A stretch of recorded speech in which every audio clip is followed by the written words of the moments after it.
Good afternoon, everybody. Hope you're all doing well. Howdy, howdy, everybody. We're going to say our hellos first, and then we'll get into what we're doing out today. We are not chasing. As you can see, there's not a cloud in the sky here in southwestern Pennsylvania. Hi, Timmy. Hi, Aaron. Hi, Ghosty. We've got Kesaras Raz on. Narnia's on. Mel.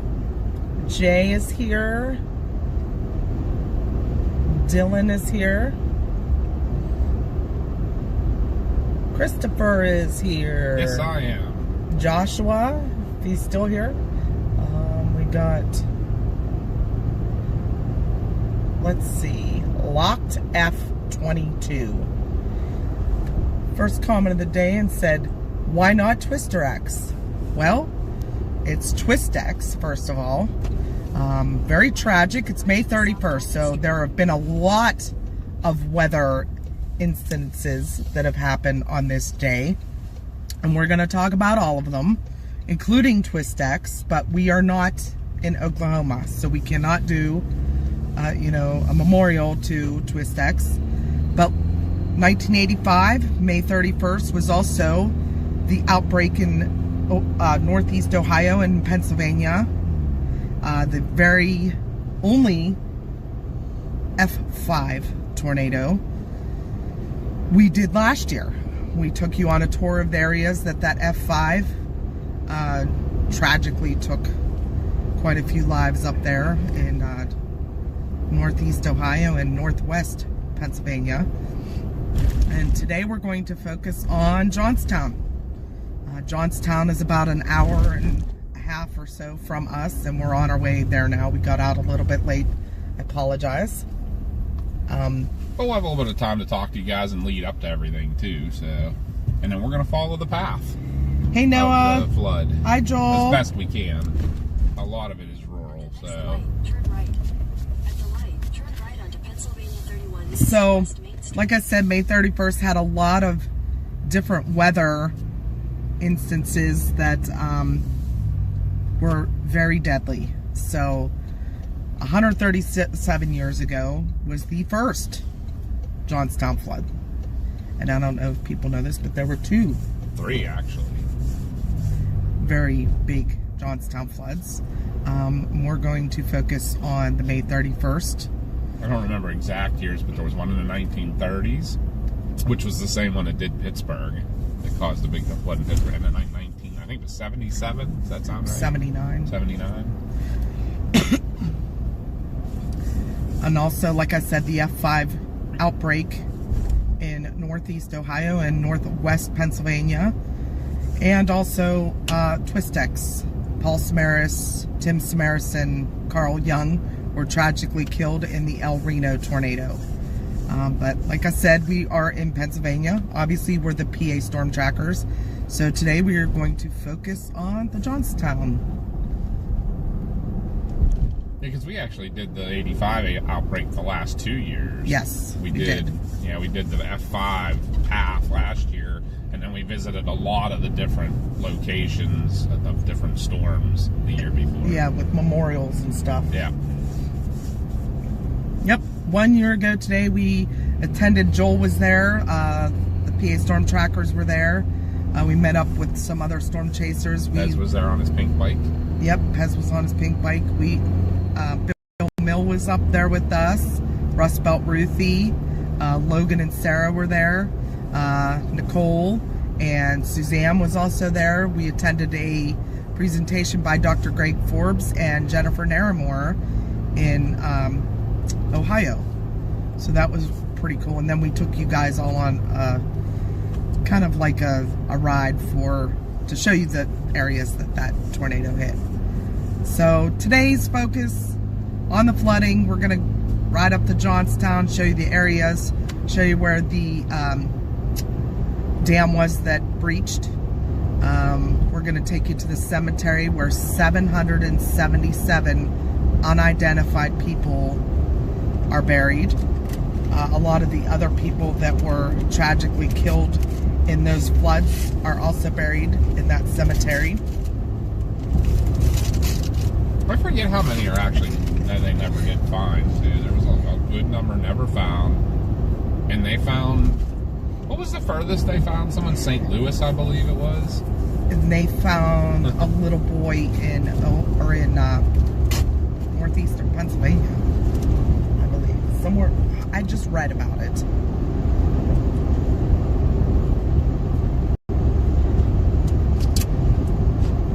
Yeah, I thought the furthest person was like St. Louis. In the Mississippi River. Something crazy. Well, thank you, Madison. I do apologize. I didn't do enough research today. But I'll do the best. So, fatalities other than people that they did not find, there was 2,208 people killed from this flood in 1889. I think the only natural disaster in this country that was worse was the Galveston. So,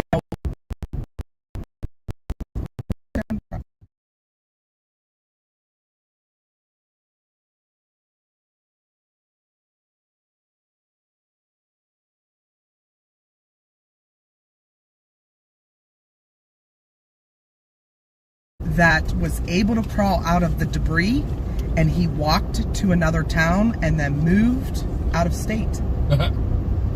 So that was a miscount. Didn't let anybody know. Hey, I was fine. I just figured I'd leave. Had enough.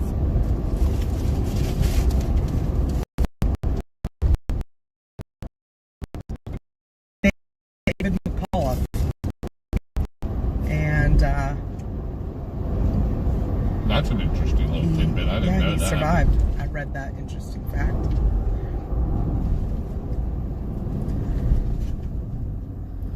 So the other stats from that, 99 entire families died in the flood, including 396 children, 124 women, 198 men were widowed, 98 children were orphaned, and 1/3 of the dead.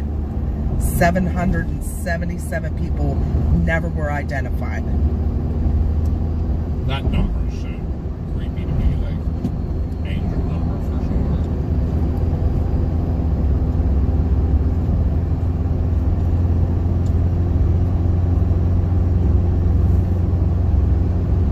But there's a lot of history you can find online. There's 2 museums up there for this, isn't there? Yeah, there's the National Park Museum at the dam site, and then there's the Flood Museum in town. That I don't know who runs it. We have visited both. It's its own thing. But that was 30 years ago. Yeah.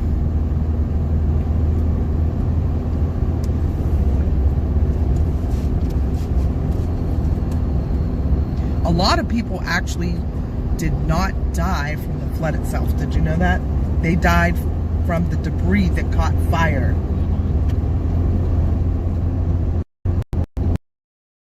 Hi, Doc B. And we're going to visit all these places.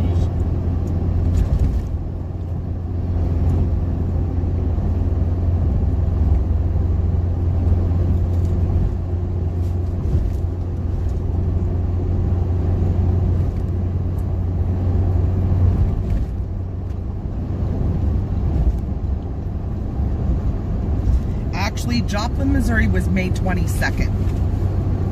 It was not today. It was May 22nd.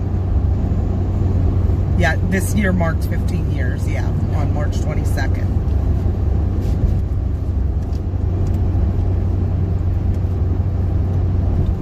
Yep, Hunt Weather. I was just talking about it. That was the F5 tornado outbreak.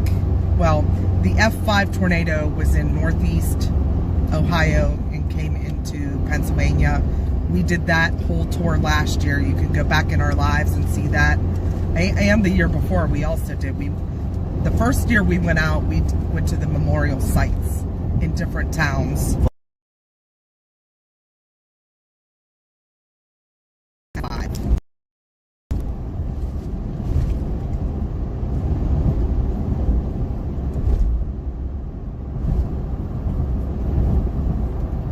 And yes, last year by accident, we creepily ended up in like one of the places where the most people died at the exact moment that had happened. And then we had that weird sun. It was real cloudy, and then the sun came out right at that time. Mm-hmm. That was different. Hi, Grifter. I think.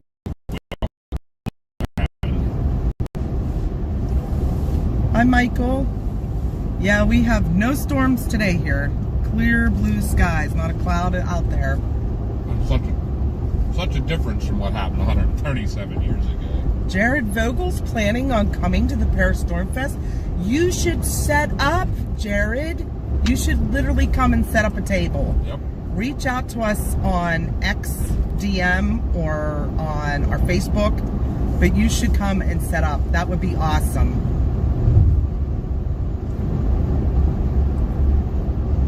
Hi, Dave. Yeah, so a lot of weather happenings on May 31st. I feel like we're missing some too. There have been other tornadoes in Pennsylvania on May 31st, but not from 1985. 1998 was like our second biggest outbreak, and it happened on May 31st. Hello? I guess we're invisible. Big red vehicle. Wasn't even so much that they pulled out, but then they like went slow and like were coming up my lane. I don't know if the Johnstown Flood Museum is haunted. I've heard that the building in town, I've heard is. Yeah, a lot of places around town are, but I don't know. I kind of would feel, being that, you know, we storm chase and into the weather, I would feel like I was disrespecting the place when I went ghost hunting. But I guess we could talk to those people and see what they experienced.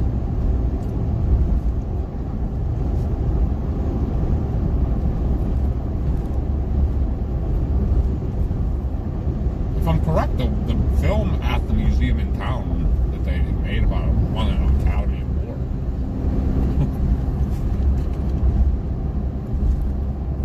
So yeah, what happened with the flood was there was a catastrophic dam failure from days of rain.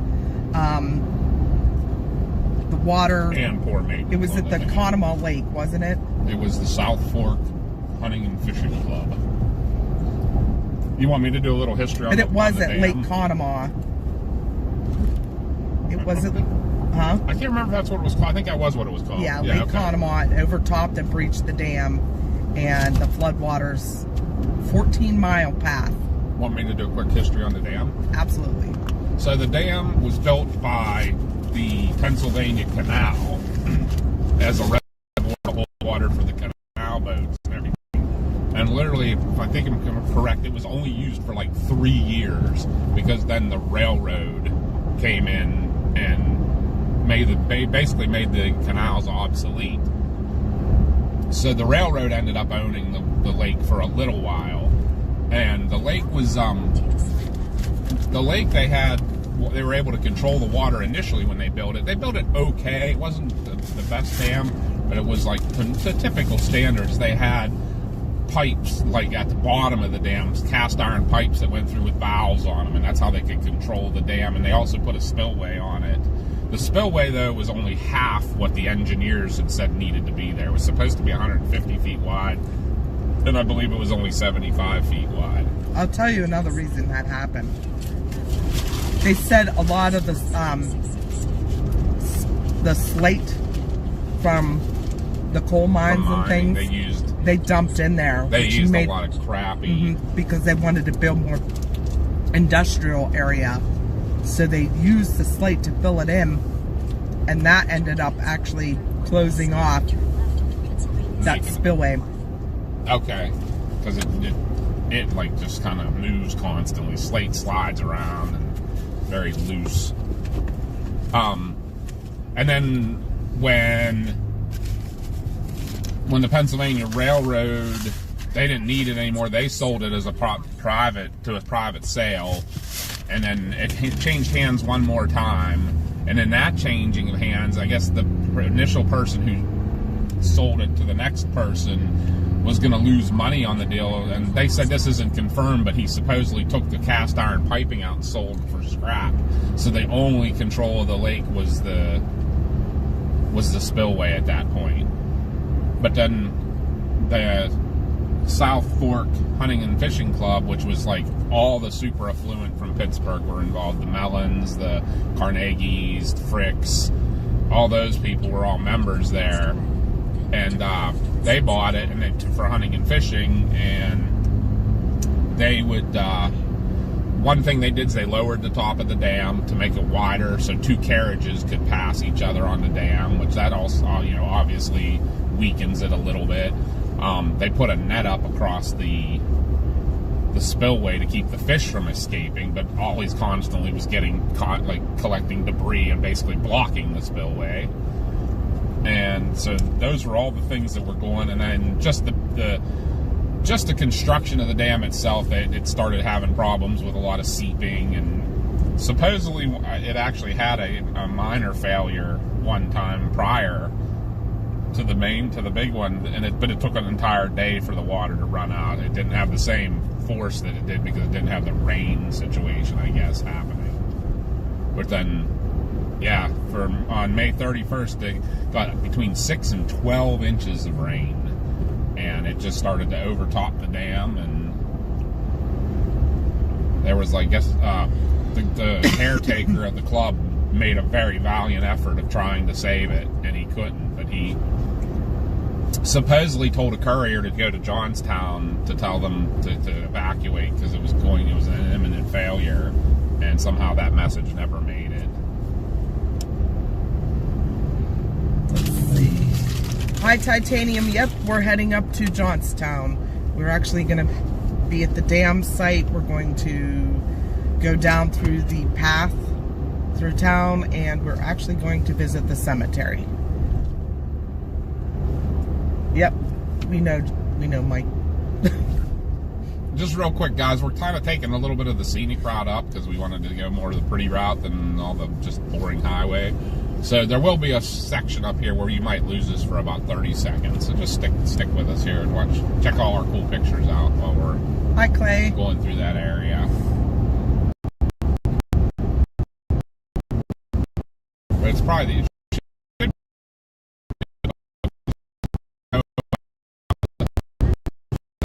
service too much. We'll figure something else out. But it's only a 14-mile path, and you can't follow the river directly the whole way because there's very rural canyons basically that it goes through. So we're going to try to hit the towns along the way that it went through.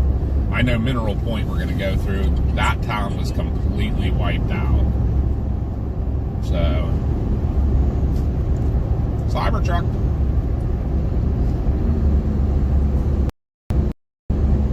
I'm still not a fan of Cybertrucks. No.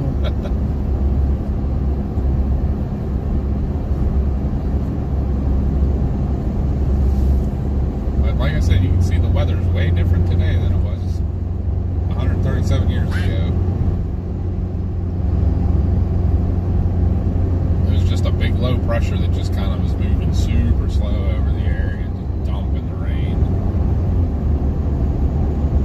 Just let everybody know, Mars is with us today. She is napping, though, in the back seat.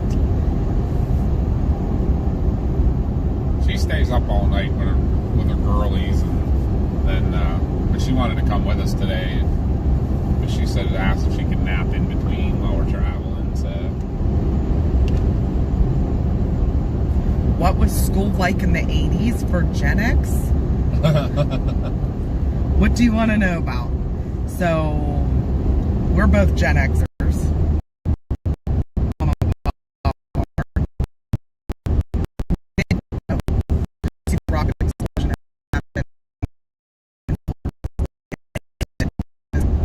Nobody heard.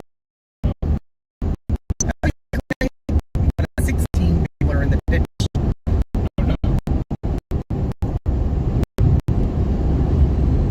Hey, I'm a YouTube fan. Say hi to my old neighbors in Bakersville and Leaventsville. Oh yeah, we'll go right through there. We'll wave for you, or you can wave with us. No, we're not going to be actually going inside the museum, but we will go to the museum. Yeah, we're going to do all the exterior stuff, but we're going to check out some of the buildings.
In my brain, I always thought that was just a clear cut forest for the, what you call it, the, you know, for lumbering and stuff. No, that was the path that we crossed over. You figure when we went up, when we did that, that was only like 7 years after it. Oh, really? Yeah. So I got to call him and tell him that. Because I last night I was really looking. I was like, sometime maybe I'd like to go up and look and see what it looks like now. Because they say you can still see it on satellite. I was looking. It's kind of hard. It's grown in pretty good now. I mean, that's 41 years now. I mean, 41 years is a long time for trees to grow.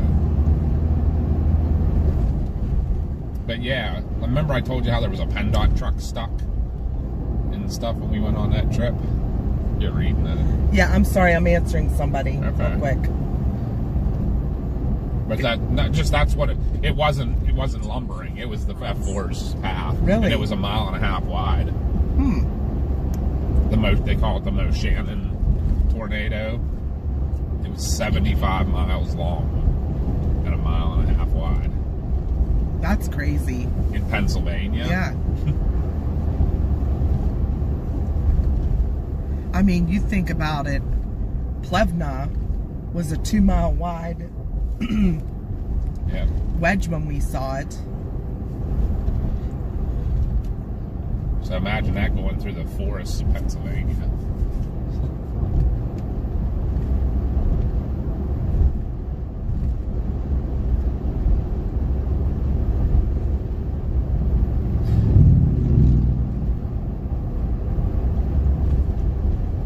But yeah, guys, so right now this is right here, is on the right, is Hidden Valley Ski Resort.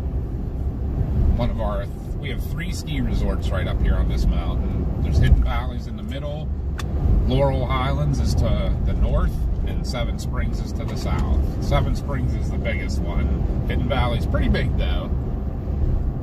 They have a really nice tubing I don't park think here. they do it anymore by the looks of it.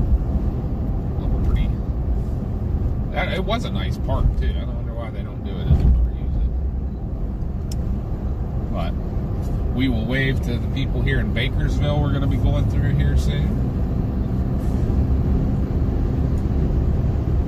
But you guys probably, if you follow us, we come up in this area a lot for snow chases, fall foliage chases. Today we're going to remember the Johnstown flood. Like I say, we got about 45 minutes to our first destination.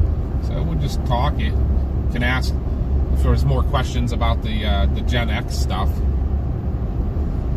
What was school like in Gen X? Well, I had to walk a mile to school uphill both ways, and that's not a joke. not a lie, yeah. You had to walk through a valley, so. Yep.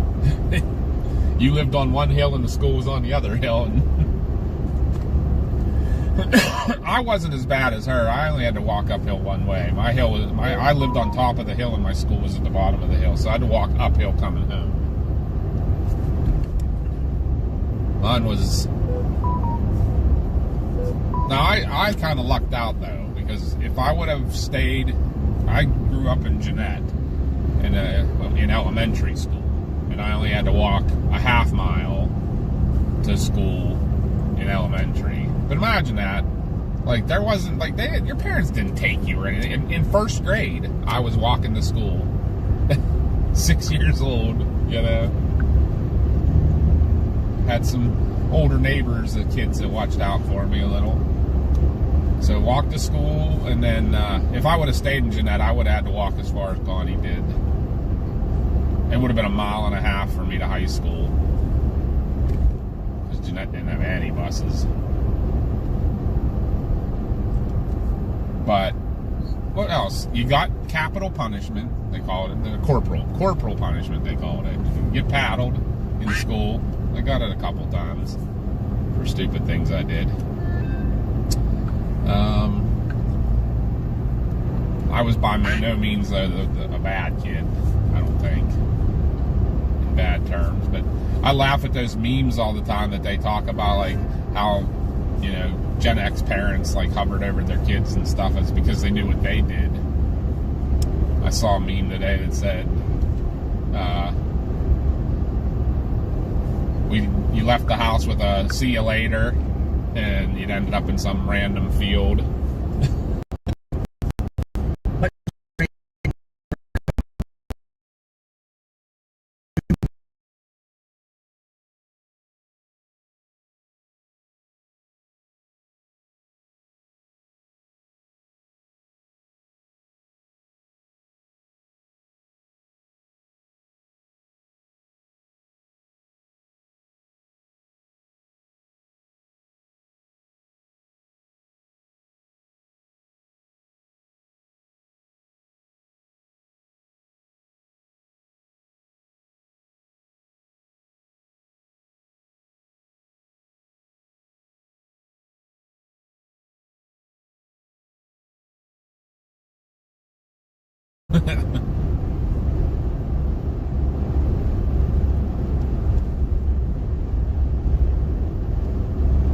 That is your favorite pizza.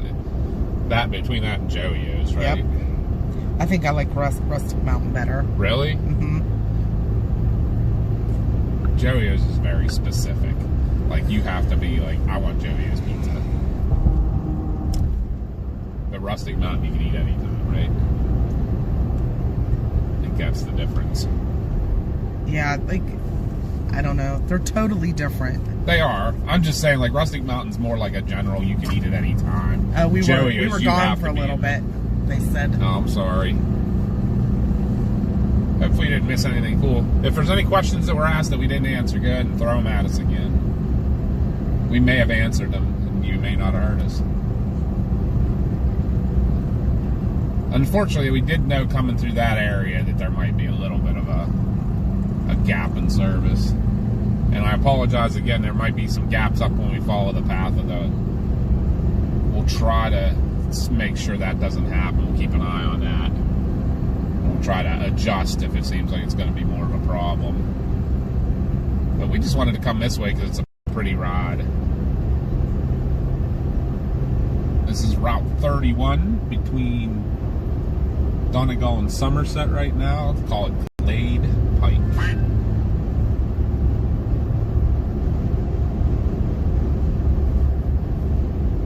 We're just following these two guys on the motorcycles, the trikes here in front of us, just taking our time. It's a beautiful day here today.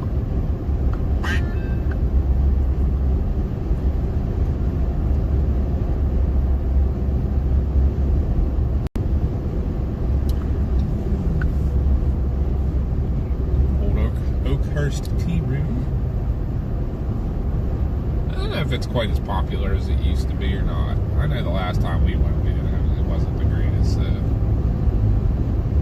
I'm going to talk about the event for a little bit. Just, I know there's a couple people that are interested, so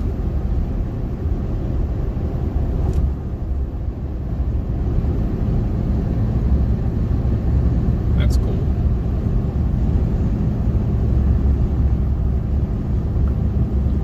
So I'll wait to see if Jared gets back on, because he's gonna come. Oh, cool. Mm-hmm. Is that who you're talking Yep. to? Cool. It's like winery up ahead on the left. Beautiful. We have a friend that stayed there. I was just gonna say the story. Yeah. You tell the story of that real quick. The people there were so trusting of him as our friend. He was the only one staying, like, whatever, couple days. And the owners were going on vacation. Like, they were leaving to go to Florida. And they literally let him lock up the place. Yeah, pretty funny. They let him stay. Like, they left, like, one day and he was staying one more night. They let him stay that night with no one else there. And let him lock the place up. Yeah, it's like, they have the winery up here. But it was back, actually. We passed it. Yeah, but before it occurred. that's the bed and breakfast there. Yep. So, okay, Jared's still on, so I'm going to talk about the event. So, on July 11th, most of you guys know this, and Loyal's on here. So, hi, Suzanne. Real quick, I'm going to shout out to her. She was with us last year when we did our tour of the F5 tornado path up north. Yep. That was a good time that day. Like, it was emotional. It really We got to that one plaza. Oh my, that was crazy, right, Suzanne? When the sun came out, and we were there at the exact moment it happened. Becky was born in Johnstown. Very cool. Okay, so event real quick, because Jared's still watching in. July 11th, from 10 in the morning till 8 at night, we are having a Parastorm Fest. We are fusing paranormal and storm chasing. It has not been done that I know of. And we do both. We do paranormal investigating and we're storm chasers. Obviously, you're watching us on our channel. So, we know a lot of chasers that are also into the paranormal, and they were like, yeah, this is a really cool idea. Plus, my brother is, he used to have every year something called the Pennsylvania Bigfoot Camping Adventure. It was really cool. It was at a campground. So it was like a all weekend event, and you could come out, listen to speakers, see the vendors, all this and that. Well, it got to be a little too much for him to plan, and there was too much involved, too many people involved in it too. The campground that he had it at was bought out, and the new owners weren't very helpful in the planning, so he just wanted to, you know, be done with it. And I said, why don't we just have our event, because last year we had the Meet the Chasers event, which was a huge success.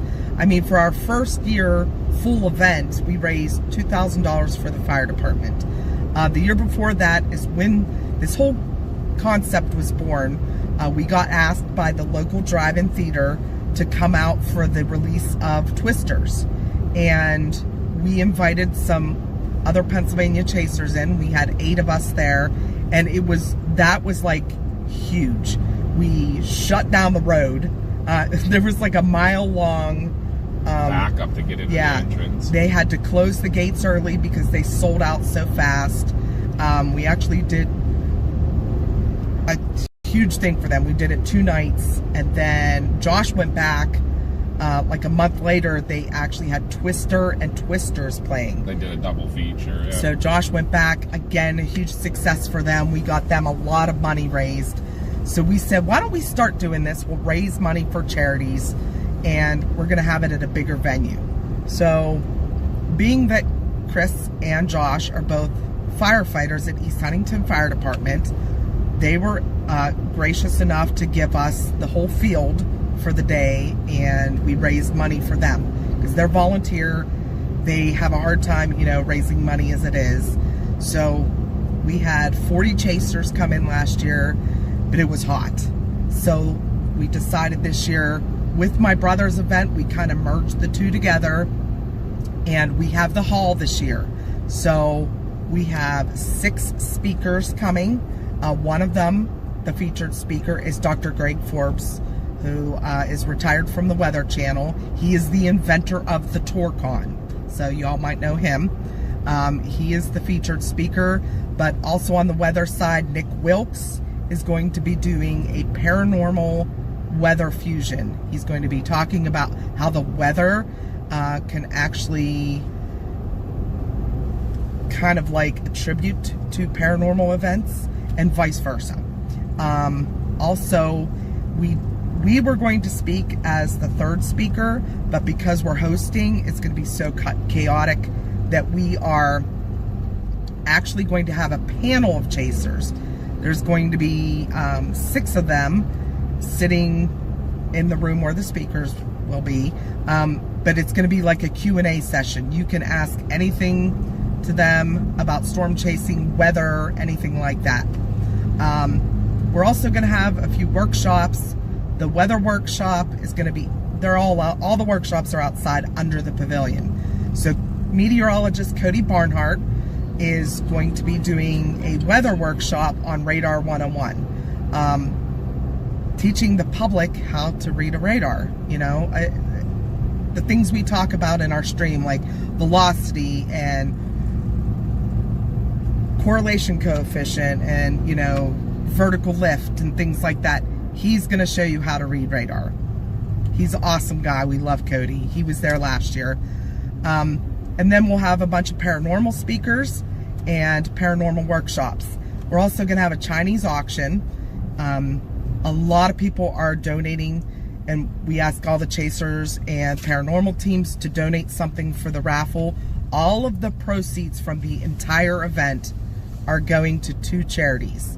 One is the fire department, East Huntington Volunteer Fire Company, and the other is Tales of Hope Animal Rescue. And if we continue to do this after this year, we're going to raise money for, we're going to pick different charities every year. So check it out. They posted the link there in the chat. And what else are we doing? There's going to be a bunch of fun stuff. I know we are asking everybody to bring a non-perishable corn item that is in honor of Graham B. You know, Graham and corn. So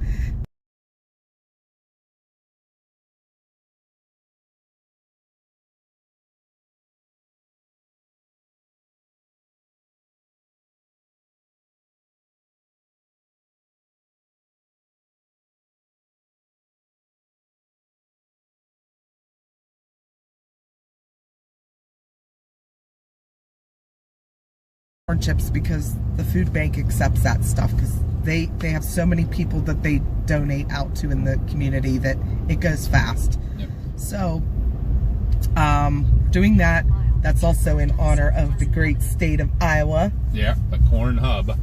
The corn hub.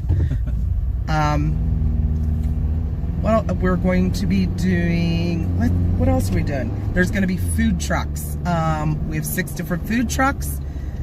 We have vendors, all kind of different craft vendors. They're going to be inside and outside. We have a tattoo artist coming. Would a cornhole game count? Yeah, if you want to donate a cornhole game, we'll take it. We'll have it set up and people can play. Yeah, right. That could be something somebody could do. But yeah, it's going to be a lot of fun. July 11th, tickets are on sale. And we didn't sell tickets last year. It was free to the public. This year, they're $10 if you buy them beforehand. And if you have a kid 12 or under, they get a free ticket with the purchase of an adult ticket. If you buy tickets at the door, the price goes up to $15, but all that money is going to the charities.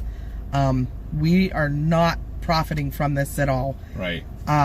The ticket sales help because it gives us an idea how many people are coming, so we can tell the food vendors and things like that. And it gave us startup money. Yeah, we put a ton of our own money into it last year. Probably a couple grand into it last year. Yeah, probably about $2,000 of our own money. So this year helped that out. And actually, we already have the bank sitting with profit in it already for the charities. So That's a good thing. Yeah. In fact, we sold some more tickets yesterday. Yep.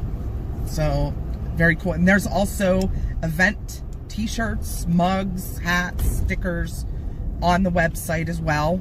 So you can have your event t-shirt and wear it the day of the event. Or if you want to get one and get it autographed by anybody, that's cool. Like getting Dr. Greg's Forbes's autograph, it would be awesome. Just saying. People ask us like, hey, are you going to autograph my t-shirt? I'm like, why? We're not anybody. We're just like small little channel. But yeah, go check out para-stormfest.net. And if any chasers want to come, any paranormal teams want to come, fill out a vendor application, and that just for logistics, so we know like how much space we need, because I mean it's going to be at a huge open old ball field, and it's solid. It's an old slate dump, so it's solid. The food trucks will be up there because they need power, but there will also be vendors inside and outside.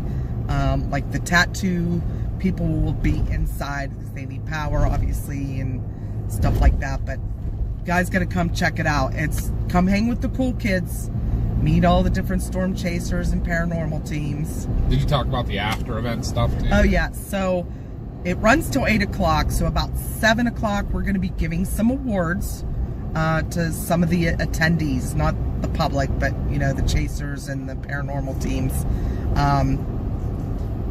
Those things are going to be voted on, not by us, because we don't want to be biased, but Dr. Forbes and Stan Gordon, who's the paranormal featured speaker.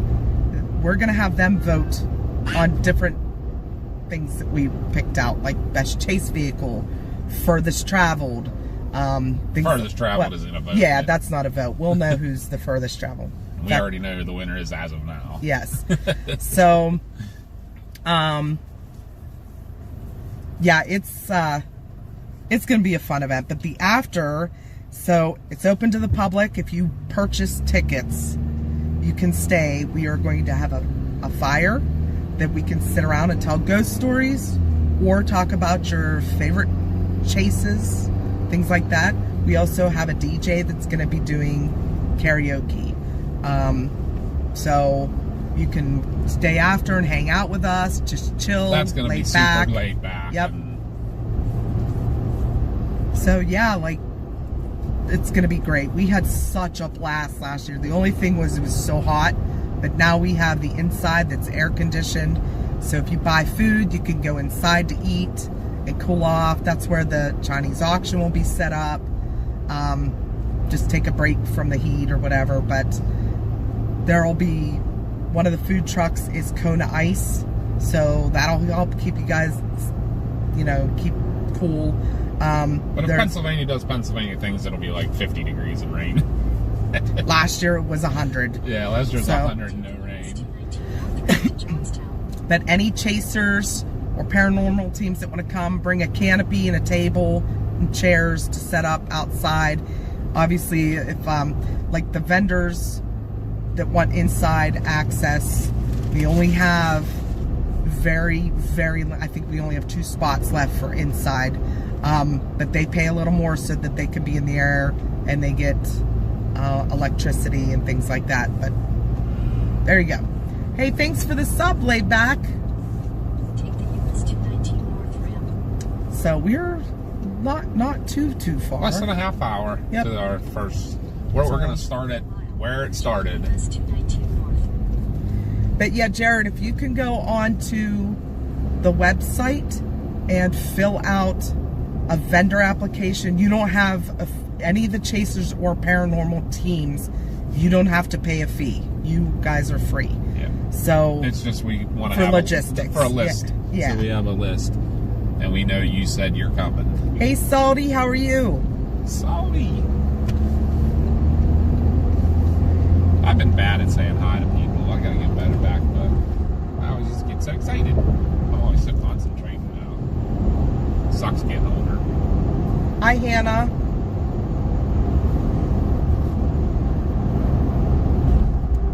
Hannah. Yeah, you can bring your dog? Absolutely. Yep. Yep, definitely bring if you have a canopy, bring one so that doggo stays nice and cool, because we never know what Pennsylvania weather does. It could be 100 again, it could be 50 and misty out, but the event's rain or shine, and it's less than 6 weeks away now. So make sure you get if you buy tickets early, anybody that's the public attending, you will get entered into a raffle for an event t-shirt. So remember, if you buy your tickets early, if you buy them online. Have you decided how you're going to pull that? Yes, when they sign into registration, they're going to get a ticket? They'll get a ticket. Okay.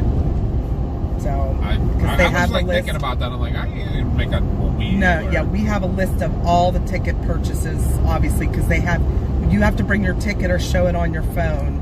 Yeah. And we will also have a list of all the people that have purchased tickets. Yeah. Well, we have a couple girls that are volunteering the registration table. Yeah, we have some awesome people helping out that came from Eric's event that are great at organizing this stuff. We just met with them the other night, and they're already excited to have this and everything. So yeah, so for food trucks, we have Kona Ice. We have the combination table of Pippy Pop and Sassy Sips. It's like mixed type of drinks, like lavender watermelon drink, and they do like the dirty sodas, yeah, and things like that. So nothing alcoholic, but I think if we had alcohol there, we may have some issues. Yeah, we'd have a mass casualty incident. But the Pippy Pop is a gourmet popcorn stand. They have a ton of combinations, or you can get, come up with your own creation. We have Tony's Fry Shack, which is gourmet French fries and tater tots. And they have like hamburgers, hot dogs, hot sausage, cheesesteaks, all kind of just like really good fair food type stuff. Yeah. Their menu, if you go to them, I think it's online, you can check them out. And we also have the Roaming Bean, which is a coffee stand that sells like iced coffees and hot coffee, because I know it starts early. And the Chasers and paranormal teams are going to be setting up between 7 and 9. The gates open at 9:30, yeah, to the public. And then like opening statements by Josh will be at like 9:45. He just put the schedule online. It's also on the website. So, cool stuff. Yeah, really cool stuff. We are excited. What was the other food stand? Oh, and a barbecue. East Street Barbecue. East Street Barbecue. So, like I said, Kona Ice. So there'll be plenty of things to buy to keep you cool. Yep. Lots of food, lots of drinks and stuff, and lots of merchandise with all the Chasers and everything. And we'll be selling some merch. That's Titanium Mass. Are you going to stop at City Hall in downtown and show the water lines from the floods? Yes. Yes, we have that planned. Salty said, anyone know anything about Franklin, Kentucky? A little bit. Wait, what wasn't Franklin one of the, I'm having a brain fart here. Wasn't that one of the paranormal locations too? I don't know. I think you're thinking of Franklin Castle, but that's in Cleveland. I thought Franklin is near where like the little green men thing and all that. I think it's that area. If I remember maybe. correctly.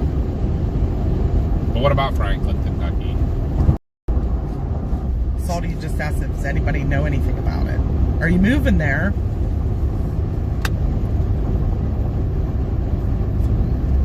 So, That could be. yeah, Johnstown is only like an hour and a half from us at home. We're from southwestern PA.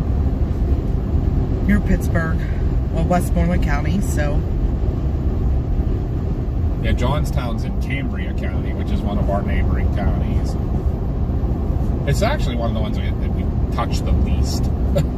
We literally touch just a little tiny bit of it.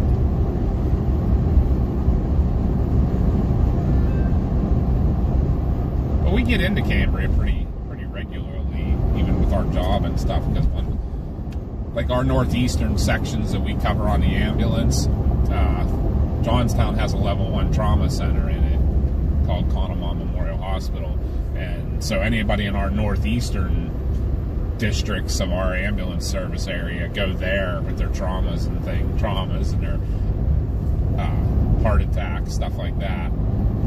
It's a all do everything hospital. So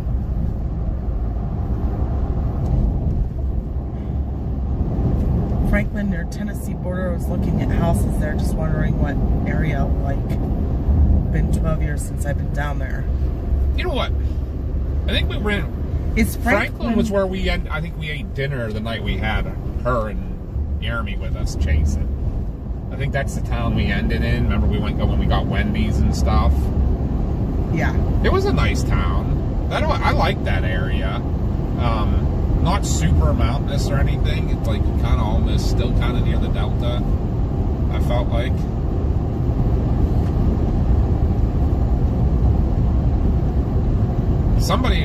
I remember somebody was in our stream talking to us that night, telling us about how you got to be careful going through all those towns there because the police were real hard on the speed limits and stuff. Yeah. Is that down near Somerset? No, Somerset's like the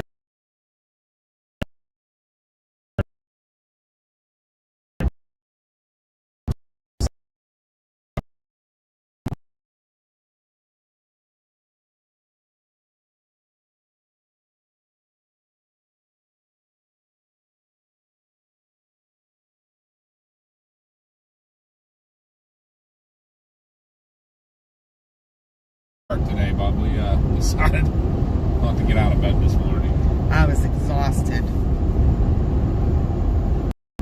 But I was going to ask him something. I can't remember what it was. Oh, Fire call. There's a fire call.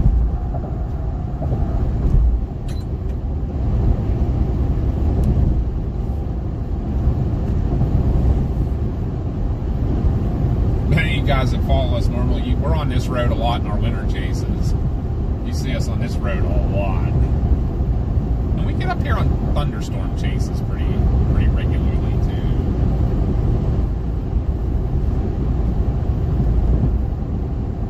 Some of our very first chases were up in this area.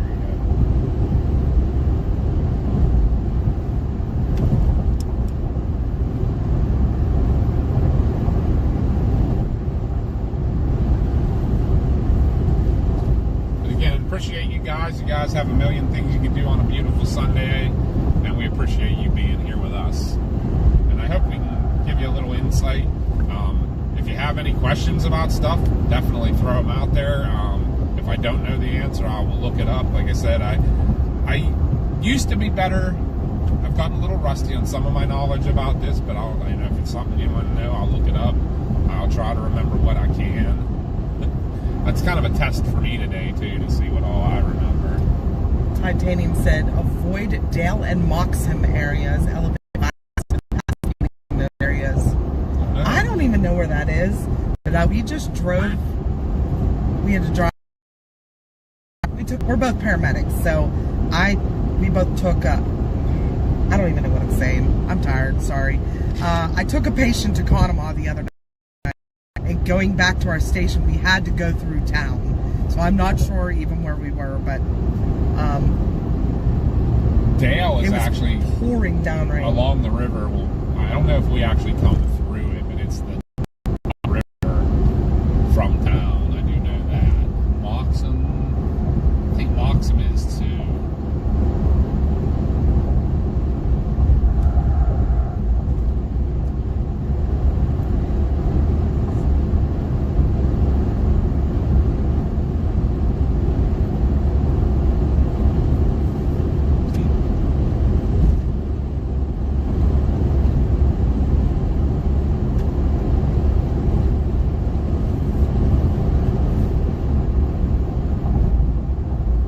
Titanium was the one I asked about going downtown, right? Yes. Do they have the markings? I can't remember. I thought some of them do have the high water markings on the buildings. Is City Hall one that has them, and does the museum have them? That was one thing I couldn't remember. I know some of them do have them.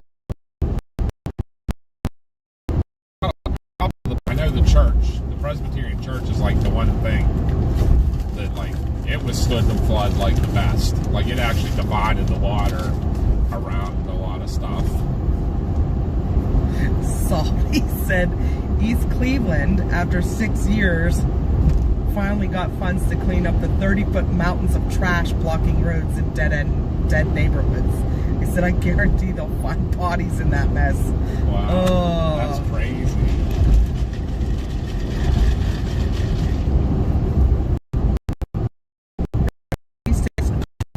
Down goes to Kernville, Moxham and Dale sit side by side. Okay. I know where Dale is, and so I kind of thought Moxham was in that same area. Dale's its own borough, right? If I remember. Is it Moxham's part of the city, and then Dale's its own borough? If I'm correct. The old Conrad building does too, if I remember correctly. And then the newspaper building, it's right by the park, if I remember correctly. That's kind of what I was planning to do, is park at the park, and then maybe take the camera with me there. Katrina said tonight is the blue moon. It actually was overnight, Saturday into Sunday. Like 2 o'clock in the morning. It is a blue moon. Yeah. I totally forgot about that. But we are investigating tonight. We're going up to do some research at Area X with a couple friends, including Nick Wilkes and Kelly. And but we will not be streaming that, because with our research, we found that we get way more activity when we are not live streaming. So we got to keep it like that. I don't think whatever is there likes a live stream. Yes. So, I mean, we will have cameras on hand, but definitely they don't like live on our paranormal channel. But as of right now, big live stream coming up, what, July? Yep. July 22nd, we are going to be investigating Madison Seminary again. Yep. And there's a big group of us going. So that will be live streamed.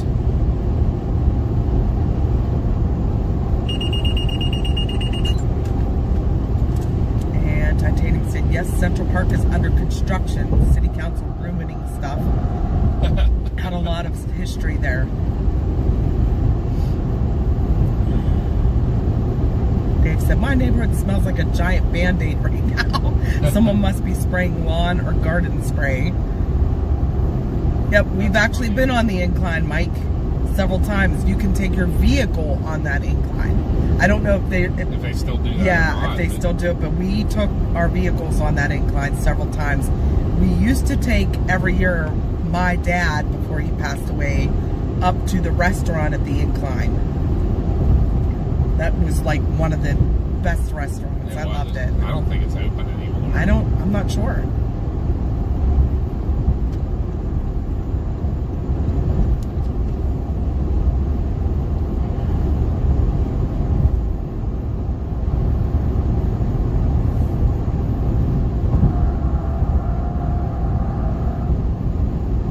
I can't remember if the last time we were up here last year was snow or rain.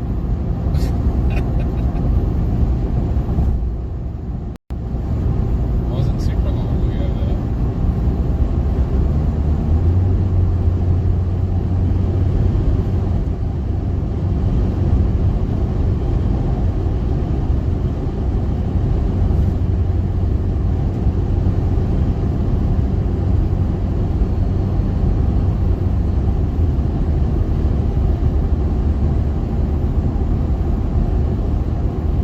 In about 10 minutes here, guys, we will start the official tour. And I don't know, like I was saying to Connie, I don't know if they do any type of like memorial services or anything like that.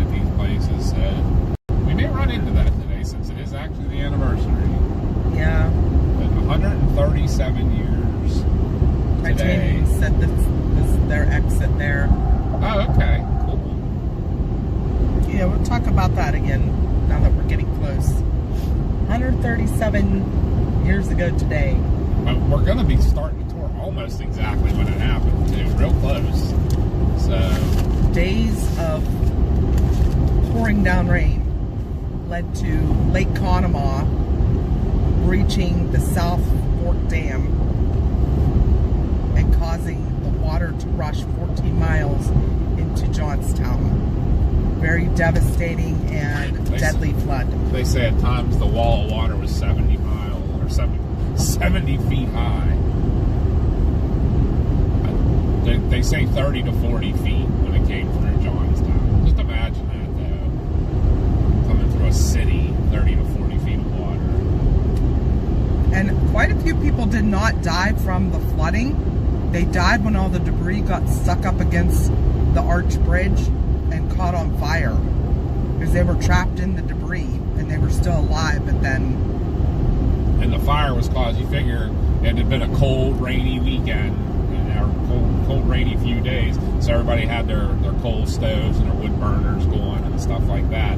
So when all those houses got washed away, all those wood burners and stuff had fires in them, you know.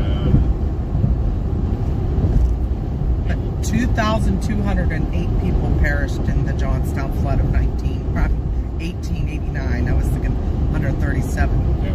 But Tricia said, I am from the J-Town T region. My dad was caught in the 72 flood in Johnstown. Oh my. That was the third big flood in Johnstown.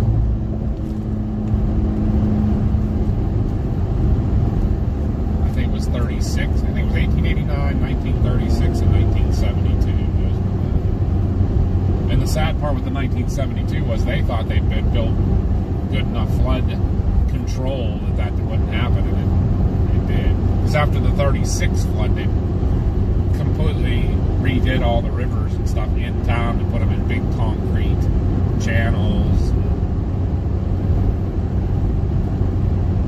And still it ended up flooding. Salty said Franklin is near Mammoth Cave. Oh, okay. Yes, it is. Okay, yeah. We've been to Mammoth Cave quite a few times.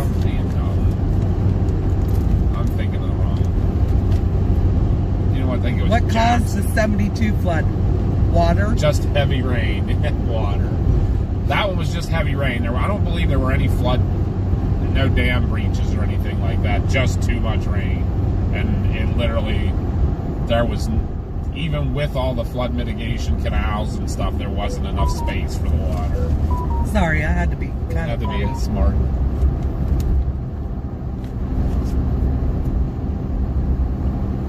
So yeah, if I'm correct, there aren't any flood control dams upriver from Johnstown, but there are big ones downriver, you know, that protect the city of Pittsburgh. Flood was in 77. That's what I thought.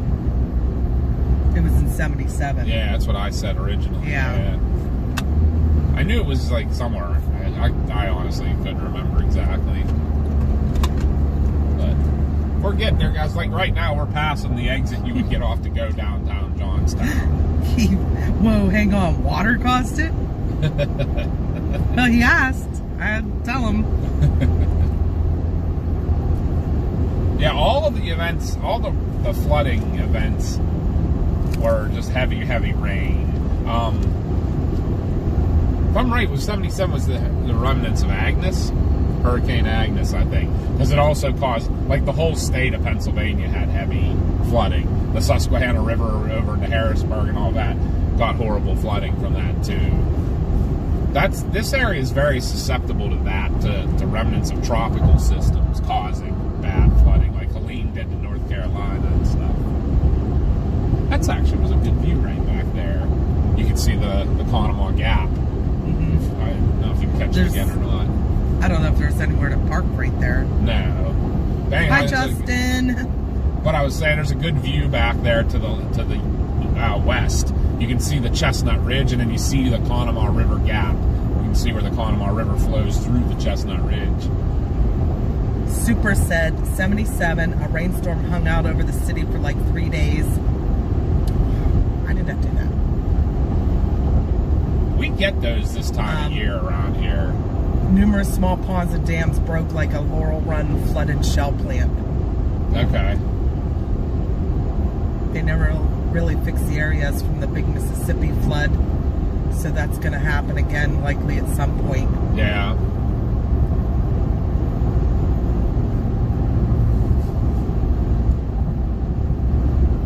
That's it. The Mississippi Delta is there for a reason. Hurricane Agnes rains were in 72. 77 was excessive rain. Okay. I vaguely remember why it was an issue, but why the heavy right there at the time had to do with the larger setup.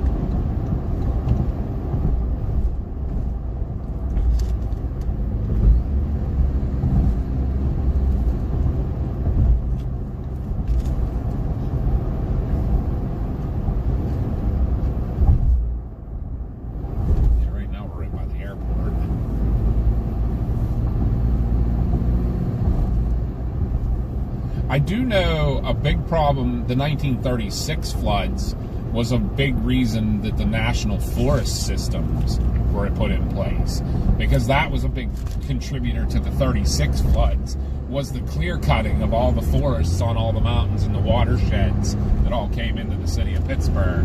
And that's because of that, that's where the Allegheny National Forest came from, the Monongahela National Forest.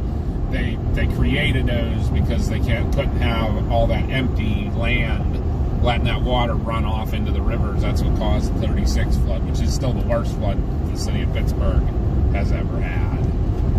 Like, the water was like 10 feet deep in downtown Pittsburgh.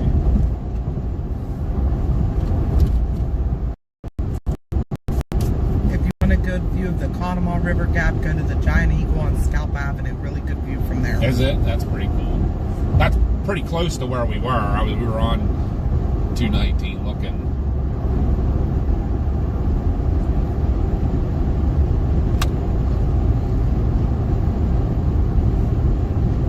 But we're only 2 miles from our exit here. Hi, MCX.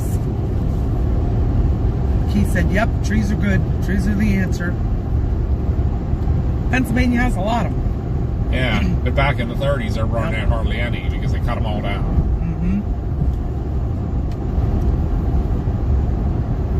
Lessons learned, that's for sure.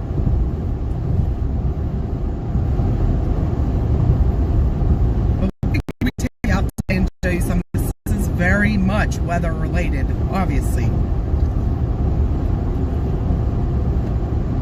MCX is Strato. Oh, okay. Okay, Dave.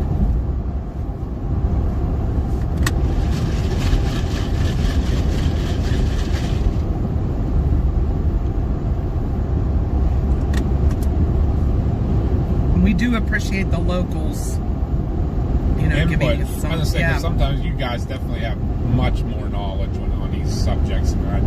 We do. I used to be better at this. Like I say, we came up here and I got very. I'm one that I try to take in as much info as I can, but it's also been 30 some years since I hit the museums and stuff. So.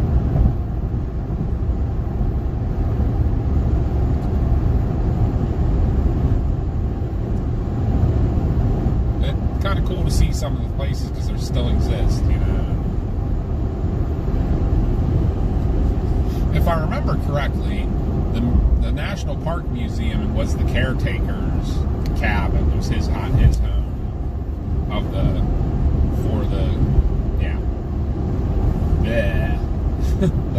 the South Fork Hunting and Fishing Club.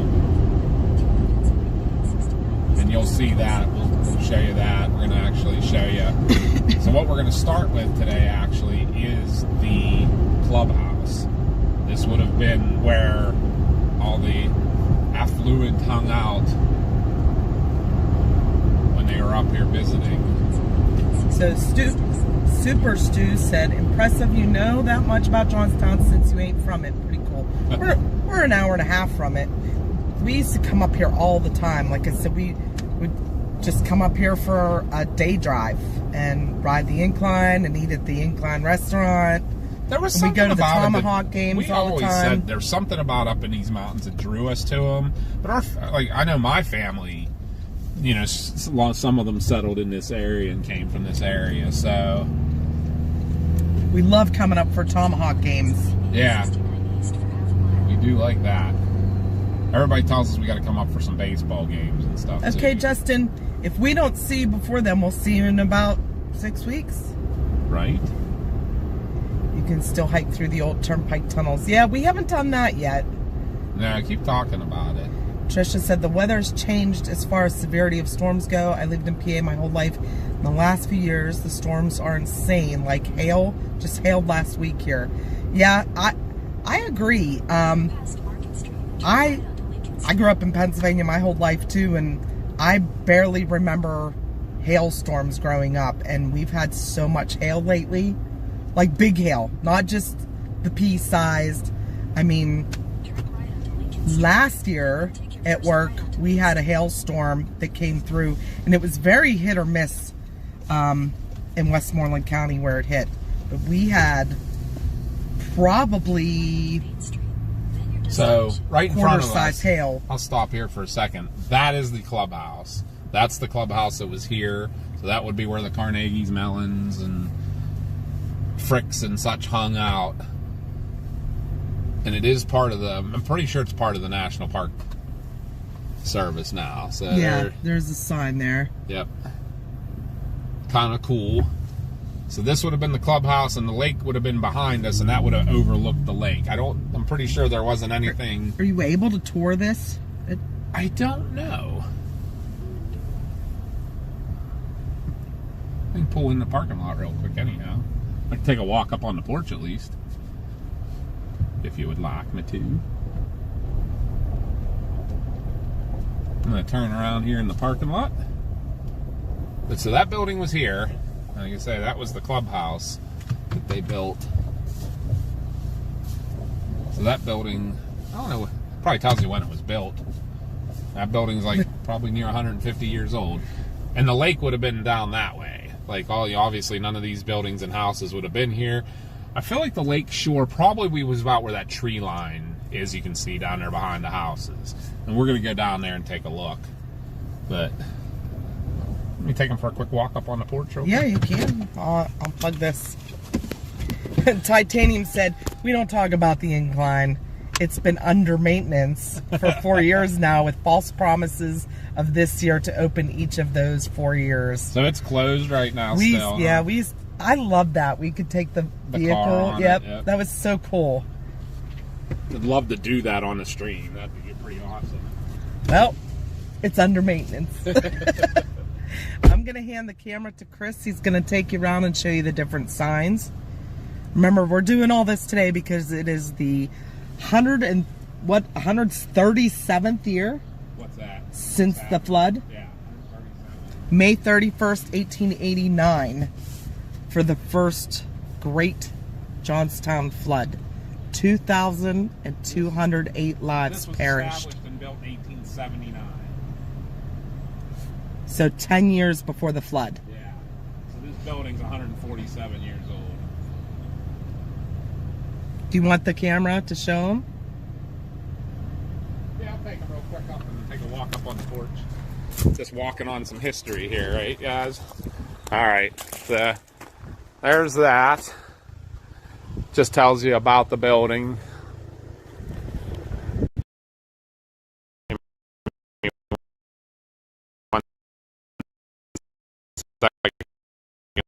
Here, guys, I gotta.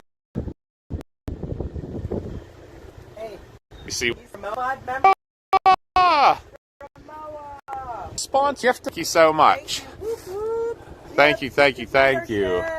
All right, so I'm going to take you for a quick, we'll just take a quick walk up and peek in the windows and stuff. But they're restoring this building. And it is part of the national park.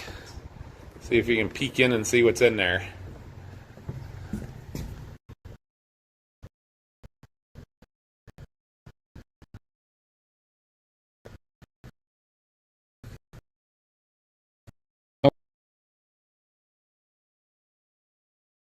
Probably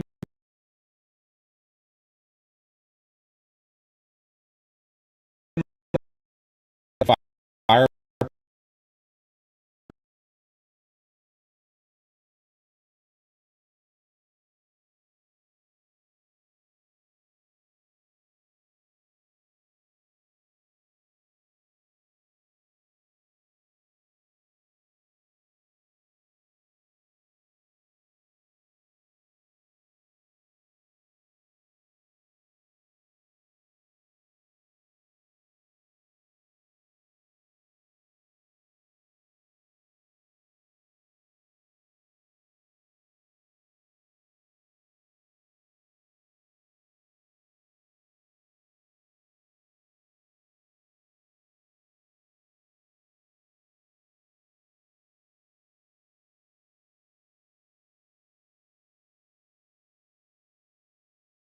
kind of neat to walk on history here. But 3 billion gallons of water drained out in 1 hour. That's a whole lot of water going downstream. Oh, it actually does say construction dates unknown on this building, on that sign there. But it was, you definitely know it was at least here in 1889. The club was established in 1879, so somewhere in that range it was built, I'm sure. Because I'm sure it was built for the club. Mama's getting out. Okay. I'll take a little quick wander over here. Just get a good view of this building. Large building. Pretty cool. But we're gonna take you guys down to where the lake was now. So there's Mama's rod. This is our snow chasing vehicle here. As you can see, it's all set up to do the snow chasing stuff. I'm gonna get you back on and plugged in here. I think I'll move you back to the little bit zoomed in. And what else did I need to do? Oh yeah, put that back up. All right, guys. And plug you back in. All right. Mama's doing a little rearranging. She needs some nappy space. Yeah. The only thing I ask.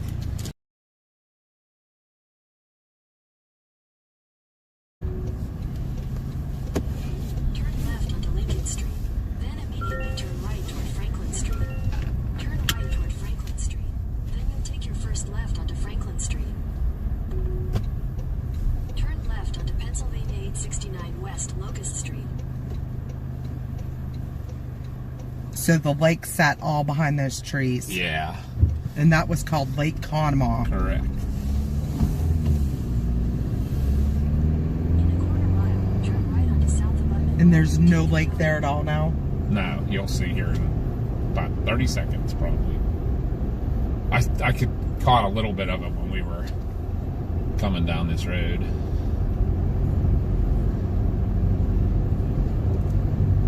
So just like a dry lake bed? Yeah.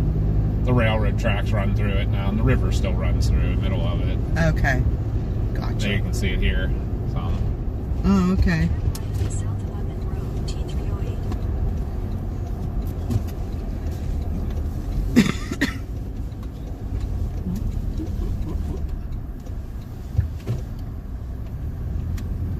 Huh. So where was the dam? We're right over there, right there is part of it. Speed bump. Speed bump. Ugh. Over on the other side of the tracks? Where that car's driving down over there right now. Here. Right over, like the mode area over there where that car's driving. Oh, yeah. That was the one side. Oh. We're going to be on the other side of it. Okay. So this was all lake back to your right. Towards the windmills Is back that there. where the dam failed? Yeah, right that's the now? museum up there, the brown building. Okay. And that was the caretaker's house in front of it. And there's the river, obviously, right below you.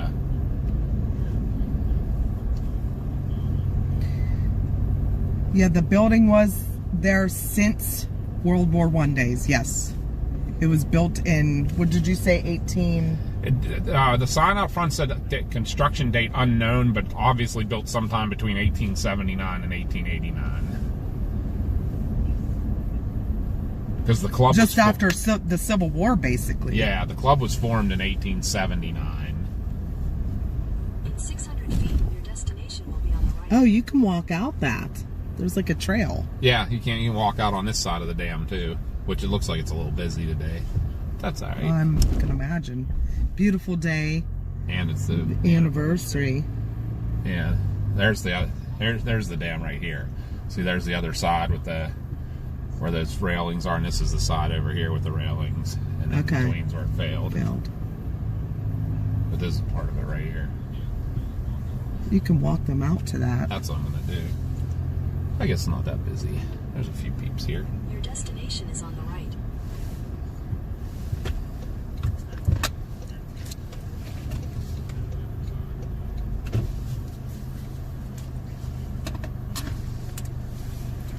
Take the hotspot with you. Yeah, stick it in my pocket. Mars, you staying here? I'm gonna stay here too. You're gonna stay here too? Oh, geez. I can't read chat then. But I'll take it. We'll answer when you get back. Okay. I'll just talk, guys, so I won't be able to see what you guys are saying. I can't quite carry that much equipment. I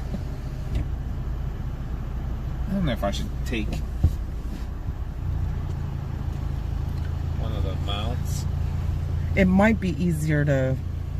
Yeah, hold. I'm gonna grab one real quick.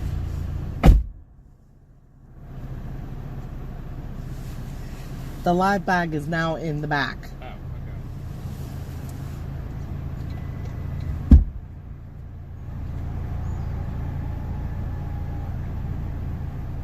So. On the left side.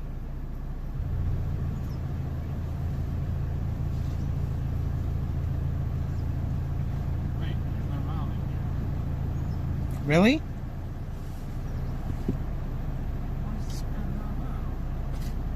Why do we keep losing spare mounts? Josh has one. Probably one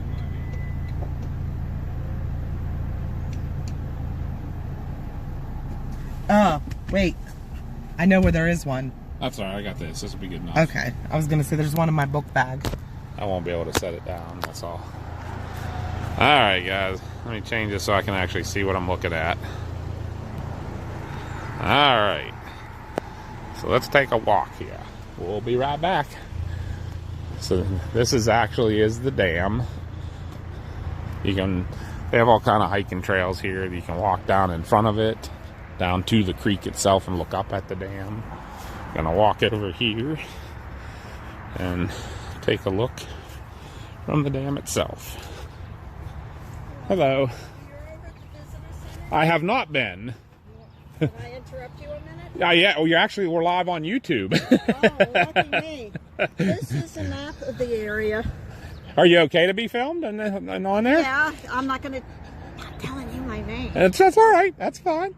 So, We didn't know we were going to get an official yes. information. We're over here, okay? So out that way to the right is where the clubhouses were. We just came from the clubhouse, So you saw actually. them. Yep. So you saw that.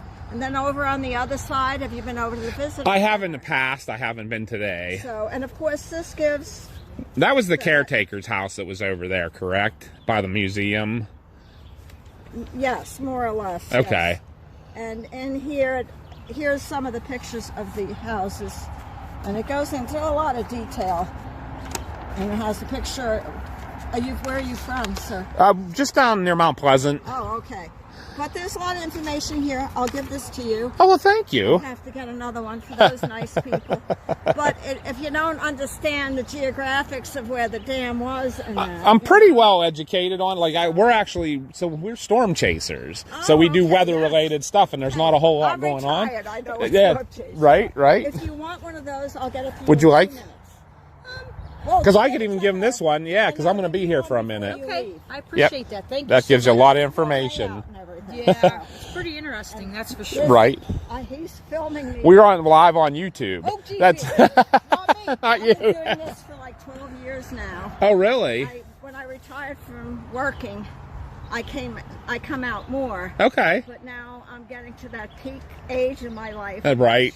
You know. Right. But I don't do the trails like I used to. Right. But make sure you read all the signs and everything. Oh, because absolutely. It explains it, and before you're ready to leave, I can get another one. That would be of those. great. Yeah. So what our plan today is we're coming to Trace since it's the anniversary, Are and you we're doing going it. up to the visitor center? We weren't planning on going in. Well, I'm only asking because they have those up there. But Oh, I'll okay. get you one I before you appreciate go. that. Thank you. We're in the red vehicle there. Actually, my wife and daughter are in there. In there, So okay. if you wanted to hand it to I them can and do everything, and I appreciate you though. So. But yeah, we're giving them kind of a tour. In And my we're, retirement, believe me, I know what you do. right. So, an official volunteer who's lived here 52 years now. Now, do you live right in this area or? About 20 minutes. 20 minutes, okay.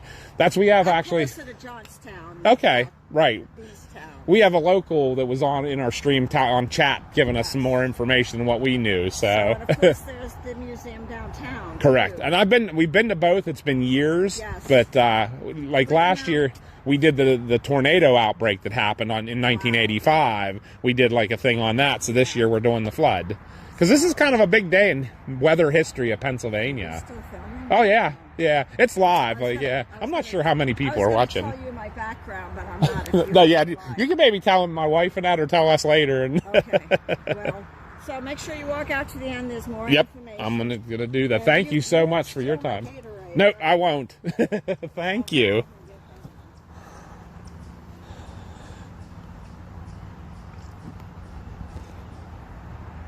There you guys can see, and it talks about, see, this was a picture of the dam, and this is where we're going to be standing, and that was the spillway that they had the nets in and everything.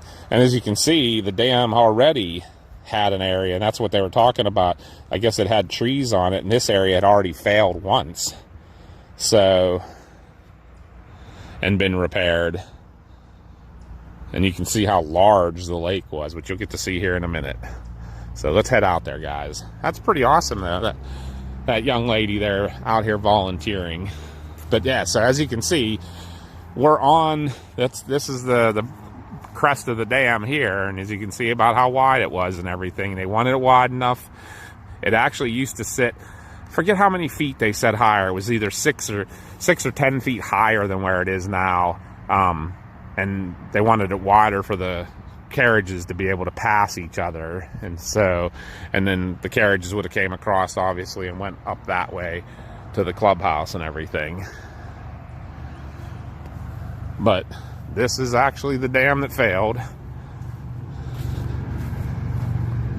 and you can see they have all kinds of trails. We're not going to do everything today, guys. We're going to keep it a little abridged, but get you guys an idea of what there is here. And like I said, I can't see chat, I apologize,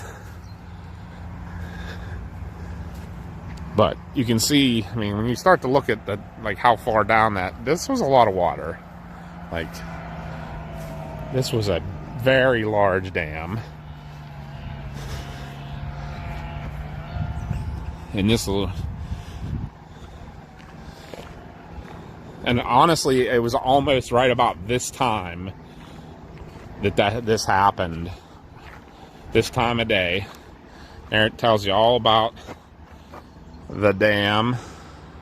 I'll hold this for a minute in case people can screenshot that and read it if they want to. I'm not going to go through and read everything, but it tells you, how the dam was built and the history of it, and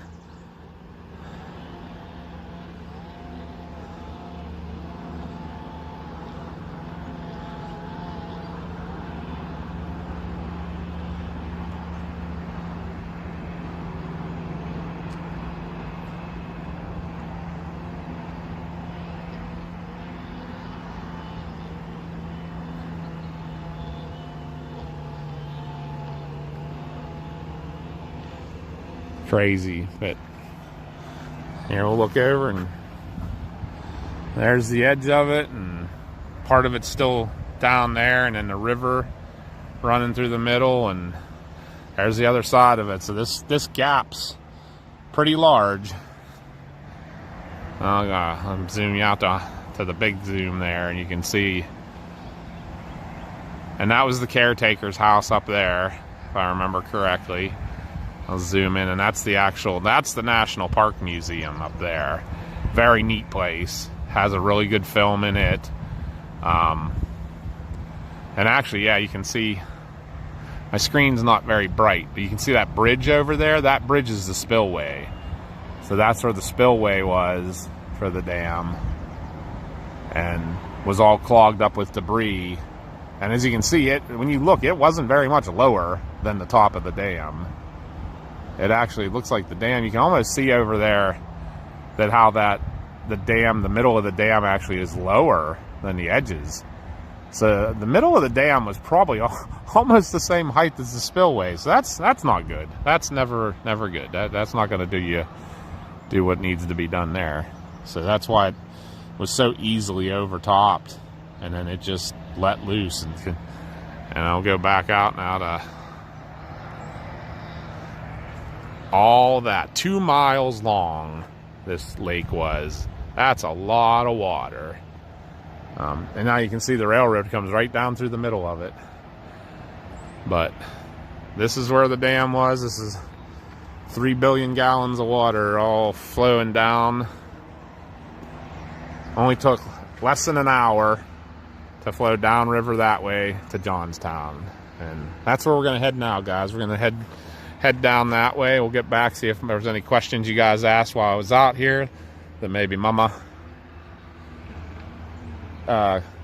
she's probably watching if I know her. She's probably watching and commenting right now. So, and she's probably talking to that lovely lady that volunteering her time. What a day to be out here to volunteer, huh?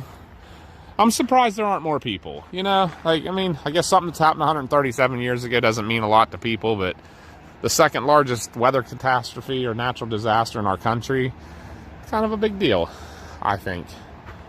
And so close to home for us. This is just a little over an hour for us to get here. So it took an hour and 15 minutes to get here from home. So we'll walk back out here. We won't like overbore you with one place or another. You got to see like the dam and how big the lake was. Yeah, you figure.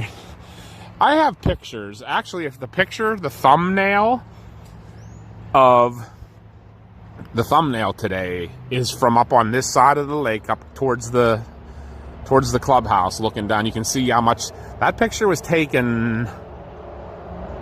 I think I was taken in 95 or 96. So that's 30-year-old picture. So you can even see in that picture how much the trees have grown up in this. So look back at that thumbnail and you'll see how different it looks. Because I'm pretty sure in that thumbnail you can see the house and the museum up there and everything. So they do mow this a lot, but you can see the trees have really grown up. So I'm even going to take a look back at that. But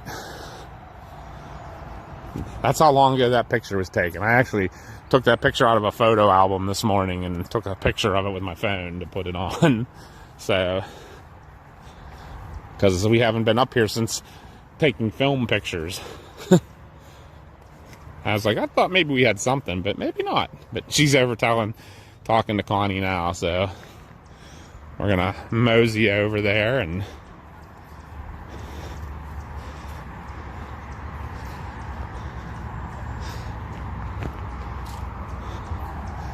I'll zoom you guys back in here. I'll get you back on the windshield and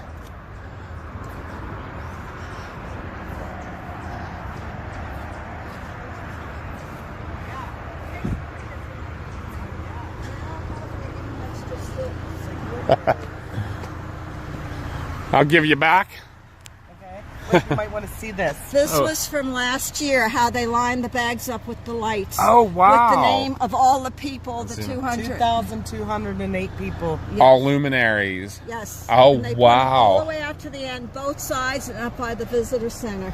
Did you guys hear that? They put luminaries for all the people that died. That's crazy. How many people did that? How many people did help do that? The kids School. from Forest Hill School District. Oh. They put the names on the bags, and then they come out and help line them up.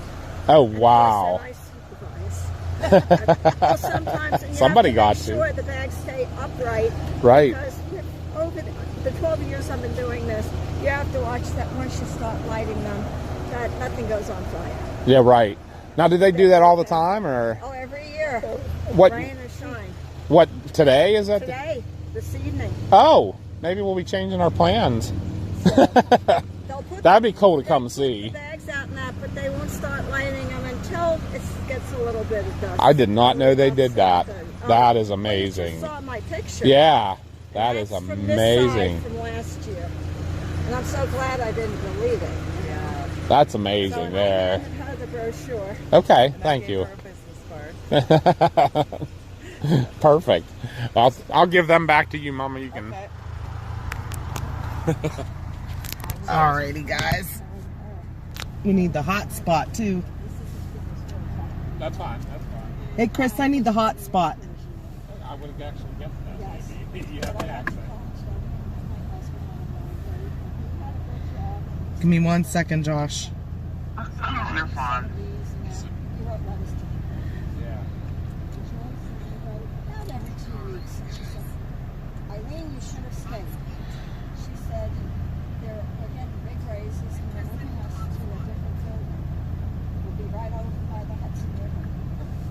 Yes, we will.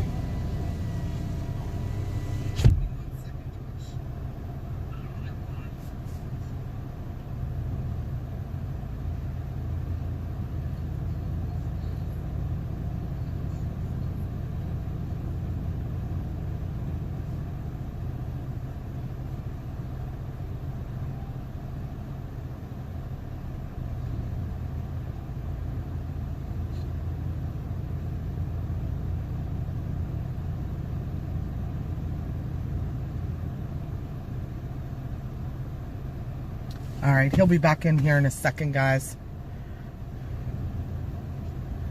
What is Kerrsville, Missouri look like for night? I have no idea.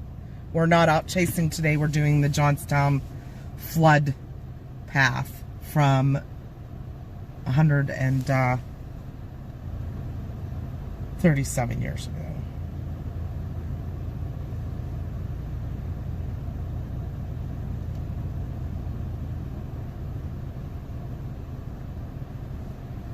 Insurance won't cover weight loss medications. Watch this. I thought I would have to pay thousands per month to be on a weight loss. All right, Josh, you still there? Okay. The live's back in here, so yeah, but I will tell that vendor indoor spots only, but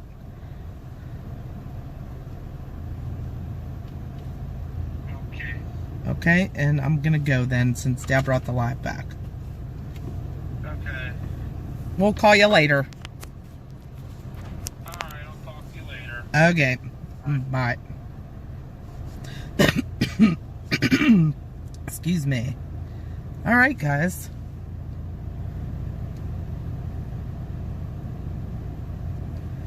Yeah, this is still weather related, but we're not chasing. We're talking about a flooding event that happened 137 years ago today, the Great Johnstown Flood. Last year we did the tornado outbreak in Northeast Ohio and Northwest Pennsylvania. All of these things happened on May 31st. Also, 13 years ago was the May 31st El Reno EF5 that killed Tim Samaras, Paul Samaras, and Carl Young, the twist.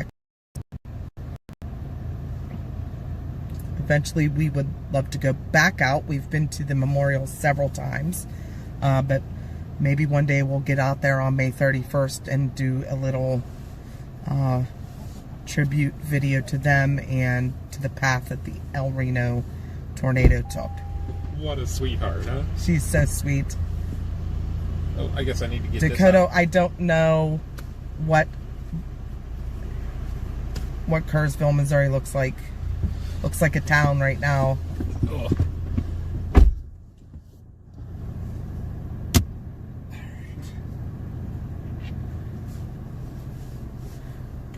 We are not chasing. Anybody need a restroom or anything while we're here? They've definitely improved this. They have a... Yeah, it's so beautiful here. She said there's bike trails that now extend the whole way into Johnstown. So you can ride the path. It's called the Path of the Flood Trail, I think. I did see that on the maps. Anybody ask anything crazy or anything like while I was out there? Or No. Were you watching, I assume? Yeah. We did lose service on the pad because you had the hot spot. Oh, yeah. So I had to watch on my phone, but I was talking to Josh because we got another vendor application for the event. Okay. So I'm trying to answer her as You can well. always throw, if you ever need that again for the pad, throw your hotspot on your phone. All right, guys, we're going to go ahead and hit the road. I did not know that about the luminaries. How freaking cool is that? Yeah, unfortunately, we have plans. I know. Yeah, I'm not saying it's not cool, but bro, the only reason I'm here is because of our plans later. Yeah. We can come back next year now that we know about it. I want to do that sometime for sure. Sid K said, fascinating video, do more. We try to do some weather history and things like that every once in a while when we're not out chasing. Obviously, there's no weather here in Pennsylvania. It's a gorgeous day. It is 72 degrees, not a cloud in the sky here. Absolutely beautiful, amazing day. Did you hear me telling them to check the thumbnail? Because that's a picture taken from over here like 30 years ago, so you get to see the difference. What time are we doing dinner, do you think? 6-ish, maybe. Speaking of, Nick is meeting us now. Oh, okay. He got his stuff done. Yeah. Yippee. Sid is going to make a trip to Johnstown. It's absolutely cool, these outlying things. There are 2 flood museums. There's one here, which I was showing you up across the dam, and then there's one in town. And like I said last year, the cemetery and the overlook are cool to visit anytime you go. Sorry. No, that's all right. I was just going to say, last year we did the F5 tornado path through northeastern Ohio from the outbreak day. So May 31st is a big weather day. A lot of things especially have for happened. Pennsylvania. Yeah. So, oh, that stream's cool. It's pretty rapid. Yeah, that's the river. I mean, it's not as big as you would think, so it definitely wasn't built to handle. No, is that the all this. Conemaugh River? Is it the South Fork of the Conemaugh? I think they call it the Little Conemaugh or the South Fork of the Conemaugh. I know, Bob. I wish you could be here South too. Fork. But this was all lake. You can see how trees are all grown in now. At the next stop sign, turn right. I have found it physically impossible to fall asleep. I'm sorry. No, it's nobody's fault. I told you, I can't sleep in cars. It's so weird. Too much going on, I think. You know what I mean? Yeah. Yeah.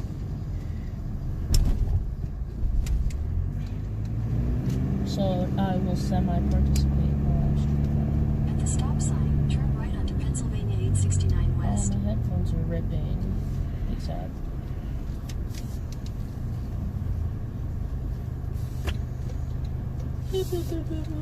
Road's busy.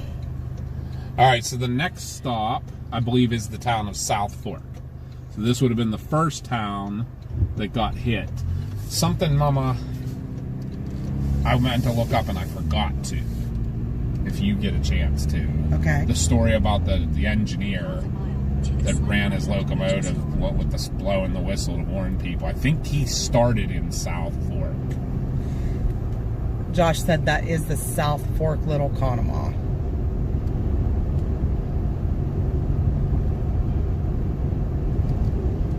Hopefully we keep signal for all of this, guys. Timmy asked, how's the book going? I've sold 6 copies, I think. We have to buy ours yet too. Oh yeah. They will be for sale at the event. She will have copies of her book. And she'll sign them. Yep. She Yeah. will autograph them. So. I mean, hey, if you're not coming to the event, I'd greatly appreciate if you ordered one online. They are really good, actually, guys. If you're any fan of poetry, they actually are really good. Thanks, Dad. I enjoyed it. I've read a couple of them, but I haven't finished it yet, so. Hey, the other Dylan's here. Motley. Woohoo! Hey, Motley.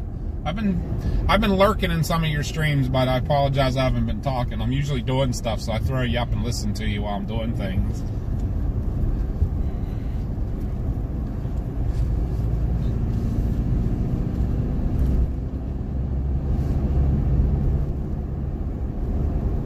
So yeah, right back there we actually crossed over the river downstream of the dam. The river's very rural, it's very canyonous, I guess you could call it up here, mountainous. So the river, there's no road that follows the river, but there is a bike trail that actually, hike trail that follows the path of the. And now the moment I know that, we might have to try to do something with that. I don't know. Our bikes, we probably have to get them tuned up. Right. I don't think we've ridden them in 20 some years.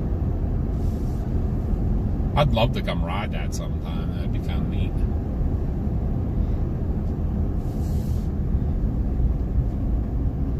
Look, there's yellow and black, Mama.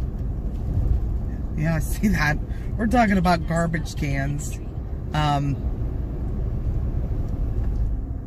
The borough that we live just outside of bought the whole town new garbage cans. So it's funny to see as you're driving down the road, just all blue garbage cans. Did you see cars underwater the other day on stream? Motley asked. I think I did see some. You were in a parking area, if I remember right.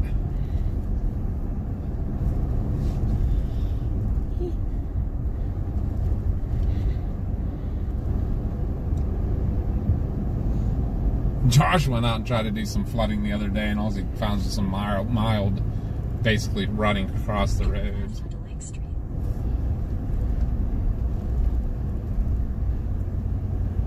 So this is the town of South Fork. So this would have been the first town that the flood hit. I doubt it got up this high. I don't know that they have much built where the flood would have affected town, because this up here would definitely have been a little too high, I think. They may have never rebuilt down along the river. Those garbage cans representing the Steelers. Right? Hi, Adam. I'll go down this little side street down here. Okay, let me... Titanium said, yeah, he did. Made it to the next station so he could send word via Morse code. Josh said, I found some areas with a few feet of water on the road. Cars were underwater trying to drive through it, like 3 cars got hydrolocked. Oh, no kidding. Oh, wow. All right, let me look it up.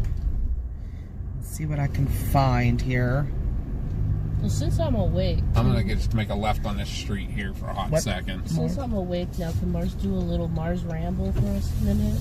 Tell you what, give me 1 second. Okay. Because we're like just... So this would be the railroad tracks that the engineer was on, and he ran from here downriver blowing his whistle the whole time to warn everybody. But obviously, like, this is down... This would all been flooded out down here. Right here, I'm sure there's an information sign right there that probably tells you. South Fork Brewery. I don't know if I should run up and look at that or real quick. I don't think they'll mind you parking right here. No. Let me run up real quick and I'll show them this sign. This probably tells them what was here and what got wiped out. Let me tell them the story about the engineer. His name was John Hess. I'll just go read that and I can tell them. He heard the roar as the flood sped toward the terminal. He guessed what had happened. Quickly, he tied down the whistle of his engine and drove his train westward until he reached the proximity of his home, and then he fled. So he actually tied his whistle down so it stayed open. Just to complete a continuous whistle. Maybe that's not the right one.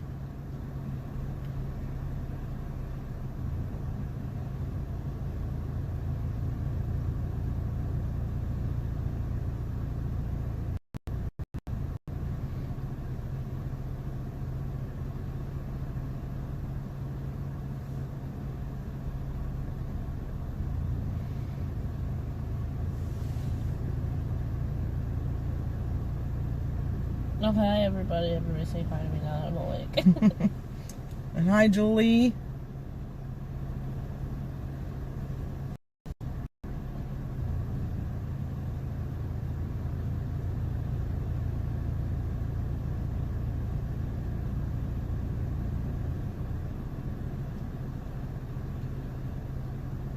Yes, that is him. John Hess was the engineer. And he tied open the whistle before he fled. And when people of East Conemaugh, Franklin, Woodvale, and Conemaugh heard the steady scream of the engine, many of them likewise guessed what had happened and fled. Even then, the flood pulled many back into the tumbling mass as it rushed about the lower valley. So his name was John Hess, and when he heard the roar of the flood, he tied open the whistle. And he was in South Fork? Yeah, and he drove towards his home and then fled. And he just left his engine sitting there with the whistle on to warn people. And people realized what was going on, so... That's crazy. So that placard didn't have actually anything to do with the 1889 flood. It was there was a brewery here. It talked about it was built in 1909, and they actually brewed during Prohibition, and they ended up getting arrested and stuff. But then they continued to brew until 1940, and there was the tallest building ever built in South Fork, and it was destroyed in the 1940s, and then the shipping building survived till 1977, and it was washed away in the 1977 flood. At the stop sign, turn left onto Lake Street. But that whole area would have been obviously flooded.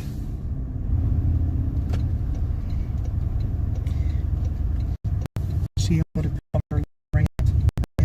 Yeah. I think we're still in the middle of talking history. I was just like, hey, I might as well participate. 1,000 feet. So it's up to you guys. Destination. You probably can't work to the next time. We told what happened here and everything. All right, I'm gonna open with a question. Has anyone in chat seen the movie RRR? Because Penny and I watched it last night, and it is a pure masterpiece of cinema. It is a Bollywood movie, okay? And it's very loosely based on true events. Very loosely.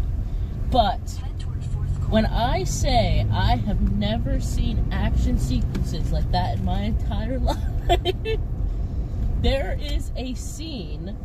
Okay, first off, let me preface before I say this that they did not use any real animals in the movie. Every animal in the movie is CGI. There is a scene where Homeboy releases a truck full of animals into like the governor's like home, and there's just animals everywhere attacking everybody. Like, I'm talking tigers and wolves. It's like crazy, bro.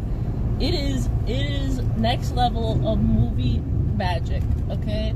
I'm talking, they're doing like crazy flips and stuff and just like inhuman actions, and they're saying that this is based on a true story, so I love that for them. I'm gonna let these guys go by if I find a place to live. Julie said emphasis on loosely.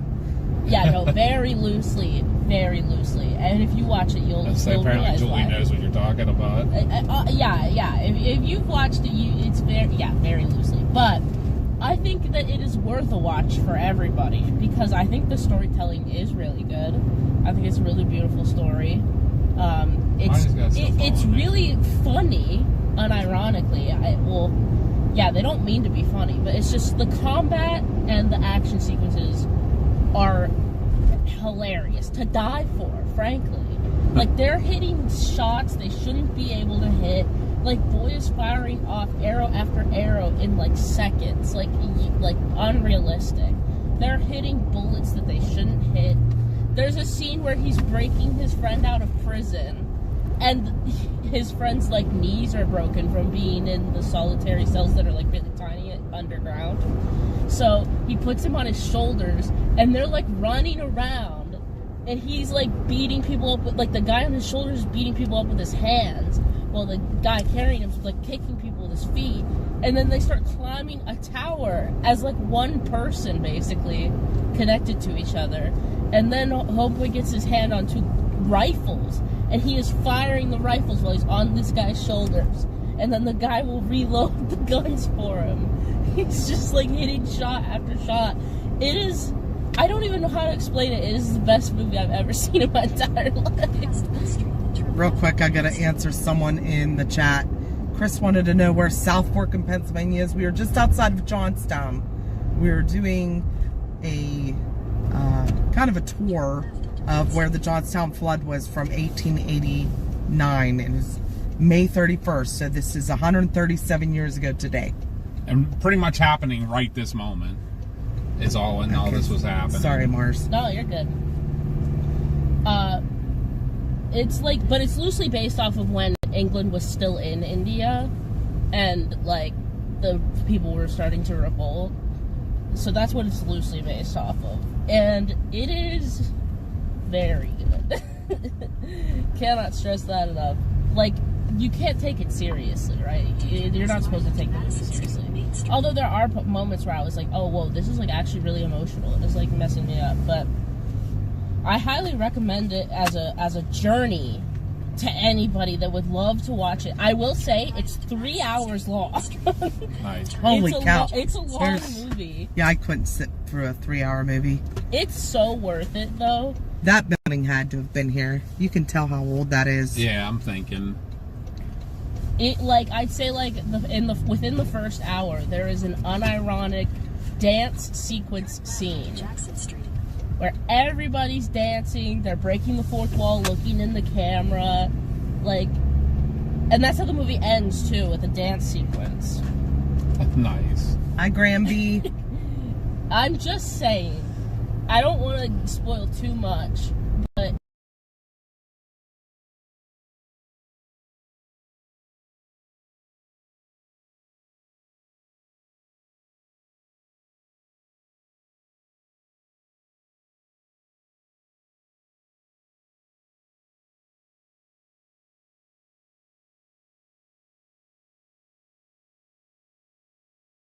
so much in Bollywood movies. So many slow motion scenes.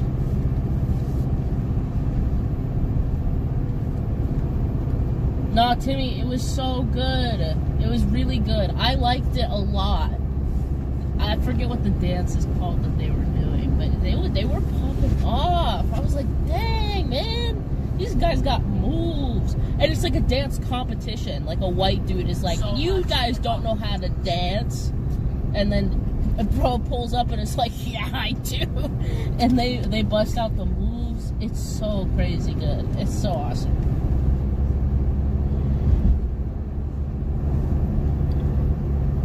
Sorry about that. You're fine. I needed to talk about that movie because it was literally so perfect. You sound like you're half awake, though. I am. I'm tired. Do you want me to not talk while I'm tired? No, you're fine. Take your next slight left onto Mineral Point Road. This is the area I'm not It's sure. just 3 R's. That's the name. It's RRR. Take a slight Easy to left onto remember, Mineral Point honestly. Road. Trust me, you're gonna have a beautiful experience. I don't even know what else to say about it. It's just so it was such a fun ride. I don't know if this needs reset or not. I'm gonna try to. I'm gonna reset the booster real quick here, guys. Well, it shouldn't. But It was fine. was it? Yeah. I get too worried sometimes. Yep. Figure while I'm on top of the hill, I already set her.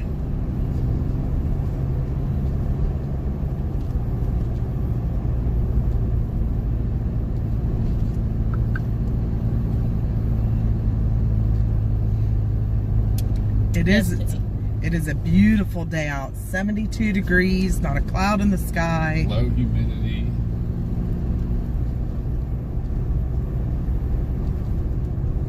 So now the next town we're going to is Mineral Point, which this town was basically wiped off the map. Nothing, from what I understand, nothing survived in this town. No, you wouldn't know, Graham, unless you've been to Johnstown. These are all towns right around Johnstown. was something I can't remember. I'm being done. Yes, Julie, it is a spectacle of a movie, and I love it. It might be one that me and Penny put in the rewatch roster. Like, when we don't have anything to watch and we just want to rewatch something. I gotta fix the map. Do I X that off when it says that? It should reconnect then.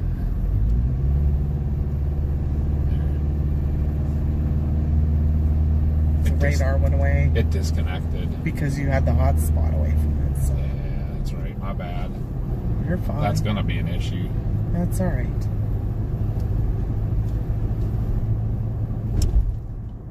Should be alright. Yeah, it'll take a minute. It shall come back. There it is.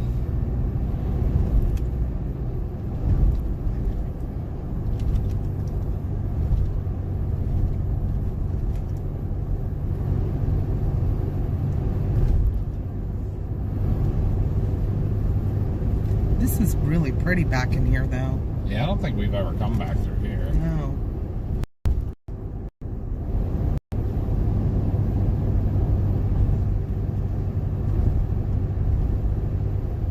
Wow, look at that. That looks like a southern plantation. Yeah, it does.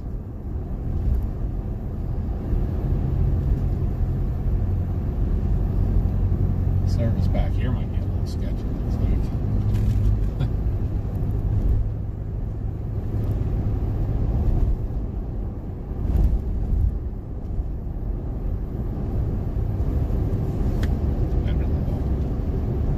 What's that?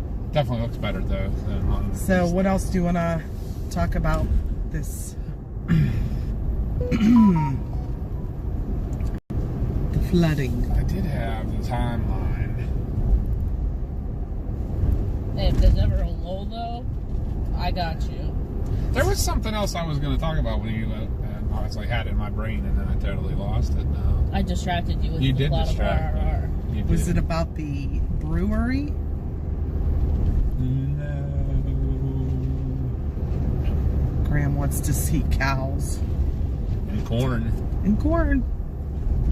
Too early for corn. Cows are possible. Corn's probably not. Wow, look how you there though. That's crazy. That's state game lands right there.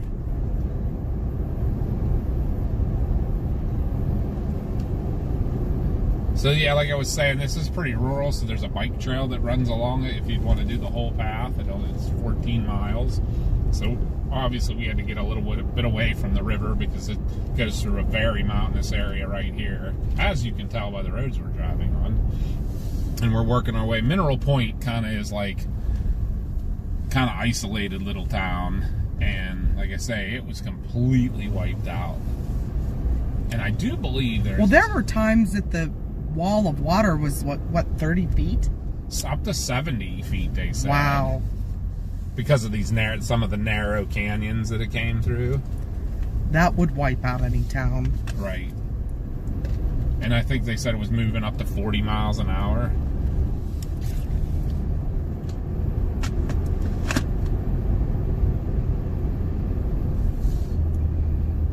Guess what road we're turning on in 7/10 of a mile? What road? Salt Lick Road. Oh. Interesting. This is Mineral Point Road that we're on now. It's very windy. Coming down into the valley. Looks like they've had some road washout issues here. Well, I can see why. Yep.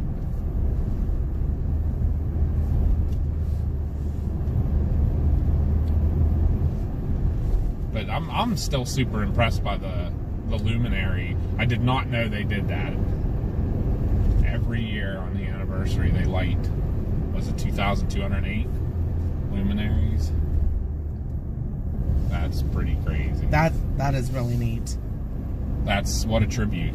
Like, you know what I mean? So many things are forgotten a lot of times and things. That what a way to send a tribute to those people.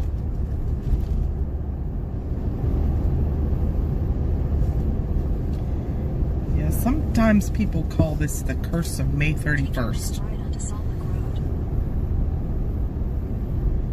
So this All I the do weather believe. events. Yeah, this is Mineral Point right Onto here. Salt Lick Road. Then you will arrive at your destination. So when I do, I'll just pull in here. It's a small little town. Is that a plaque right there? I bet it is.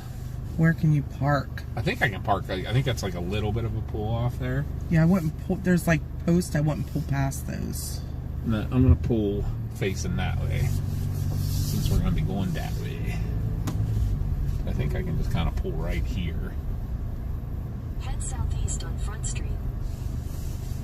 I shall go read it, or maybe I can. I mean, I could show you guys. I don't have to take the thing with me. I don't think. What is that? Is that like? I'm assuming this was an old a bridge. Yeah, Okay. and there's the river right there. Yeah. And you can see how close we are. There's a bunch of ducks too. Quack Quack, quack. Oh. That might be a memorial right there too. Yes. I've never, to be honest, people, I've never been in Mineral Point. So There's something about. and that's a dam right there behind that house. Yeah, it's something about the dam. Are we off the road enough? Yeah, we are. We're fine. Okay. 'Cause that's just a dead end street behind us. Let me go for a quick dance.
Hi, Robert. Welcome in.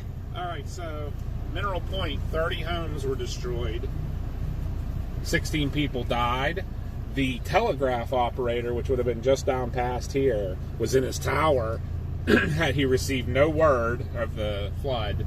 He only noticed when people started floating by in their house, on their roofs of their houses, that something was wrong. So he started sending telegraph messages down to Johnstown. And he stayed in his tower until it started to fall over from the flood, and then he fled to the hillside and he lived.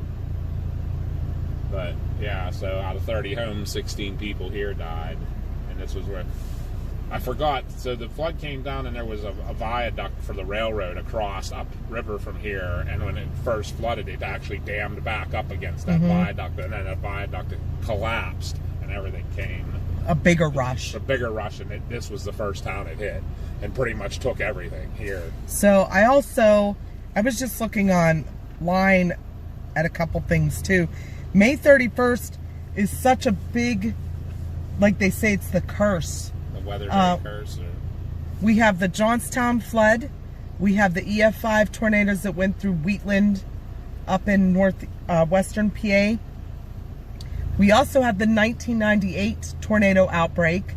I will never forget that. That's the one that went down through Berks County, but we had tornadoes in Somerset County as well. Somerset, I think, got hit the worst.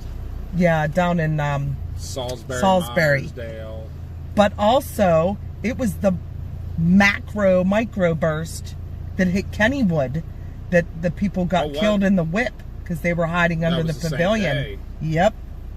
Wow. I remember that. The Yep. whole roof They had collapsed. 100-mile-an-hour straight line winds that day. And it collapsed on the... That was in 2002. So it is a very well known weather event day for not only Pennsylvania, but like I said, May 31st was also the El Reno EF5 tornado that killed the TwistX team. So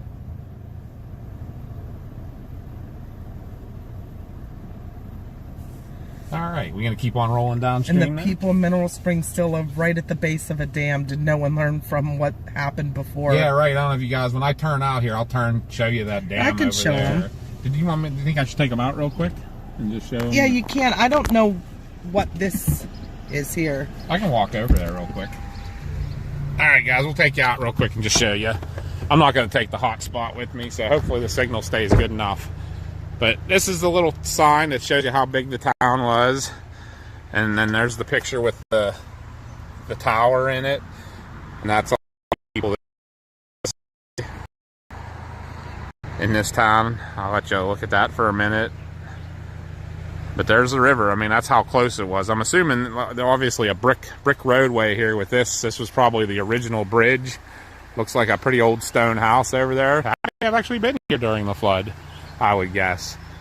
And we went down that way, but over there, that's another dam right there that you can see behind that house. I'm gonna walk over just to look at that, what this memorial is over here real quick.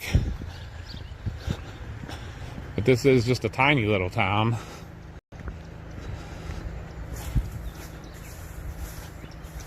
Oh, that's actually for that dam.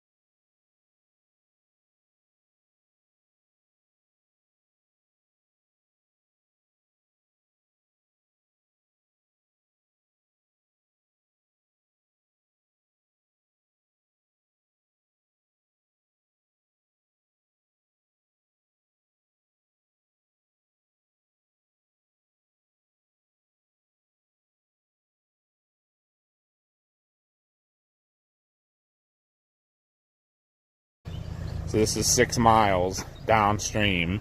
So we're almost already halfway. But there wasn't much but rural area between there. The stream went out, for sure. Really? Yeah. That's going to be the problem of leaving the vehicle. And Yeah. It's still not back on. I wonder what happened. There it comes. so I probably... Apologize about that, guys. The stream went out here. Probably when I got far away from the vehicle and wasn't bonding. Well, that has its own... But it's Verizon if there's no Verizon towers around True. here. You got that? Okay. Alright, we're going to keep rolling.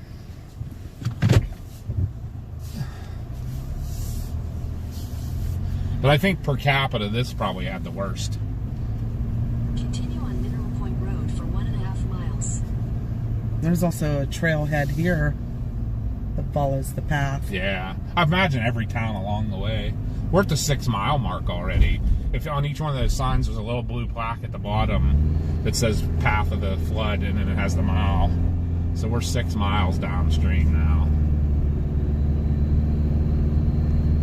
But signal should get better going up here now. But we are still following the river at this time. It's just down right in the bottom of this valley to our left. And you can see how This looks narrow. like this would be bad. Yeah.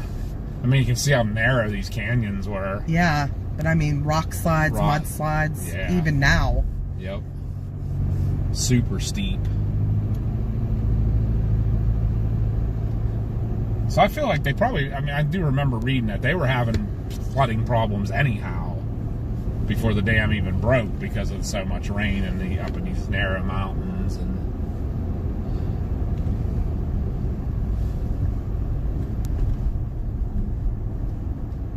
but yeah, I hope you guys do enjoy this kind of. Maybe we'll try to do more content like this. I want to do more stuff like this. I'm doing this because it is weather related on here, but we have our Binks Adventures channel, and I like to do. Mars keeps telling me I need to do this. Is go do more historic videos like this and stuff.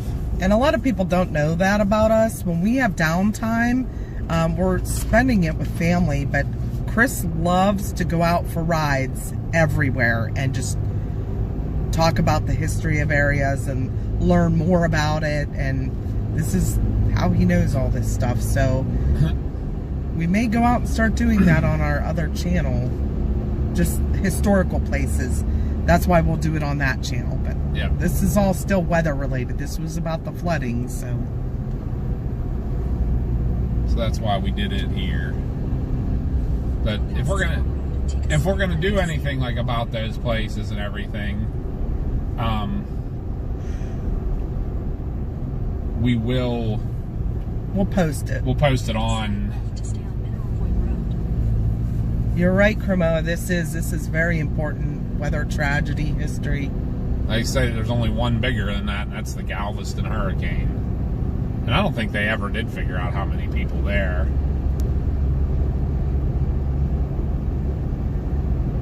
I think they estimate 10 to 20,000 people got killed in it.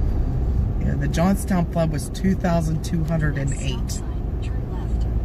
They thought it was 2,209, but one man actually was able to climb out, and he actually walked to another town, then moved out of state. I did not know that until you told me that. I read that interesting fact. Pretty crazy.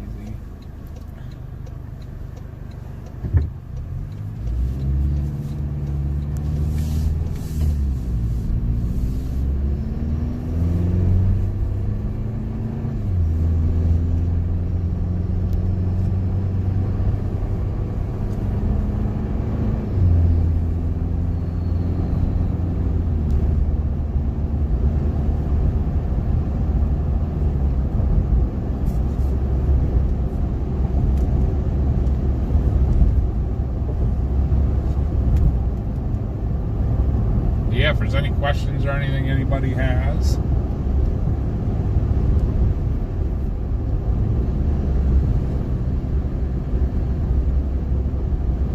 You guys will get some really cool views and stuff here towards the end.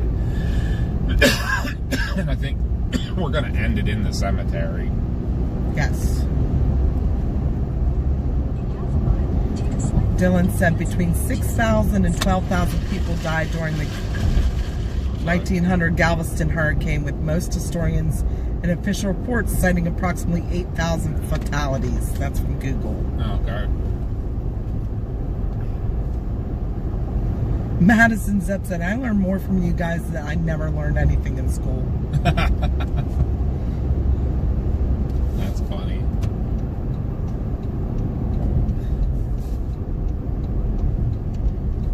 Take a slight left onto Pennsylvania 271 South, Park Hill Drive.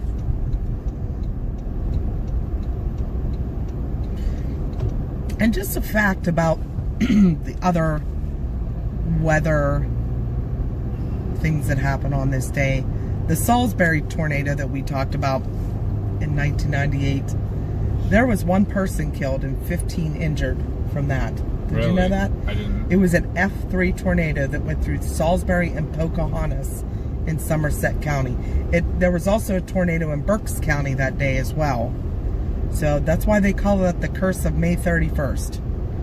But as you can see today, not a cloud in the sky. Right. Should be nothing bad weather related here. Now we have an earthquake. That's could be. But again, this is another area we got away from the river because there just isn't any roads along the river. The railroad tracks ran along it, and I think they did a rails to trail. I think there was an older railroad on the opposite side of the river from the main line, and that's where they did the the trail. That's what was in my brain that I wanted to talk about. Was railroad, what's going to be coming down that rail line on what day? What's the one thing I've been talking about for probably 6 months I want to see on a railroad track? Huh? Huh? I was reading.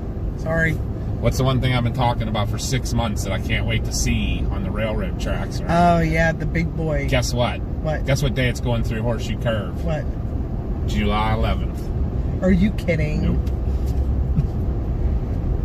It's leaving Altoona morning of July 11th and going to Ohio. So I might have to look and see about trying to find somewhere in its New York, in its northern run, to go up. Can you share a link to the Memorial Day 1985 tornado outbreak video? There's a few of them out there, actually. We have a home outside. Oh, no. You mean our live video? Ours? We have 2 of them we could do. We have a home outside Tionesta and had friends suffer damage in that one. Yeah, I'd have to find it. I don't know if on our anybody's lives. watching that could help us out there. You'd have to go back and find last year's and the year before. It would have been just May 31st on 2025 and 2024. Yep, we did lives both days. And this is East Conemaugh, so this is where a lot of the major damage would have started happening. Just down to our left is the river, and actually some of the Cambria Iron Works are down there now. This would be where the what was his name, Hess, the railroad engineer. This is where he brought his train to, with the whistle blowing. Yeah, his home was here, and he was able to flee then.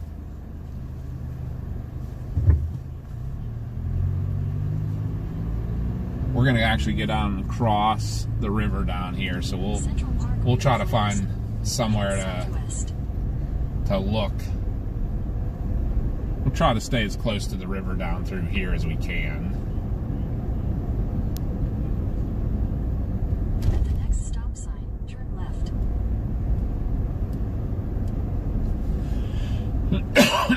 So these towns here would have, like up here, probably didn't see any damage, like where we are, but pretty much probably about from where we are downhill here to the left would have seen damage. Because a big thing that happened is the Cambria Iron Works that were up here got the floods washed through there and destroyed them. And you know what they manufactured there? Barbed wire. Ooh. And that got washed into the mix. Yeah. But I would assume this whole area down in here, this all took damage.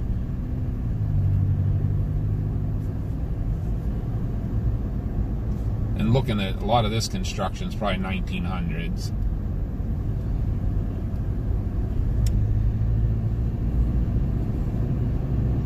But here's your main railroad tracks we're going There's over now. signs all along it. Yeah.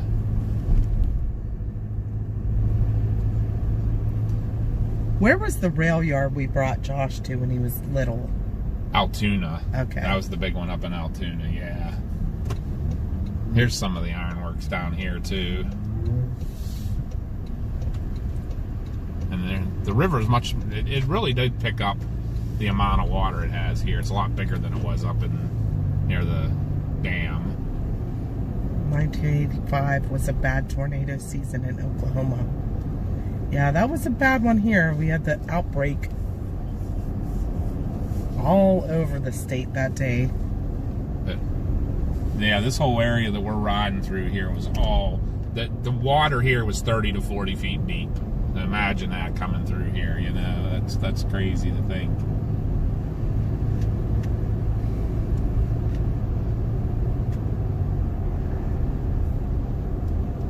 It is a little wider here, so the water was able to spread out a little more, for sure.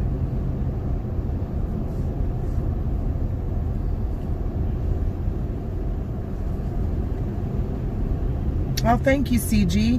CG found it. Thank you, thank you. Now we're going over the river again. It's going underneath us, and it would be coming down our left side now. And we're coming more into town now. As you can see, though, it narrows again right up here. You know, this area spread out washed a lot of those factories and stuff in this area out, and then it would all got funneled again down through here. So this whole area definitely took some damage.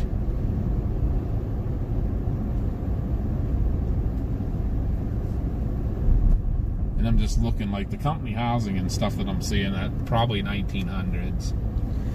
Looks like the Shady Side flood in Ohio was in 1990, but I don't know much about it. Shady Side. Is that an Ohio River flood?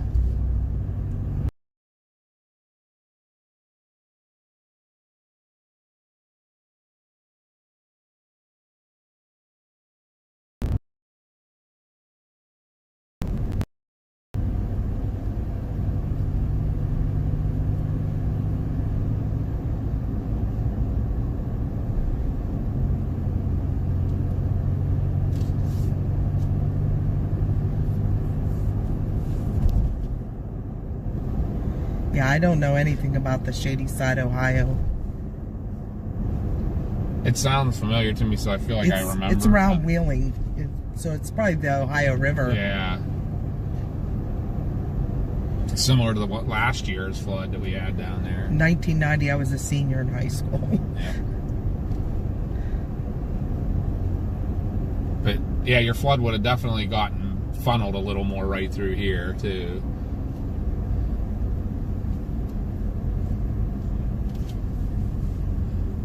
I mean, that's the thing. There's like obviously 137 years ago, not a whole lot left that you would be able to tell, but just you get an idea the how populated the areas were. And that now I just looked, you can't see through this bridge, but the flood control just started right above us. Yeah. Yep. And we'll show you some of that here. It's in like a little viaduct. bit. Yeah, it's all concrete. It reminds you when you see the people, they do the scenes in the LA River out in Los Angeles. It's the same thing. It's the big concrete V-shaped canals. They did that in the 1930, after the 1936 flood, to try to, and then 1977 proved it wasn't even good enough. But there's downtown we're coming to now. And as you can see, all this on our right, this was here, I believe, and a lot of this got destroyed and flooded out. This would have been all a big part of the Cambria Iron Works here.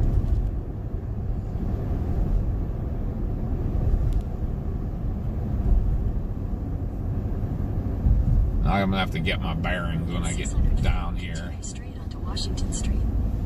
Straight? It only goes right or left. I know, right? Continue straight onto Washington Street. Washington Street is to the right. Where am I supposed There's to a white line here? right there. So. Yeah, there's one here, but there's one back there too. Yeah, I don't know. This town confuses me. There's also a white line up there. Right. I'm confused. I'm assuming this one's probably because of the railroad tracks. Like if you get past this light and then it changes, you can stop up there, maybe one car. But we'll walk around downtown a little bit here, is what I want to do.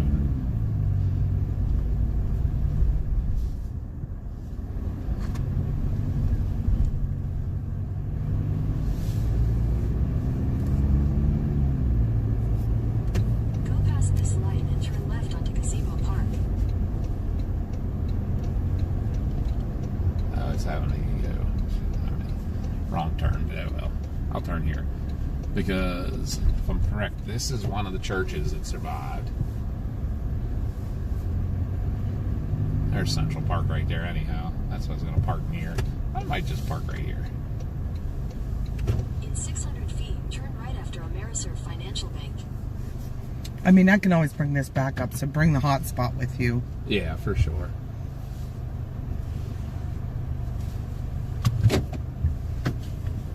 You want to go for a walk with Dad? No. Okay, I'm going to stay here too. Nobody's coming with me, so I don't have anybody to read chat while I'm looking at stuff. Sorry. They didn't chat when you were gone last time, so they were all watching and learning and listening.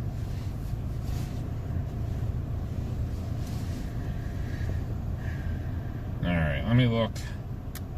So,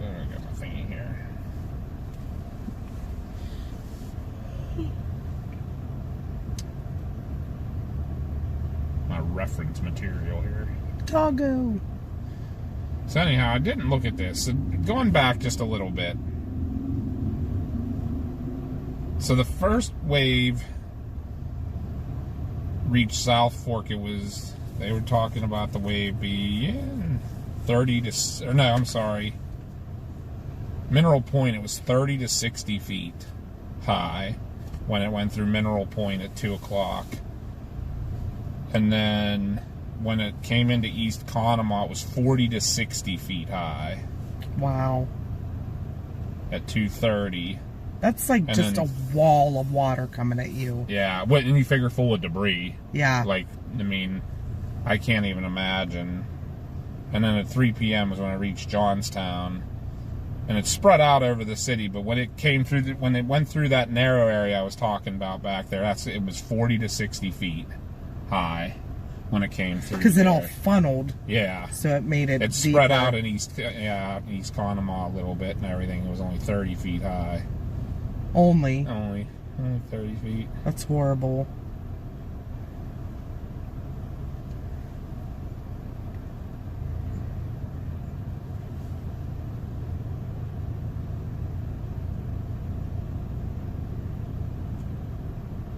Which church? This church, I think, was one of the ones that actually survived.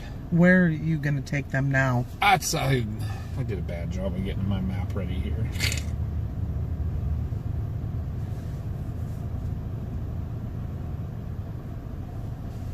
I can't remember.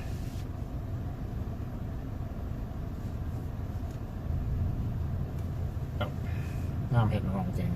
We're going to take you for a walk, though, guys, I promise. I'm messing things up here, don't mind me. Completely trashing myself here.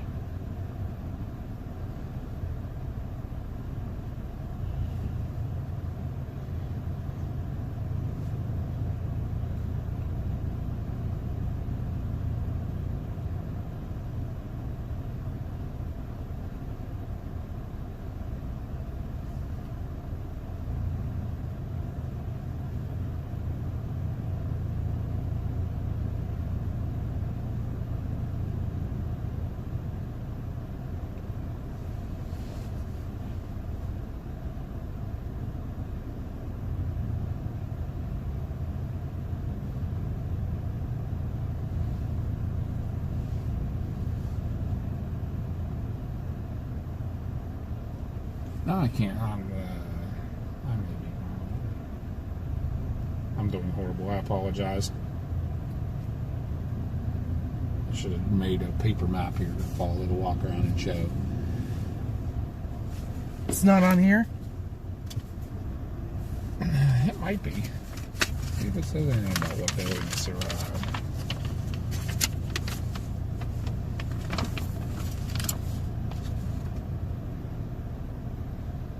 I mean, there's a picture. There's City Hall right there. What's that? Church. Yeah, that's. I think that's down further because that's down by the viaducts. That's yeah, down that's by a the little further. Stonebridge Arch. Yeah. Maybe. That's a different picture, though.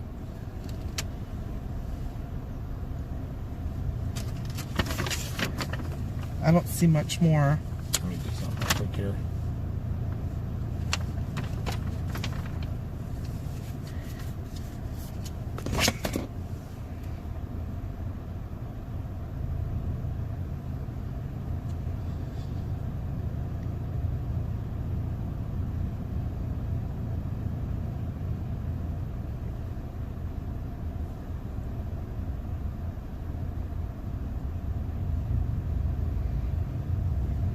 I thought I made a decent map, but it turns out it's not as good as I thought. Johnstown's a very confusing town just because everything's built on a triangle, basically. It's kind of like a mini Pittsburgh. And that's a little piece of history, too. When the flood happened, Johnstown was bigger than Pittsburgh. There was more steel made here than there was in Pittsburgh. As crazy as that is. I need a drink. I'm out. I'm sorry. Come for a walk with me. Maybe we'll find somewhere to get some. I don't think so. Not in downtown. Sheets would be the closest.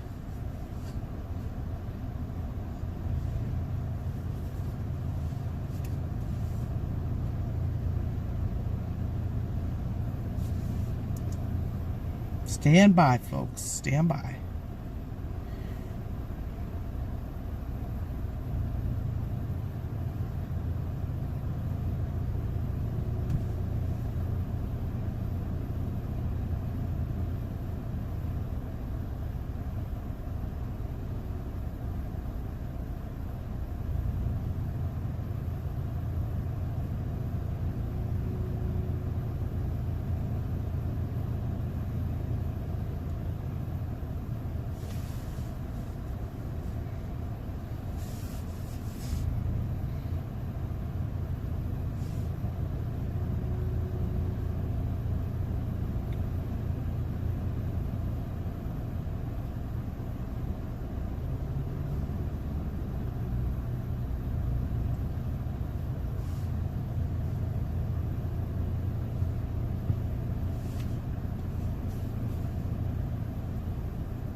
Using that AI stuff.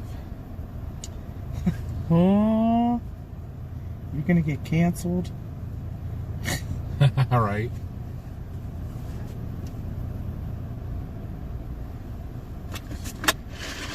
I'm gonna start taking a walk around anyhow here. There's actually a few of you can see. I know some of these buildings because I know the one. I can see one actually over there. So I will take them and. Okay. You want the camera? Yeah, I'll come get it over there real quick. I'll take Okay. this guy with me too. So if you want to do that, you'll need your hotspot. Or should I just take the phone? No, because it lost service before when you walked away from the hotspot. This doesn't matter. I can read.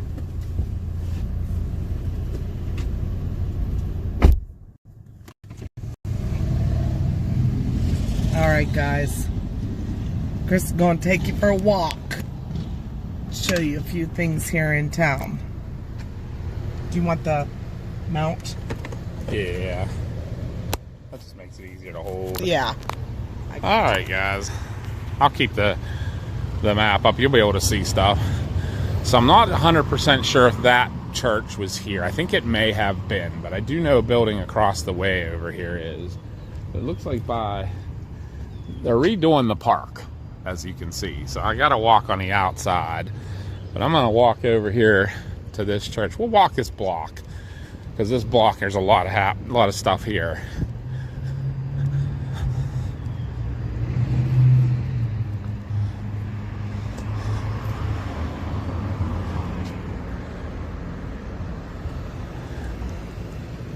Yeah, this was in 1869.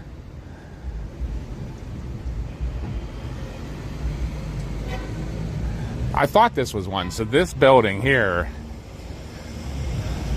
there's a plaque right there. This building was here and the flood came through, and they did say that this building saved a lot of lives because it actually protected downstream buildings, which would have been down this way. And I'm 100%, we'll say 99% sure that red brick building there with the decorative, that was the newspaper building, and it survived. And I know that people actually took shelter in the top floors of it and survived the flood. You kind of can look at construction and stuff and know. But yeah, so this church, which I'll get you a better view here in a little bit.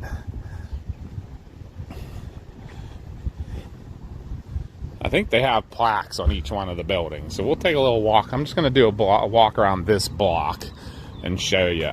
But your flood would have came, where we're standing here, would have came from our left to right. It would have came down these streets.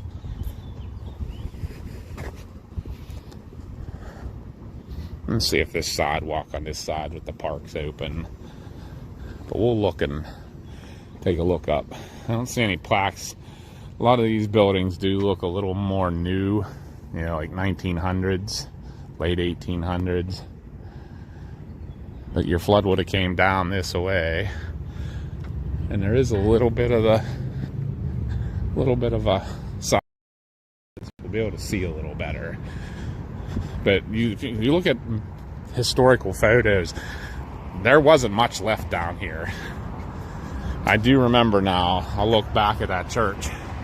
That church, if you look at some of the pictures, it was like the only thing in this whole section of town, pretty much, that survived. And I remember there were some houses and things downstream from it that survived. But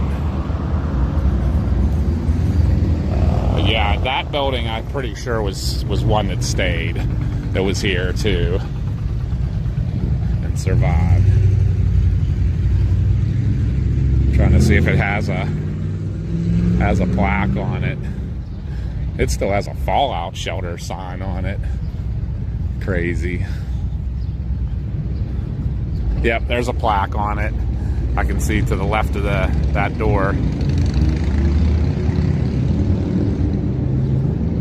I did know, and I say a lot of people actually took shelter in the upper floors of that building and survived the flood. Here's their Central Park that they're redoing. Hopefully they turn it pretty nice.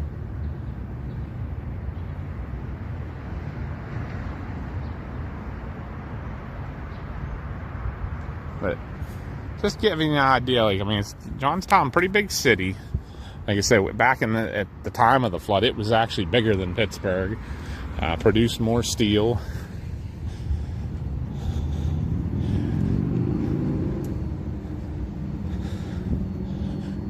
But as you can see, a lot of these buildings, I'm pretty sure now, looking at this block, it's this block here. I'll tell you what, I'm gonna look and see what I can see here. Jeez, sun's bright, can't see nothing. I'm gonna open you up here. So on this block here, that was the only building that was here, that red brick one. These all were built after. And again, back over the church over there was, I'm trying to get my phone to give me some more landmarks that were here, but we'll go over and look at City Hall too.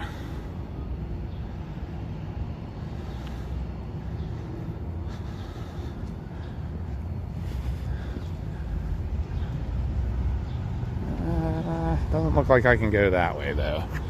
Looks like I'm gonna have to do a whole nother block. So we'll do it. Let's see if we see any more plaques. Hopefully you guys are still seeing me okay.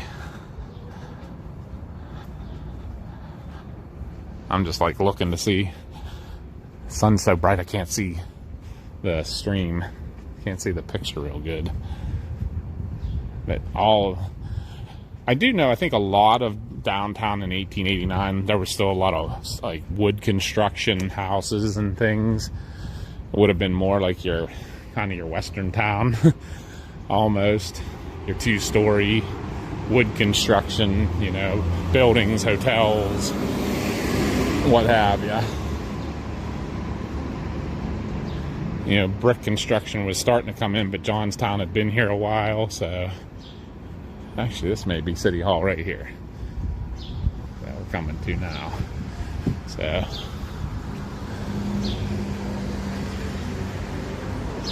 here we go. Let's see. Here's this thing about the 1936. And there's your high water mark. Huh. Okay, this was definitely what we wanted to see, guys. Glad I walked down here. Alright, so this is City Hall.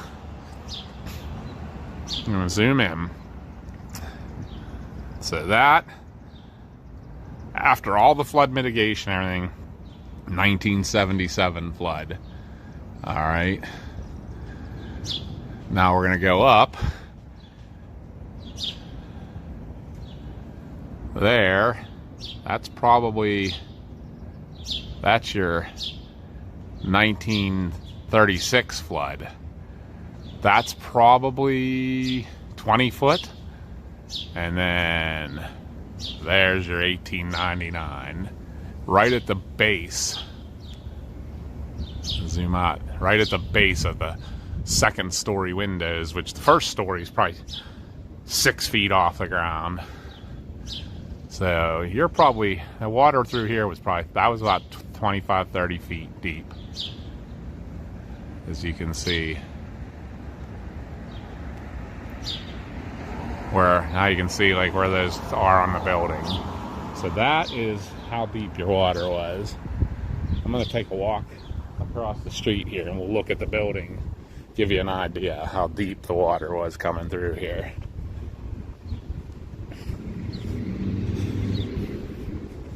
Fresh paved road there, I can smell it. So this is City Hall. And that top, you figure that top one is right at the base of that second story window. So your water came through here that deep. And you can see a person walking down the street, how much water above their head would have been. It's crazy, right? This building was here during, so those are the high water marks on there. So those were your 3 big floods here. But crazy that even in 77 it was still deeper than a person standing here. I'm just watching that lady walk, you know, and like this 1977 water would have still been about 2 feet over her head. So that's what you had happen down in this major city. Now, mind you, I know the 1977, I don't think they had the force, you know, you didn't have the force of a dam break coming through it. But you had just the depth, you know, and that was just from the flood water. Same with 36. 36 was more just depth of water and amount of water. Now, 1889 was, you know, was a wall of water that high. So that's a whole different story. I mean, it did it. If you look at the pictures, the historical pictures, it basically leveled everything that wasn't heavy stone built construction, which obviously that building's heavy stone. I'm sure this building looks like an old post office to me, I'm betting. I doubt it was here then. That looks a little later construction, probably 1900 something, but there, I do believe that church was also one of the ones that was here and survived. So like I said, it was the heavy stone construction that survived it, for sure. But got a pretty good idea. We're gonna head back towards the car now. Get you guys to go show you. We'll show you the viaduct, the stone arch viaduct, where most people passed away at. That'll be our next stop. But pretty cool, guys. But that literally was happening pretty much this right now. You know, like we're here when it, the exact moment it happened 137 years ago. Some crazy stuff. Big weather history, I guess. But we'll answer any questions you have when we get back and stuff.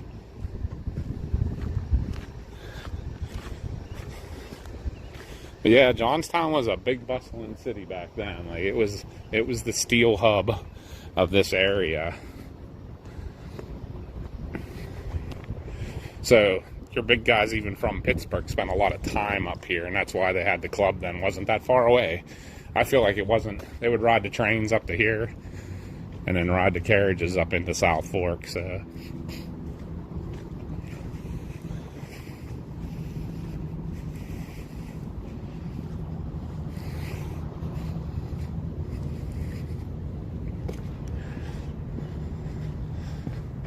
interesting statue.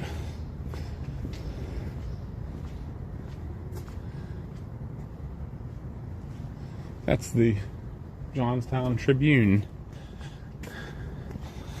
I forget which newspaper was the red brick building I was showing you guys. The one over there that survived. I forget which newspaper that was at the time. That may have been the Tribune. And now they're over here. Which that building was definitely not here then. So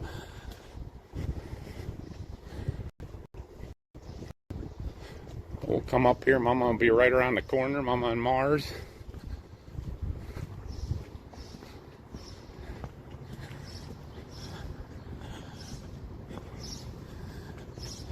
Hopefully, I wonder when they're going to get the city park done. It's a nice park. I feel like that's something you'd try to do through like kind of the down season and hope have it open for the summer, but maybe not.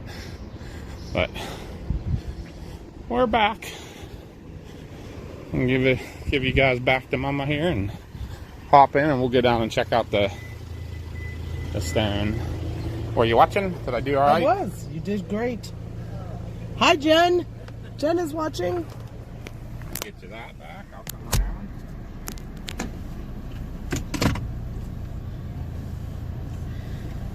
Phone plug back in here.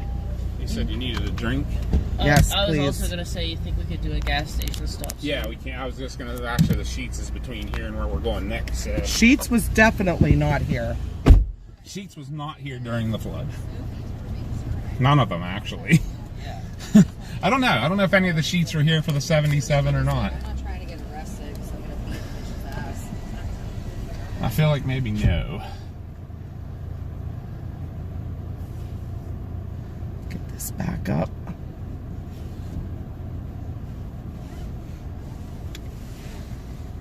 I did that without even knowing or having a map. I ended up being where I needed to be by accident. Plug this back in. I know Johnstown a little, but I don't know. So.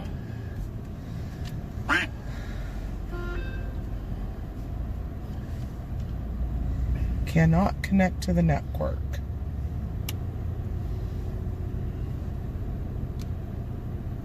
Did we lose the map again because of me being gone, though? Hey, what's that? I'm trying to make sure it It connects. shouldn't be anything to do with Bluetooth. It would be the Wi-Fi. That's on, yeah. Yeah, why is it not picking it up? There it is. It's connecting. Okay, just because I didn't have it here. Yay. Did the stream stay nice while I was... It did. I figure when you take the hotspot, it usually does. Let me look on the map here.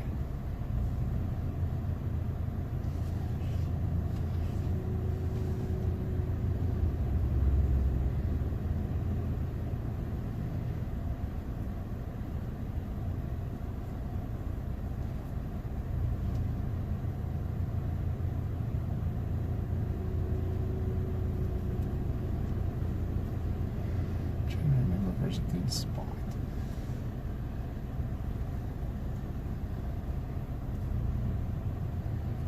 Pull the chat back up here.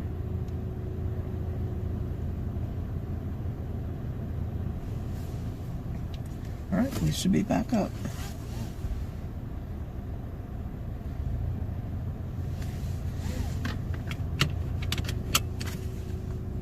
Little parking area right there. I think it is.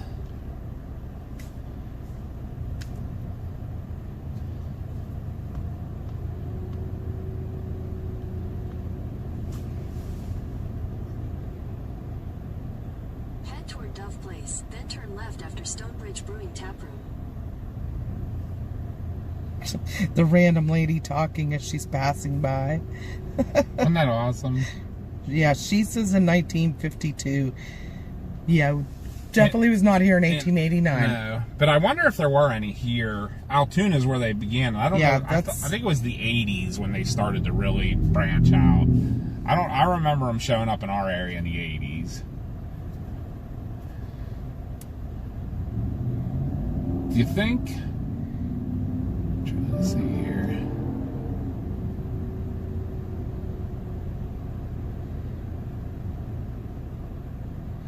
Okay, Mel, we'll see you in a bit. Do you guys think you can hold on a sheet stop till we do the bridge? The stone bridge real quick? Yeah. Because it's kind of out of the way to go over there and into the bridge. We go to the bridge, it's on the way going up the That's mountain, fine. up to the top.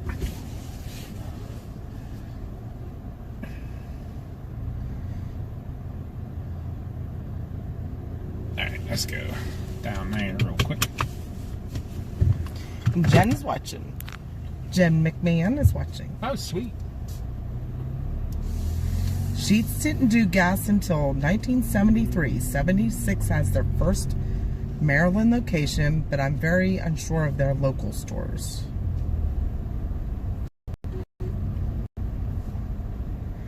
We need to get Jared Riley in. I think he knows a lot about Sheetz history. Right. At the next light, turn right. Oh, you know what? We will go over to Sheetz now. I was having a brain fart. It's straight over this bridge. We're gonna hit Sheetz real quick, guys, and then we'll go hit the last couple places here. Divine Street.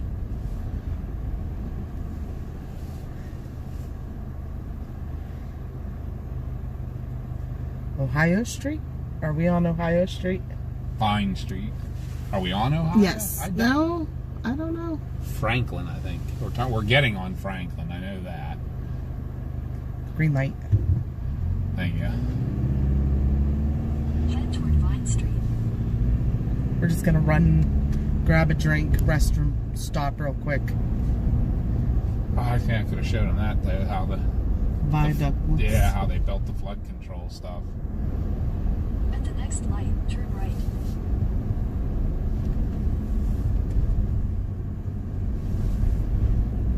That church looks old too. Yeah. Most of the churches did survive. I don't need gas or anything. Alright guys, just a real quick stop here at Sheetz and we all need a restroom break. Come on buddy, don't fall into me. You're fine.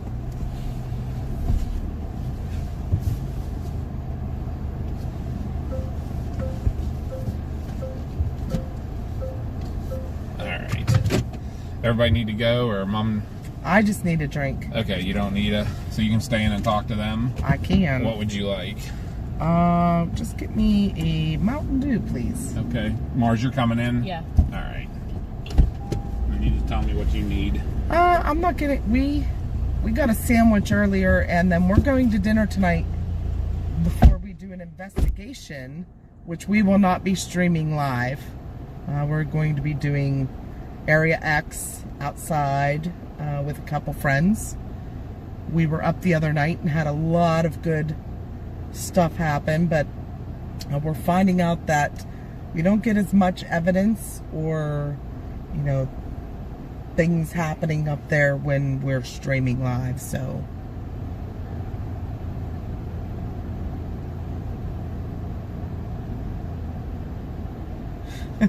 Julie wants an iced coffee and a brownie.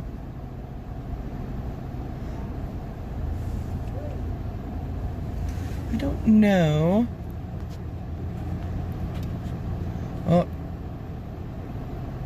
Papa had you way zoomed in, so I'm going to zoom you out. Or zoom you in, I'm sorry.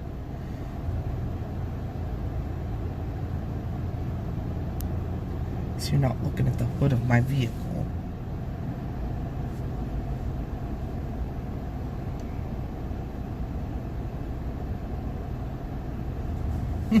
Nothing for you.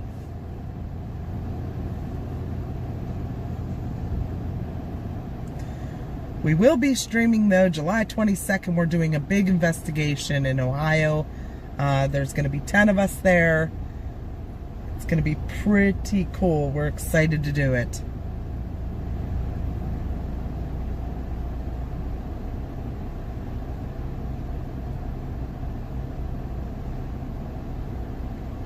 And that one will be streamed on our Faye West Paranormal channel.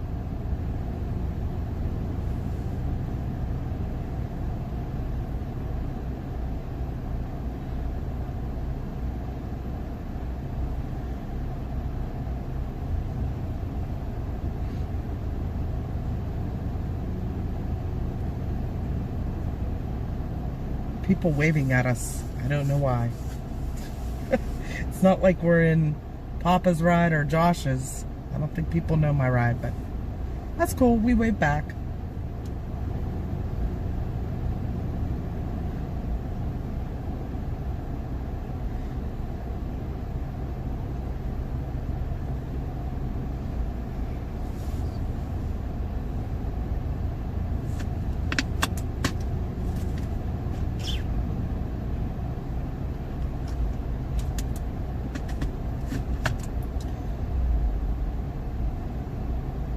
Awesome, Jen. Thank you. It's getting close. Less than 6 weeks. We are so excited. We got another chaser today. Jared Vogel's going to be coming. We got another vendor today.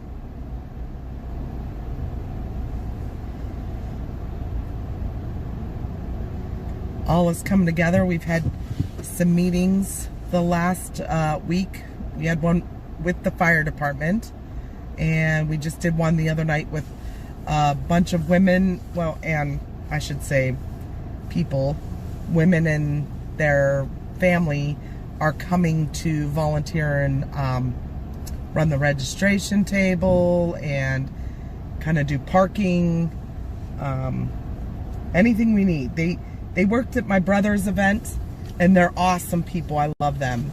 And I know Melissa watches. She just lurks in the background. So shout out to Melissa Strobel, and Leslie Kane. Hi, Gabe. Welcome in.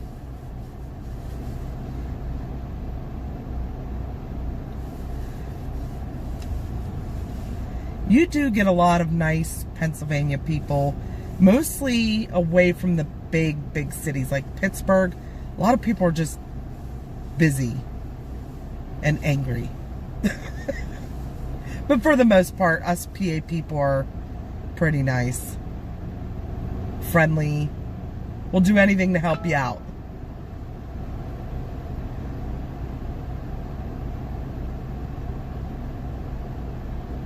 Is Tucker his dog, Julie? Because, yep, he's bringing his dog. Awesome, Jen. I think everything's pretty good for now, but yeah, we'll definitely let you know. We're going to be up there Friday night starting to set things up.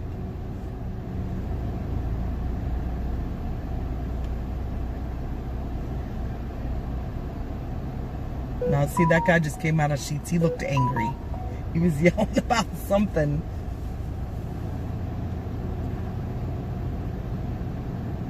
Yeah, he's bringing Tucker then.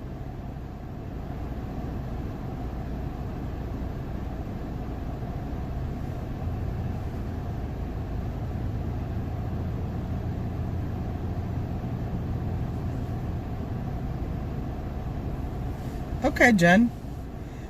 We're going up to Area X tonight. Nick Wilkes is coming with us, and Kelly Gatos, who's one of our OG followers and one of our close friends, part of our paranormal group. We're going up there tonight. We were there Friday night, and we had a lot of stuff happen. So I can't wait to take you and Brady up there.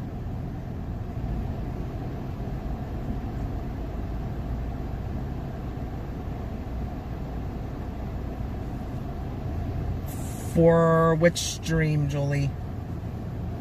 We definitely won't be streaming tonight. But for the July 22nd investigation in Ohio, we'll be doing a live stream the whole time.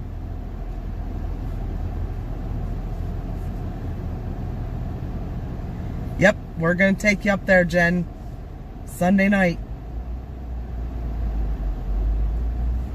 I love me some ice cream sandwiches. I have to save room for dinner, though. I haven't been eating a lot lately. I had diverticulitis again right before our little chase trip. And I started to feel better. And then the night before we went home, I started having the pain again. I ended up back in the ER, and it actually... They said on the CT that it was improving, but not healed. So I had a lot of inflammation, and I had to be put on a different antibiotic because it should have been completely resolved, and it wasn't. So, yeah, I've been dealing with a lot of GI issues lately. So, haven't been eating a whole lot. I think I lost about 10 pounds in the last 3 weeks. Maybe more. I don't have a scale, so Oh, I don't know if we're going to be streaming. We might walk around and show everybody the chasers and paranormal teams that are there. Excuse me, but we're not going to be streaming the event.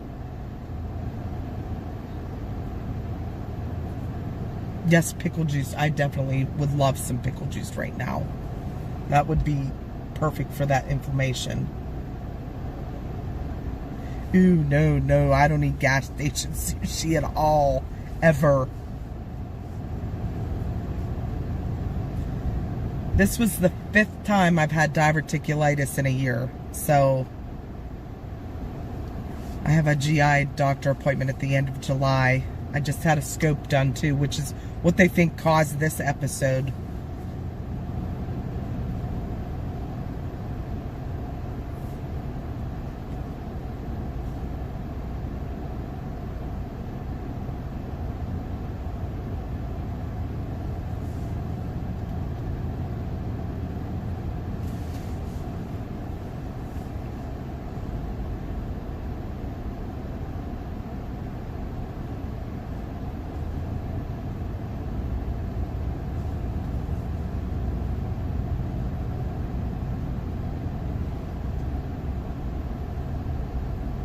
After they come back out, we're going to take you to the stone arch bridge where all the debris piled up.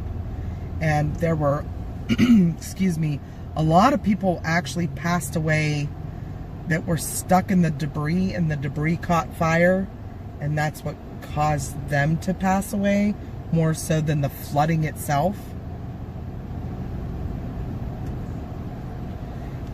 Me too, Robert. I hope it completely heals here soon, but I'm tired of antibiotics. They cause more problems sometimes if you take too many. They didn't have what me and Dad wanted a snack, so we were just standing there like, what do we get now? Julie wanted an iced coffee and a brownie. Robert wanted an oatmeal.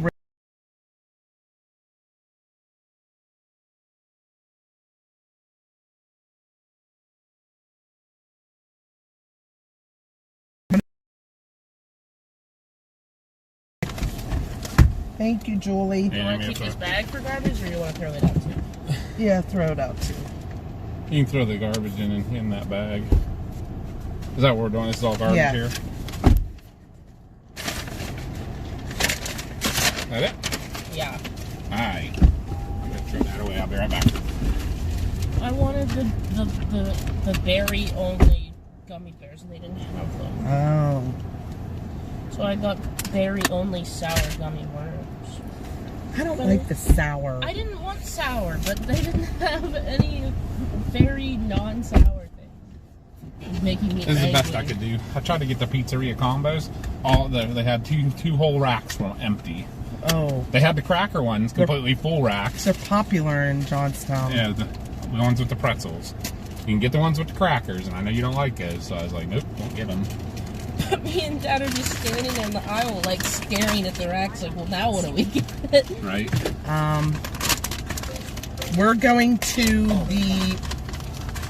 Sorry, bag crinkling. We're gonna go to the, Gotta be careful you don't run nobody over. the stone arch bridge where all the debris piled up. And that's where a lot of people perished from the fires. They were trapped in the debris and they were still alive, but the debris caught fire. Because of all the wood burners and coal furnaces and stuff. Thank you, Daniel. What? Sorry. That made me nervous when you were doing that as we're pulling out. Am I hitting something? I'm sorry, my headphones turned off and it started playing my YouTube video out loud. Yeah, we still have some places to show you here in town with the flooding, with the Johnstown flood. We're going to end the day at the cemetery. There is a mass grave memorial where 777 people that were unidentifiable, they put them all in one grave and gave them a giant memorial. And they did give them individual headstones, but they're unmarked. Yeah, they're all around the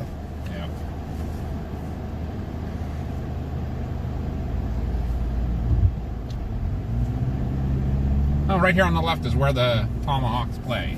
Yep. That's where I went and saw in this moment. Yes, it is. It's a cool little building. At the light, turn right onto Pennsylvania 403 North, Pennsylvania 56 West.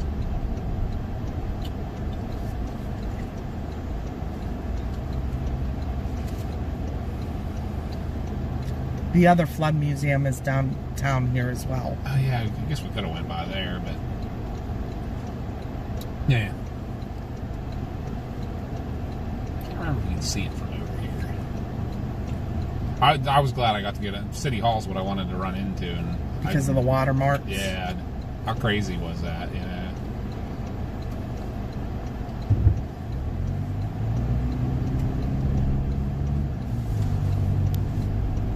There's the incline right here on the left. That bridge right there goes over to the incline, which they built after the 1889 flood as a way to evacuate the city quickly. I don't know how you're going to evacuate the city quickly when that only carries like 10 people. I mean, I think the cars are pretty big. You probably could carry a lot more. But we've been on that a few times with our vehicle, and Titanium said it is, I guess, perpetually under construction. Yeah, I mean, it's something hard to keep up, I guess. And there are 2 inclines in downtown Pittsburgh as well. Yep.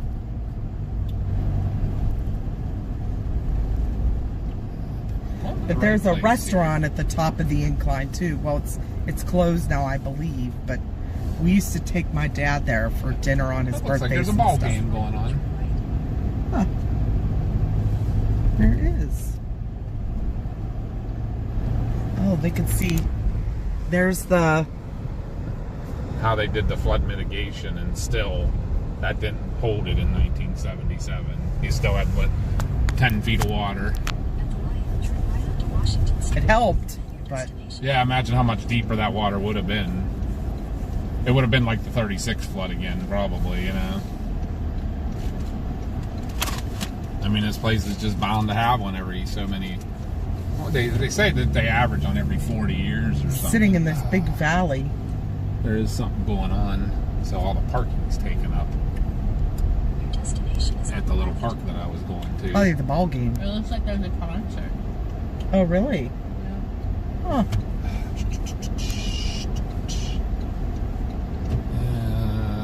Okay. This might have to be a not stop thing. Can you... can't see it from here. If you turn around, I could show them out my window, and like if you come back around, because that's the arches right there, right? Then continue straight to stay on Washington Street. When we cross the bridge back there, you know what? Maybe Yeah. I'll just try to do a. Let me go up here somewhere and just turn around.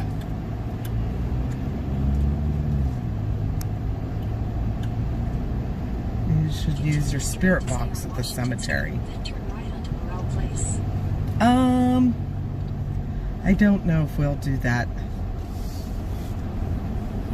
We'll do a legal 3-point turn. Turn right onto Morrell Place. Then at the next stop sign, you'll turn right. Quite make it, but there's no traffic or anything. So I think it'll be out your side. We're gonna have to probably do this without stopping, guys, just because I There's might be able no to pull parking. over for a hot second. But the little park where they have like space for 4 cars, probably people at the ball game or whatever's going on over here, took them up. So they aren't going to be But- leaving anytime soon. But that's them there. That is it. So, yeah, they have something going on at the park. Polish music. I think there's enough space. I'll just pull it in front of this white car for a minute. Let you show up. You can't see it. No, you can't see it. As you go across the bridge, they can see it. That's where all the debris piled up.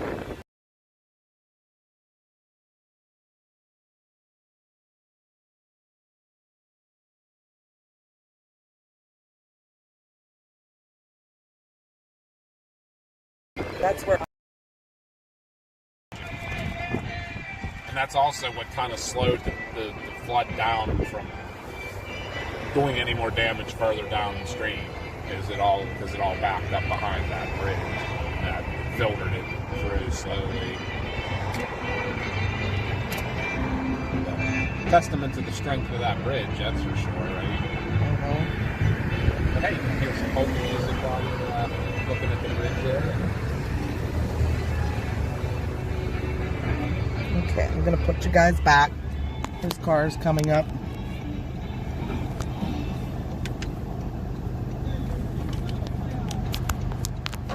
All right.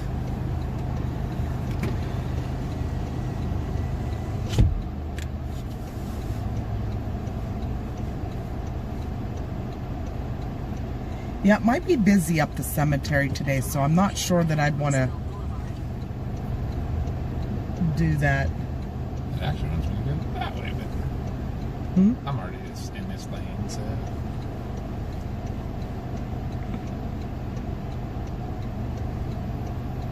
It actually wants me to go right. I can't wait till this car goes past. Yeah, if nobody else comes up. Did my light ever turn green? No. What the heck?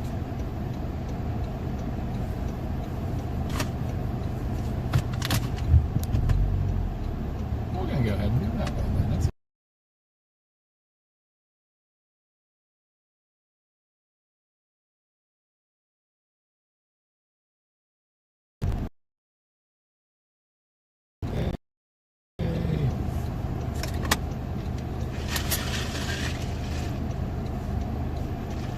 Mars, did you put the other drinks in the cooler? Or If the cooler's in the back now.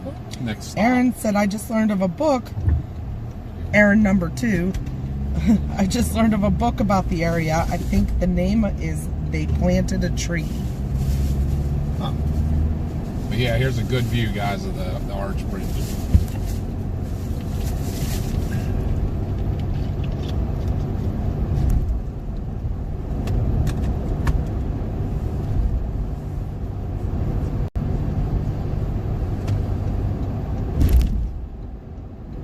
And you can see that you definitely think that that's a lot of volume of water to fill that. And still be 30 feet deep.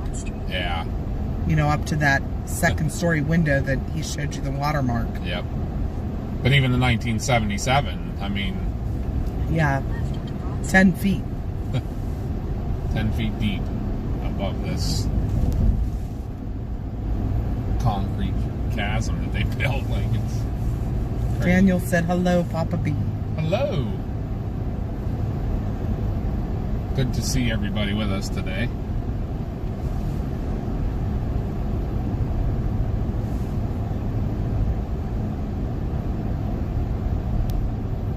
Senior life.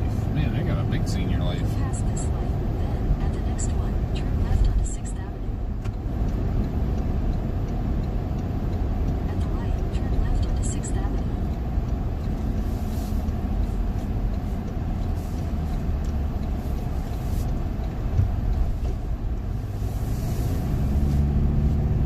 Johnstown does have a lot going on for it still, like with the baseball team, the hockey team. They have all kinds of concerts and stuff up here all the time, and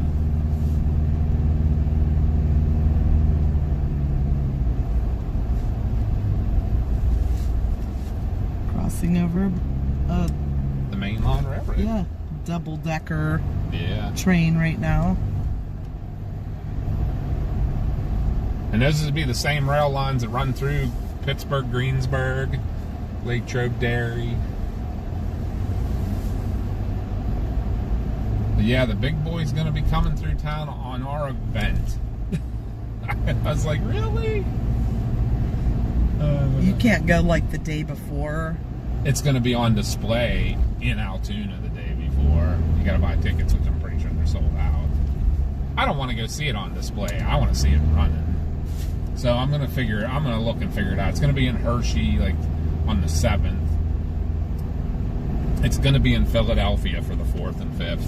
Oh, we work both those days. Right, but how cool is that? Yeah. For the bicentennial of not the bison, but the quarter century of the country, it's going to be in Philadelphia. And the crazy part, if any of you guys are, I'm sure some of you are rail fans, because weather nerds are rail nerds, a lot of them. This is the first time that the big boy engine's been east of the Mississippi River since it was built in New York. Back in I forget what year it was built, but... Okay, it's called They Planted a Tree in the Wilderness. That's pretty interesting. That's something I'll have to look up. Speaking of books, if anybody's interested in poetry, you gotta check out Mars's book that was published a little time back here. We'll put a shameless Look, CG put it. Read my mind. By Thomas. Yeah, I was going to say, he had to have been reading your mind, because I'm sure he did that before you said something. Yep. 600 feet, take a sharp right. By Thomas Imler is who that other book is. I'll have to look that one up. We will have copies of Mars's book for sale at the event, and she will autograph them for you. If we see a lot of interest, we might have to order some more of them. Yep.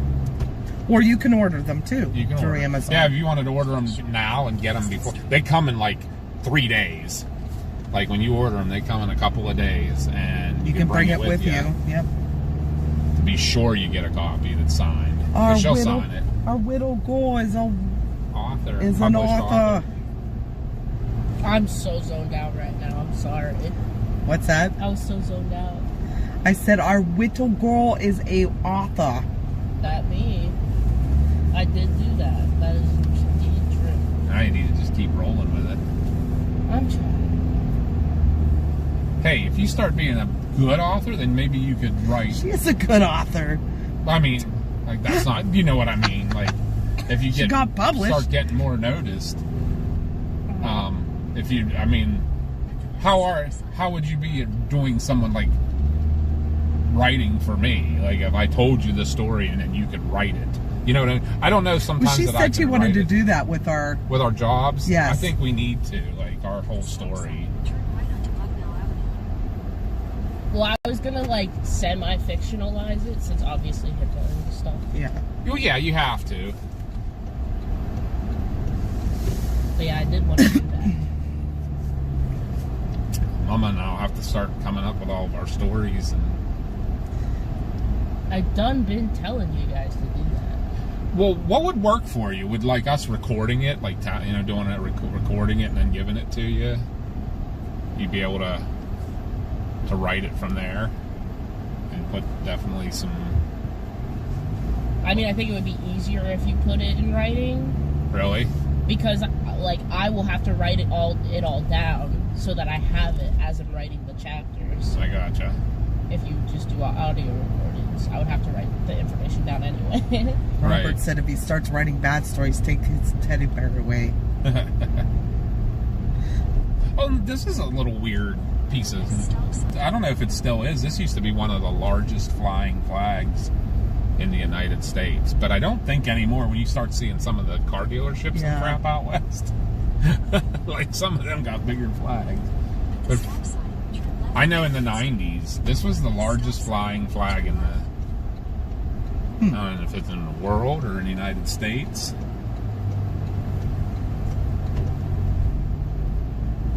We'll show you guys all this real quick here. Why is it a half? At the stop sign, turn I don't left know. onto Well, H. maybe because of today. Then your Oh, destination yeah. will be on the right. Maybe Or, they do that here. 4 out of 10 I don't playground. like the color. Like, why'd they do that weird tan color? What's that? The playground. It's very. It's like really icky color. I don't like it. It's off-putting. Muted.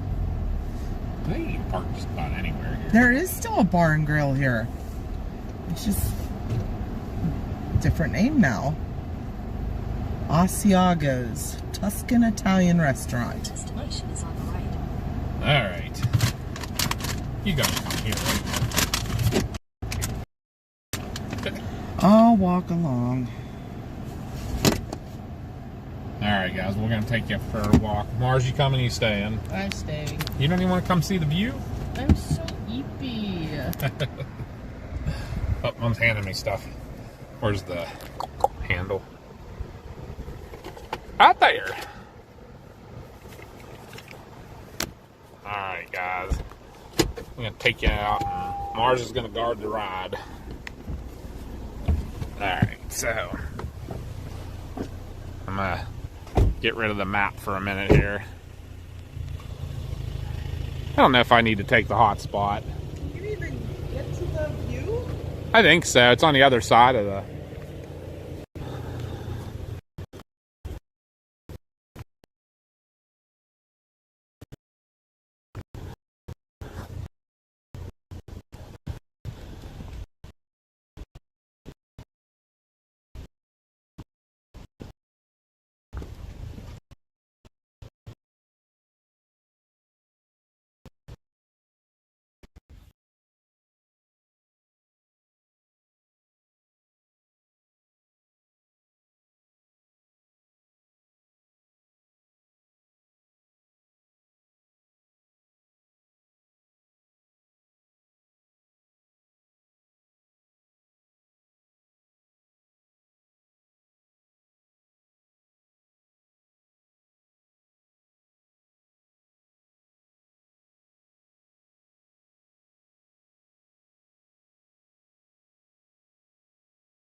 Why is it saying the cellular service isn't working?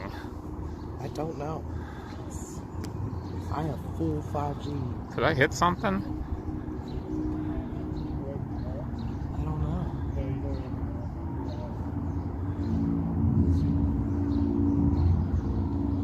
You want me to see a minute?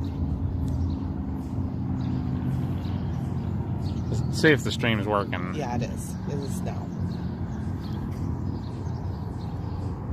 It's on. Okay. It doesn't, I can't see to tell if it's, it doesn't look like it's streaming on cellular. It seems like it's only on Wi-Fi. That's weird. Very weird. Huh? Very weird. I can't see it though, it's so bright. So, totally missed everything here, guys, but here's the incline. Steepest in the world, I do know that, and big enough to carry vehicles. And we have ridden it. They're doing a rehab on it right now. I mean, I'm sure this is something that's really expensive to keep up and hard to keep up. Kind of cool, but I was hitting the wrong button there. And that's downtown, and if you guys missed earlier, if it's streaming now, good. There's the little Conemaugh, and that's where the flood came down, went through the Cambria Ironworks there, and then came down through and washed through town. And I was zooming in earlier showing that church is one you see in a lot of the pictures, you know, where the floodwaters went around it.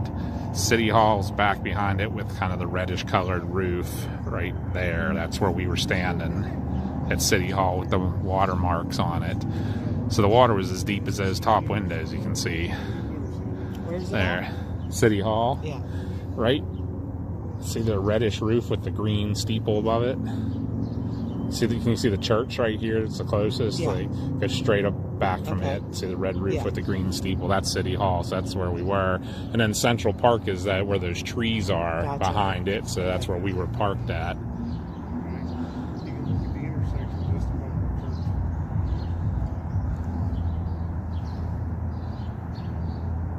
So this is, zoom out, get the whole picture though. Let me show them where the flood came down. I did, yeah, because that's the Cambria Ironworks there. And then like what you can see off in the distance, let's zoom back in a little bit here. Up where you can see the buildings up there, that's like East Conemaugh. That's the areas we came down through when we came from up at the South Fork Dam. So gives you a good idea. And like I say, they built the incline after the flood to give the people a way to escape from downtown. I mean, if I remember right, I think the ride only takes like a minute. If they knew that something was coming, they'd have time to try to get people out of town. Just running it fast. It says that the incline saved countless lives with the Great Johnstown flood of '77. Yeah, I'll show you guys this for a minute. Let me step over there and you guys can see that for a minute and try to get it to where you guys can see it decent.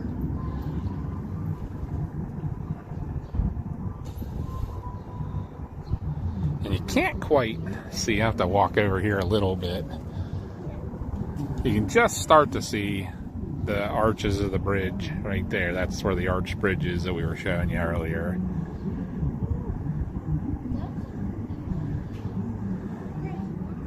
But you kind of see like the angle of everything, why Johnstown got it so bad is because the river basically comes down into town and then turns, it goes this way, so the water just kept rolling straight ahead and just hit town.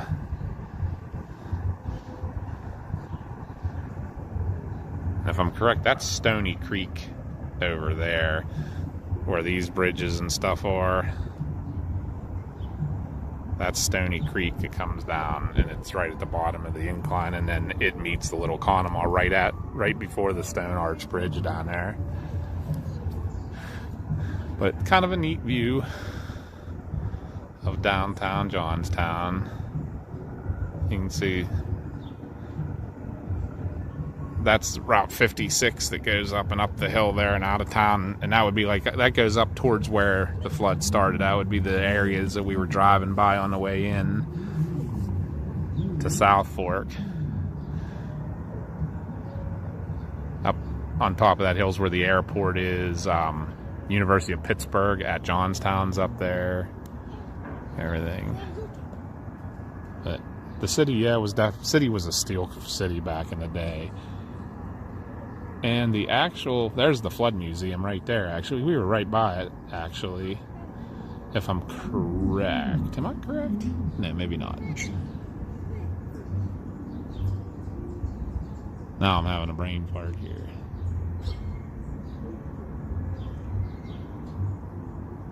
Now, where is the Flood Museum at? If I see the building, I'll be like, oh yeah, that's it, but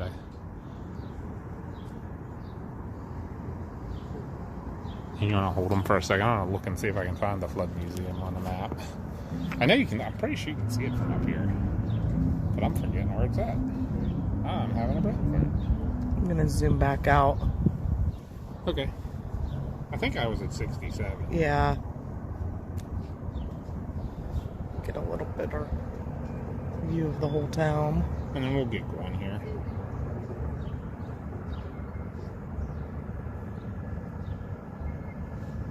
The Flood Museum.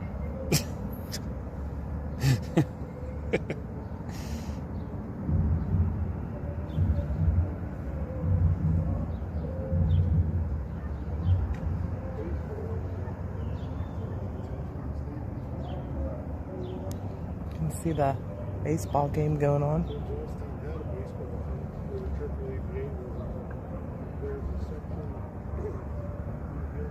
Oh, there it is. Okay, that's that building. The Flood Museum. I don't know if I can point to them or not, but it's the yellowish brick with like the multiple chimneys. Yeah. That's it. That's the Flood Museum.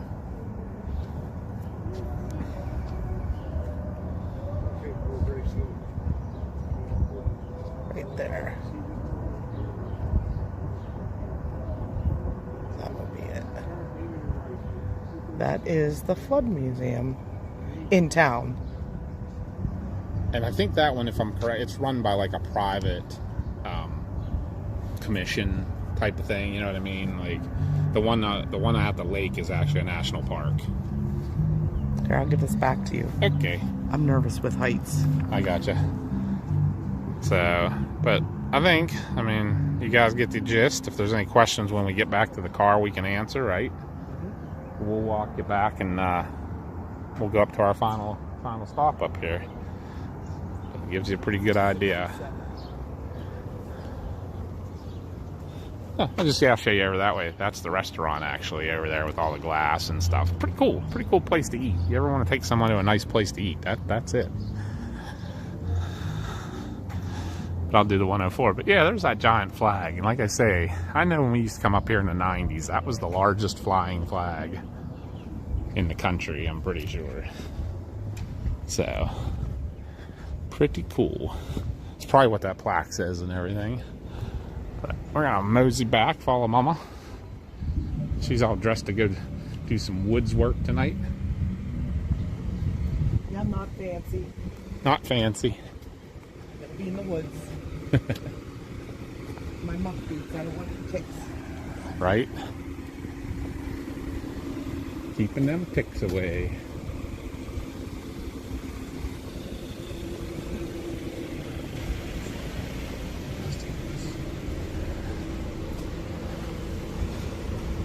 We'll get you back in the vehicle and we'll go do a quiet ending to the day.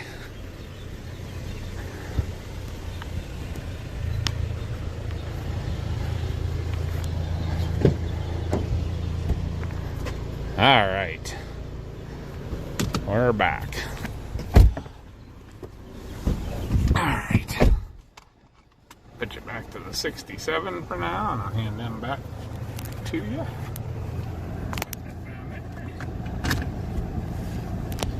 Take a ride up her.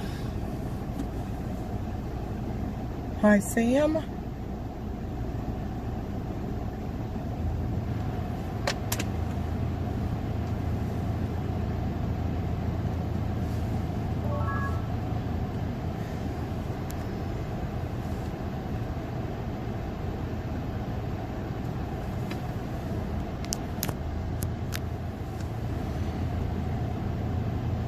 Yeah, it said on that sign that the flood came through about 4:05, I think it said. Yes, I was wondering, the timeline I had might have been a little wrong. I think It's like 20 minutes from now.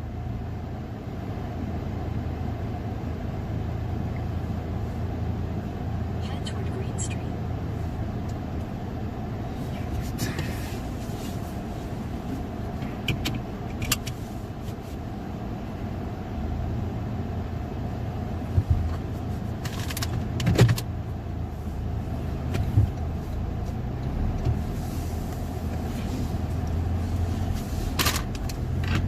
But that's always a good place to kind of end up here too, with at least the flood tour, because then you can kind of give everybody a good view of what exactly happened.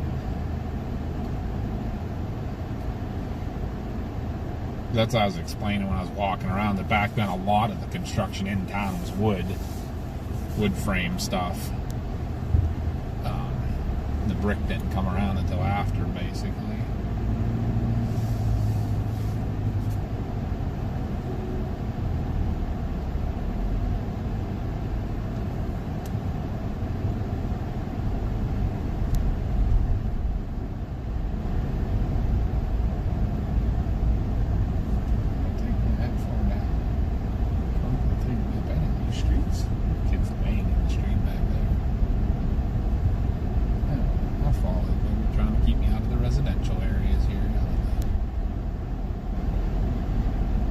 Go past Clarion Street and turn left onto Wyoming Street.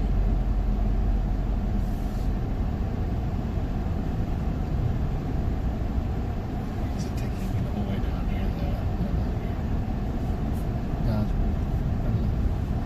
though? Lady, I went back in this boat in. Orange quad. For the quad. Turn left onto Wyoming Street. Literally, it brought me down to one of the crappiest streets. Like, the other streets were so much nicer. Why did you do that? This is even a two-way street.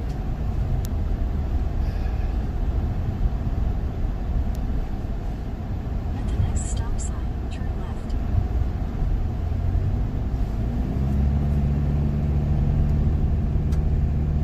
There were so much better streets it could have taken me. I don't know. Sometimes the GPS, I don't know. I wonder.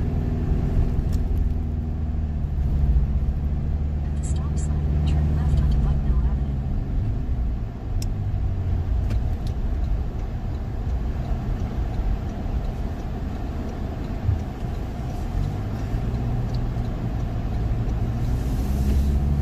And this area, guys, is actually called Westmont Borough. So this is a whole different municipality than Johnstown is.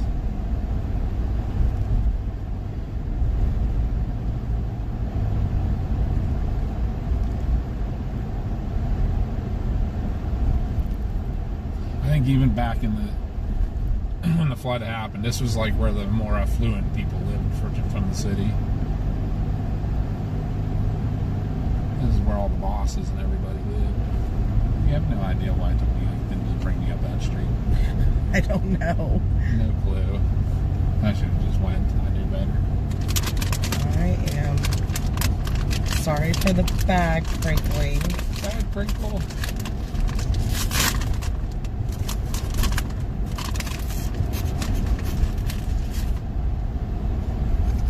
And some chip crunching.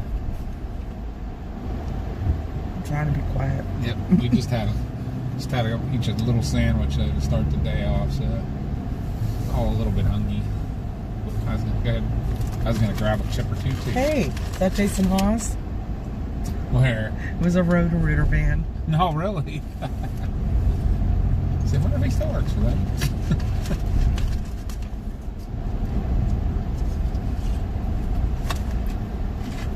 Maybe that's where Grant went back to. Maybe.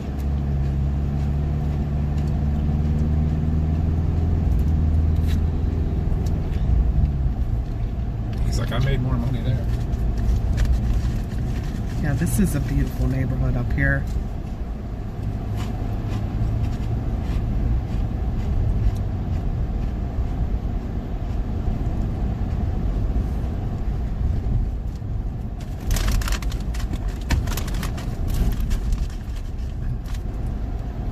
think you're right about these being like way better than Woods's. At least lately. Yeah. I don't know if they changed something. I'm not sure. Go past the stop sign and take your next left. It's kind of hard to see here. It is. Put your nose out there. You can go. Turn left. We'll see if the GPS First right. is right. She says go this way.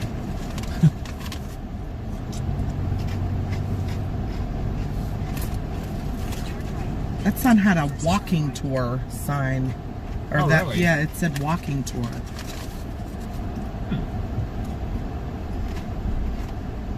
Take a sharp right. Then you'll take your first left.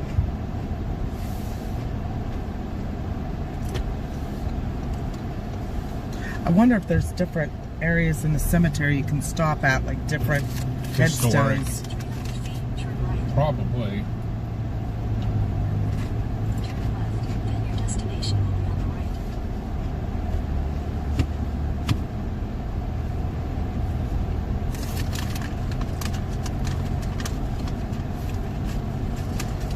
I'm sure there are some pretty historic people here and such. Your destination is on the right.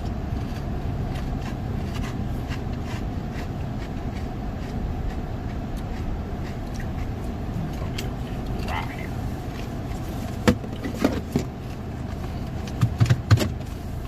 Okay, Josh, we just got to the cemetery at the unknown plot.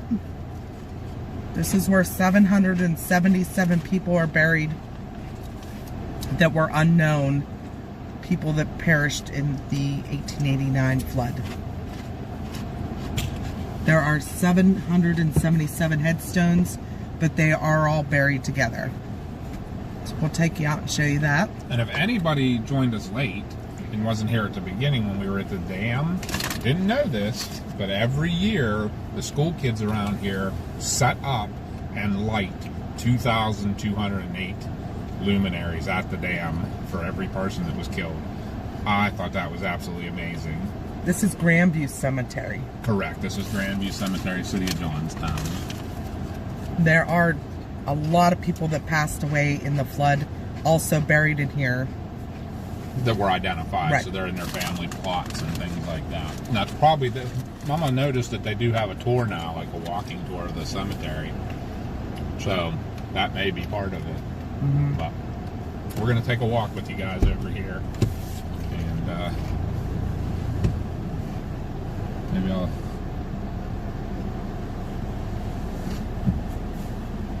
Do you need the mount?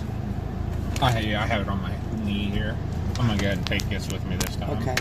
Is it?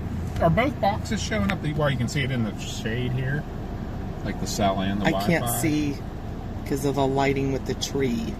All right, I'll come around there and grab Okay. that off of you. All right, guys, let's get you out here.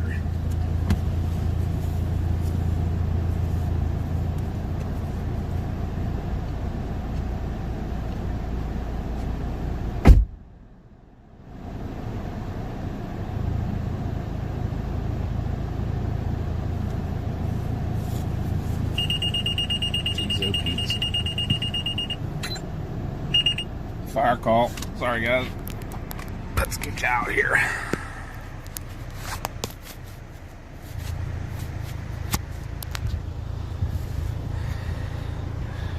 Trying to read. Sorry, I'm getting you back to the seat here.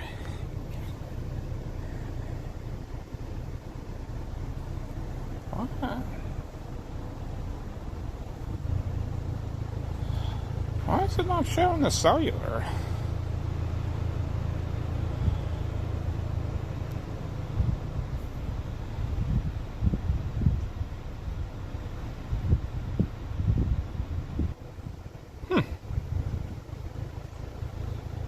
Well, if the stream looks okay, guys, I'm not gonna worry about it, but it gotta check that. It doesn't show me the cellular part of the phone working.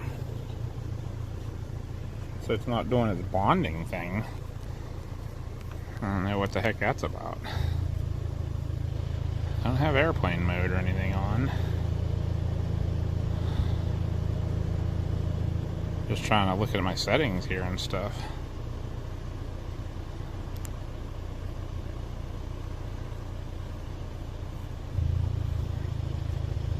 Mama's walking about out there. We're gonna go ahead and go out here. But I have to figure that out, like why.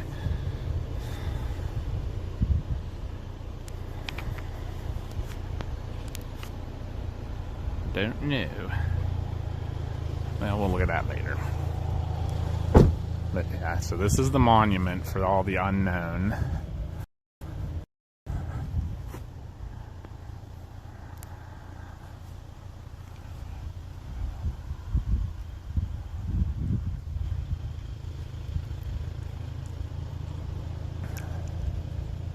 They definitely took, this part seriously of the loss that happened. And I mean, you figure 1/3 of the people lost were unidentified. Here they are.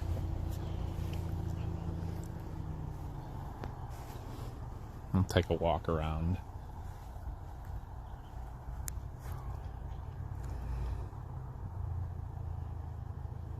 But they at least gave them a proper burial.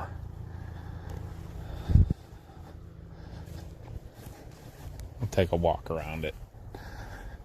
Say a few prayers for these poor souls that had to endure what they endured.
I feel like they did the best they could, to respect these people and give them a proper burial and everything.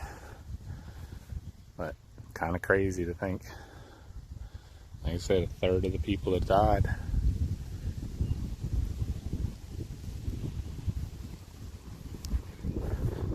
We'll do the whole way around here. So, if you have time, say a little prayer, or however you honor your dead for these 777 people.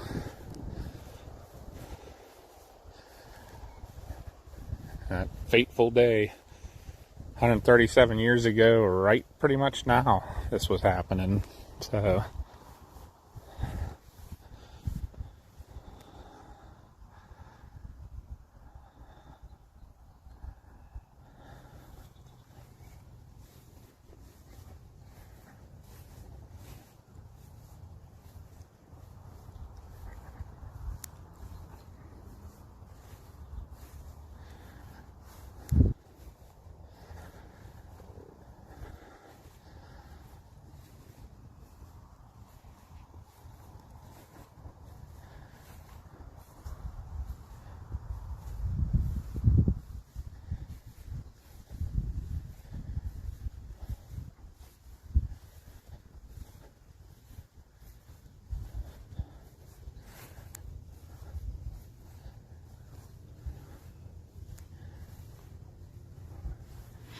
I was just walking by and noticing some of the headstones I'm passing, and you'd see the people and like, oh, that person was probably here. And like this one I just passed a minute ago was probably 35 years old. when this happened. So but we'll get you guys back in the car here, kind of wrap the day up here. But that was our flood of 1889.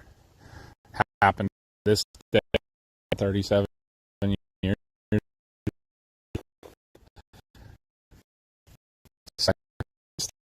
Now,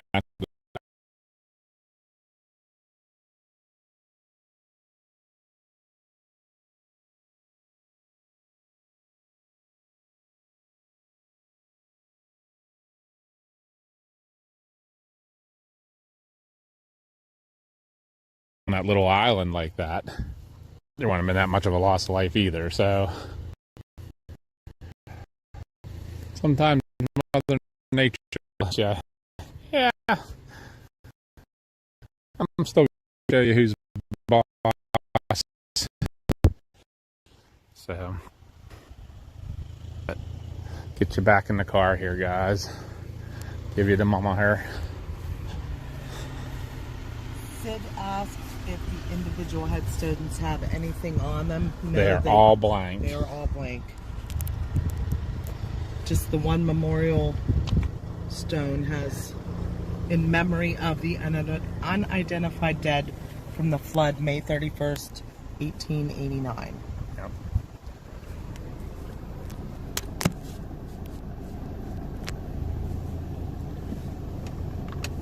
I have to plug my phone in for a bit, it's going to die.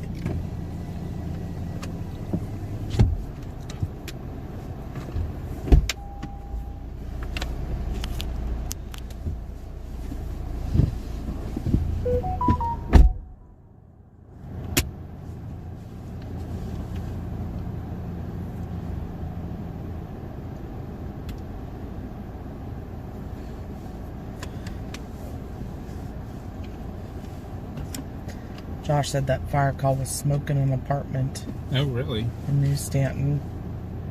No good.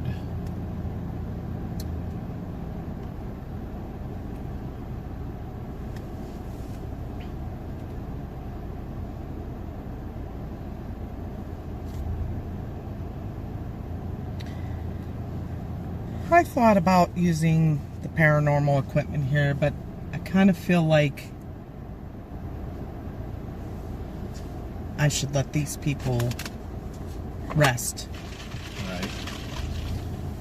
But then again, They could be able to tell us names. I don't know. It's kind of a hard. maybe not on this day. Yeah, at not, least. not today. Out of respect, but maybe sometime we will come up and do something respectfully. Because if anybody wants to tell their story,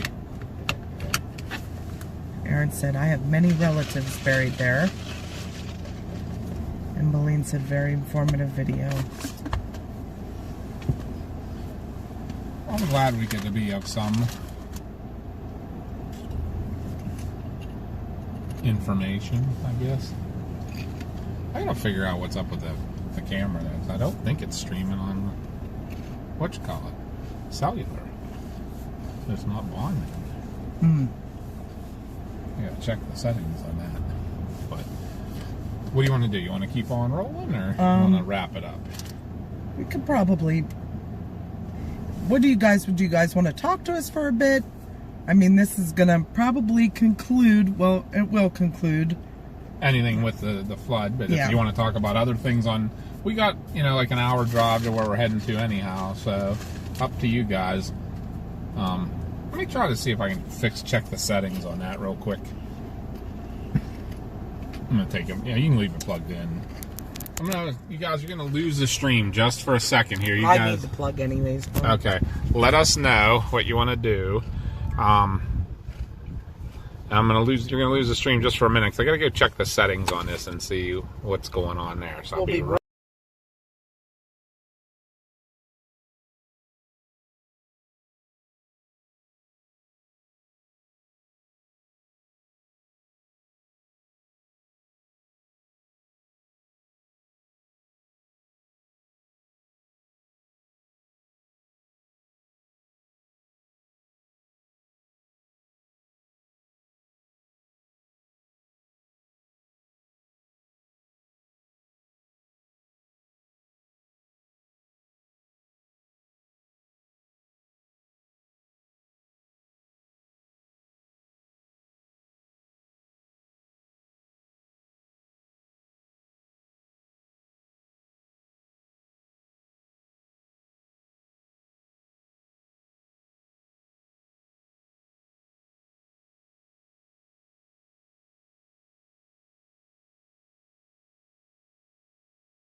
service there.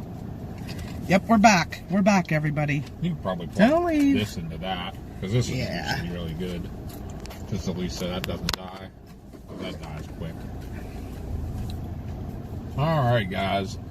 Did we decide we're going to do the yap session? Said I'd be interested. Sorry, guys, that we got that fixed. I'm okay with whatever. Yeah, we'll just be doing like a driving and vibing till we get to where we're going to meet our friends for dinner. So, But we can talk about anything you want to Yep. on the way. Oh, this is my time to shine. we definitely just wanted to get out today and show you guys, since this is from May 31st, but in 1889, 139 years ago. 139, right? 137. 37. 137. So I'm losing my mind. And talk about all the other weather events. They call it the curse of May 31st. A lot of them happened here in Pennsylvania. A lot of weather events. And apparently that curse continues because KSI just quit the assignment today. That has nothing to do with the weather. Well, it's curse day Okay. in general. Hi, J-Dub. Although everybody thinks he's trolling, but we'll see. Hubby called me a redneck because of the way I say chainsaw. Head north. Asked me what he was doing with the chainsaw. We're gonna go to a little diner to meet some friends, and then we're all going up into the woods to do an investigation tonight at Area X, but we will not be streaming that.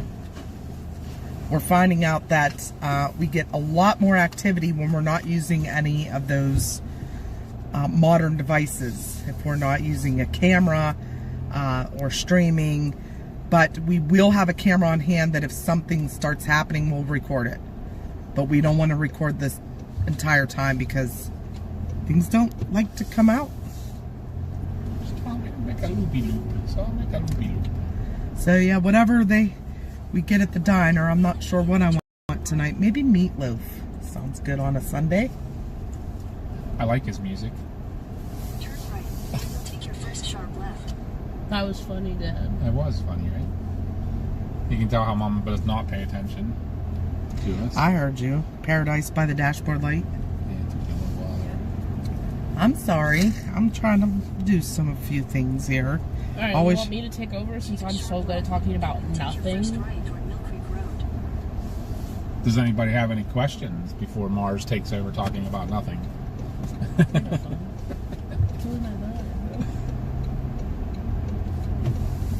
I wasn't able to get a lick of sleep though. I just can't sleep in cars, man. Turn right toward Mill Creek Road. Then immediately Tonight's turn left special, toward Mill Creek Road. stuffed cabbage roll, mashed potatoes, and corn. Graham, Yeah, I will not be having that. I'm having stomach issues as it is, so I probably will end up getting grilled chicken again. Not as although you love our hard. grilled chicken. I do. Turn left toward Mill Creek Road. It's not as harsh on my Stop stomach. sign. You'll turn right. Hey, Orion! How's it going? From the Azores. How have you been? At the stop sign, turn right. This onto is a Mill Creek busy Road. place in here. All of a sudden, yeah. It is a Sunday. Nice day.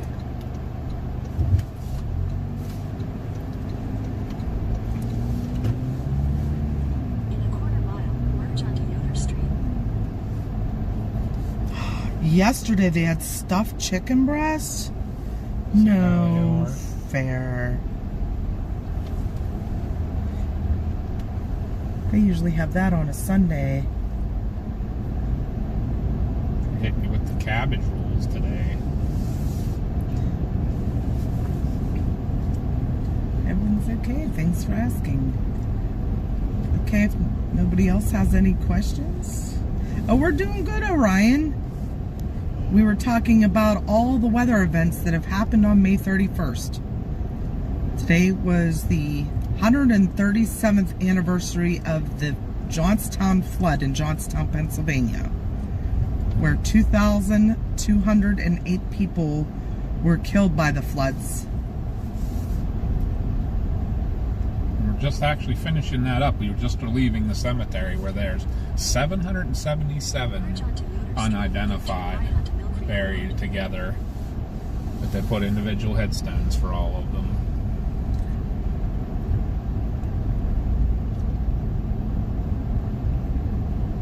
I still think that's a pretty good tribute, the best they could do. Yeah. With the situation. Because so often, you know, they're putting a mass grave and nothing there. I mean, maybe one little memorial. That was pretty. That was pretty nice, impressive, especially for 1889. Yeah.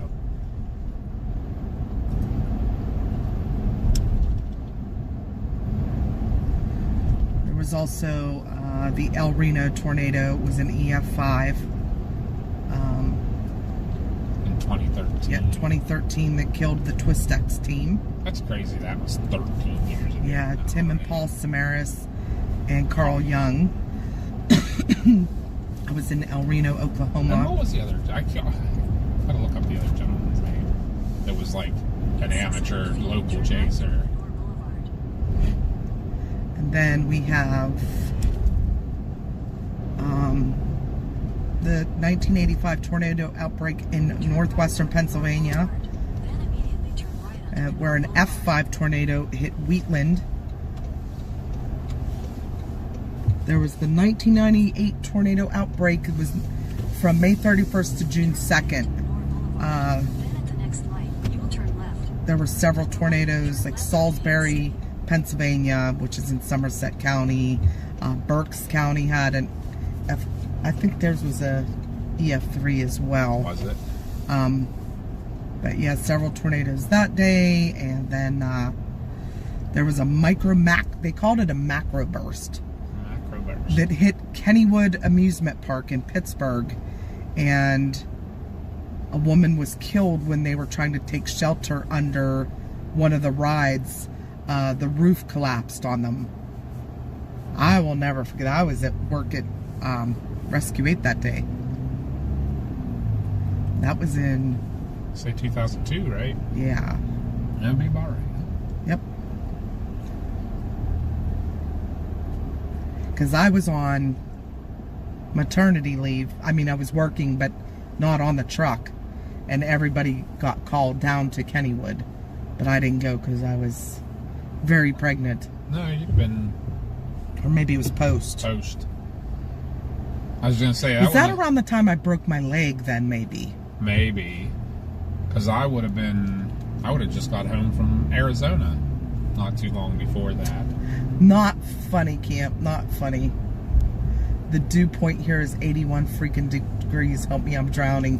He says that as we are doing a tour of the Johnstown flood. The 2,000 people got killed. Yeah, I think they might know a little more about drowning, Camp. Geese. There was baby geese. Baby Aww. geese. Baby geese. At the light, turn right onto Bedford Street. Then you'll take a slight right onto the Pennsylvania 56 East ramp to US 219. Yes, May 31st is definitely, they call it the curse of May 31st. But today, last 2 years, we did we did streams on a lot of the information about the tornadoes in northwestern PA and northeastern Ohio. In 2024, we took everybody in a stream around to all the memorial spots. Last year, we actually did the path of the tornado up through Wheatland and that, but actually like through Niles and Ohio and Newton that area. Falls. Yeah, Newton Falls. So this year we decided to do the Johnstown flood of 1889, since it also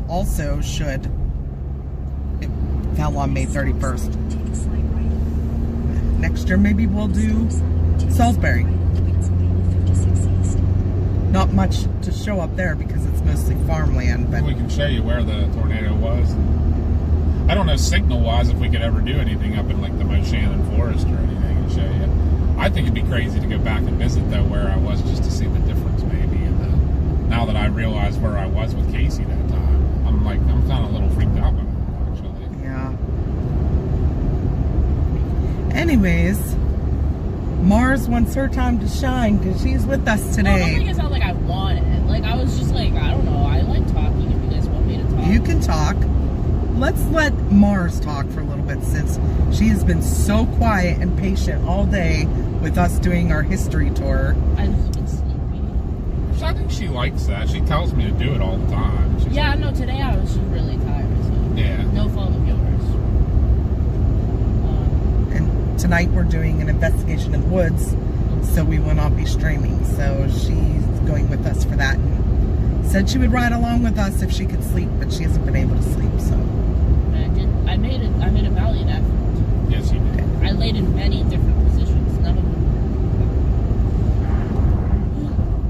Well, you heard my RRR rant earlier, which, by the What are you, way, a pirate? still a certified classic. And frankly, I would love for you two to watch it at some point, but I doubt you will, because it's like dubbed in English, obviously. So it's like the mouths don't quite match it. Be like old Bruce Lee films. But it's good stuff. I do recommend it. What was I gonna say? Oh, and we watched Undertone last night, me and Penny. Yes, That was fire for a horror movie. I love a good slow burn horror movie, and that's exactly what that was. Where it just gave you the ick the whole time. You were like so icked out, and they just had so many good camera angles where you're just like thinking about, dang, like, is something in that corner? I can't tell. Like, it's really cool. They rely on pareidolia in that movie, and that's really cool. I like that. Like, Picasso, I like it. And I'm really excited to see it come out. I'm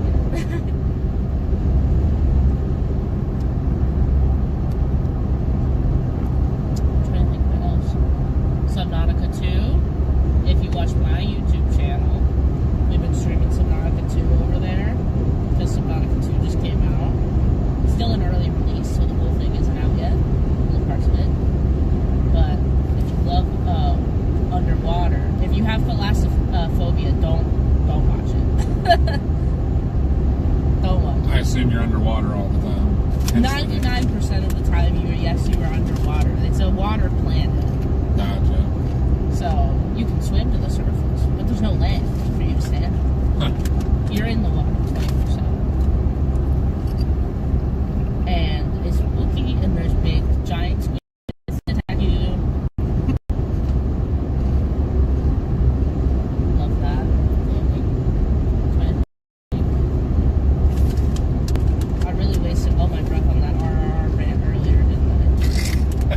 Because I don't want to keep talking about it, right? But it's like it was just a masterpiece of like what is going on. None of this makes any logistical sense, and I love that for them. Like, one of the opening scenes is like this kid is stranded on a boat that's surrounded by water because a train blew up and fell into the water, and they have to like save the kid, and they're like across a bridge from each other, and they're like communicating with hand signals, and you're thinking like, oh, they have a rope, they're gonna tie the rope to something and like drop the guy down to pick up the kid and then pull him up. It's like kind of, but not really.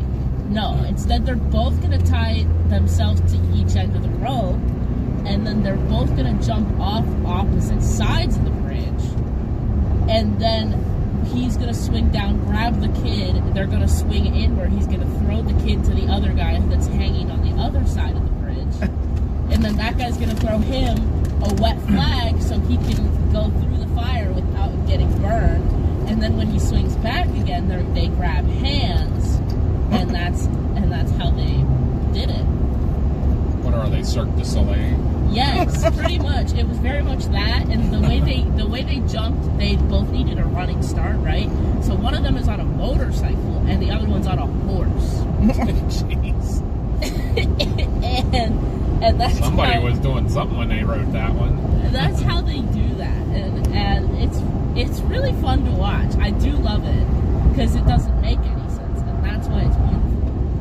And I explained the combat scene. That was where he's on his shoulders, and they're like one person, but they're stacked on top of each other. It's really fun. That's really funny. It is. That blew my mind that they decided that it was a choice they made.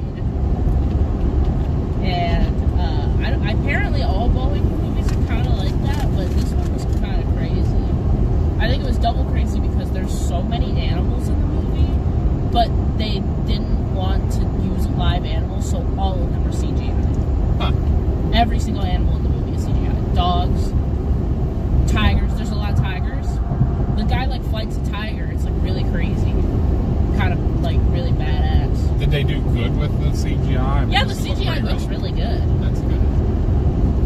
Keith said, what kind of pants? Just a pair of normal jeans. That's funny, man. That's funny. That's funny stuff. I'm trying to think what else I can ramble about. RRR has just been on my mind since last night because I'm like, wow, we really watched that. That was a journey. Like a ramble about Quick Boy Train coming in and being able to go local. Sorry. What else have I? You can leave the event to go watch it. Nah. What else? I probably shouldn't mention it because people might not come to the event to get to that.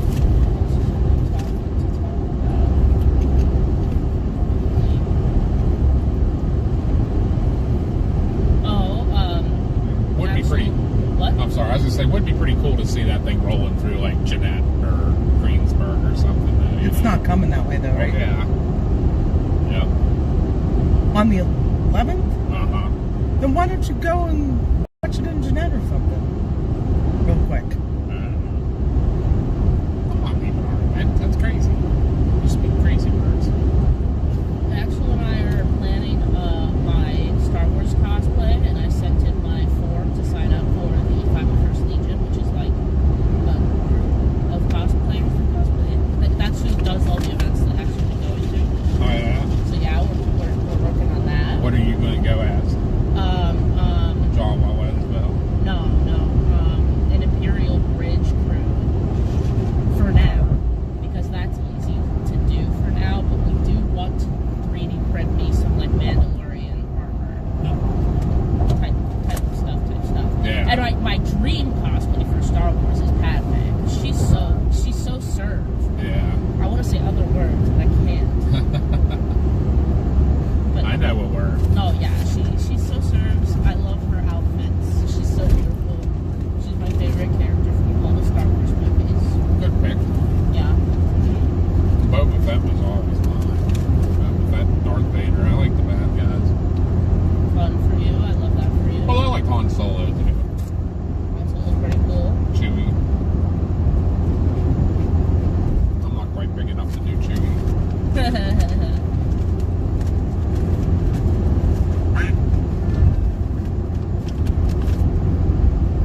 Aaron said, I used to open and close the Selkirk Lighthouse for the winter. Seemed I was not alone. I would go up in the light tower. We hear that a lot about a lot of lighthouses. Which lighthouse was it? Selkirk? Selkirk. That's cool. Good lighthouse.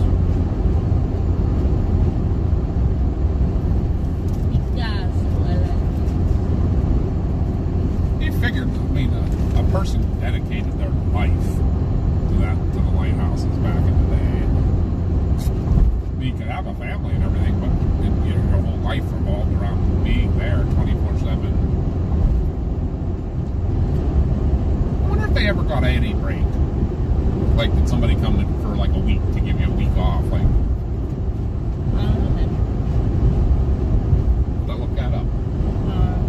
Trying to think of some other stuff I can talk about that people here will actually know.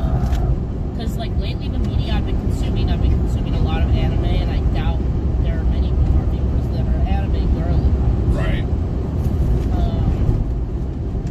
Been wanting to rewatch The Autopsy of Jane Doe. That's a really good one. That's a really good one. That one, I thought we'd be interested in that happened. It's a really good horror movie. It is a horror movie. Okay. Not true crime. Not true. Hi, Ghosty. But it has to do with like witchcraft and stuff, so it's really cool. I don't want to spoil too much, but it's pretty cool. That one we watched the other night was good, right, Mama? Last night, The Crash. Oh, That's crazy. not a fan of that girl though. They're trying to pass a law in honor of Dom's law that's like you can't make money off of social media while you're in prison. Oh, really? Yeah, she does. Yeah, remember how she got branded Oh, yeah. after she was arrested? Yeah, so they're trying to make a law that you can't make money while you're in prison off of social media. It's crazy. Yeah, that girl is crazy.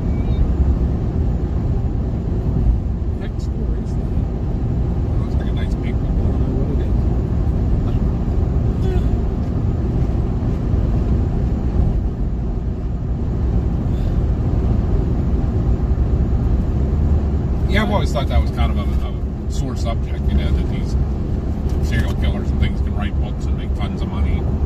Well, that's illegal.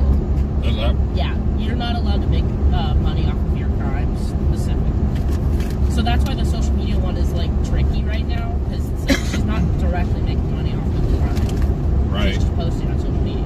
So that's why they're trying to make a new law. But there is a law in place that criminals cannot make money off of their crimes. So if they publish a book about it, they don't get any of the money. It should go to the families if it was like a murder or something like that. I don't know what they do with the money, but I know that the people that committed the crime cannot get it. I like that idea. It should go to the victims' families, evenly split. Mm-hmm. Yeah, I don't know how that works. You want to tell your story, go ahead, but the victims are going to get the royalties. I mean, I'm sure that's a per state thing too, because that's a state crime. Yeah. I think what else I've been up to lately. It's a good subject matter. I love chit-chatting about media. Oh, me and Penny just rewatched Legend of Korra. Love that. If you don't know what that is, that's the Avatar: The Last Airbender sequel. So good. I thought I recognized the name. So good, so yummy. I've been watching a lot of My Hero Academia, which is anime. I've already seen all of it, but I'm watching it again because it's so good. So good and so yummy and so yummy and good. Mom and I saw a trailer for a new series last night. It's like the retired version of Oh, Stranger Things? Stranger Things, By yeah, the same people? Burrows. Yeah. I haven't watched it yet. Yeah, we'll watch that together. 'Cause it looks pretty good. I hope it is. I mean, the Duffers can do it. They pick good people, it seemed. Like, some of the stuff in the trailer looked pretty funny. Hey, Lee. You're funny, Lee. That's funny. What did he say? Somebody should tell Congress about not being able to profit from your crime. Right? Funny guy.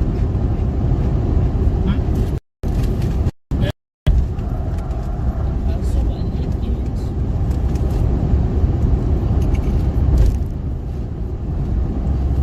No worry, Ghosty.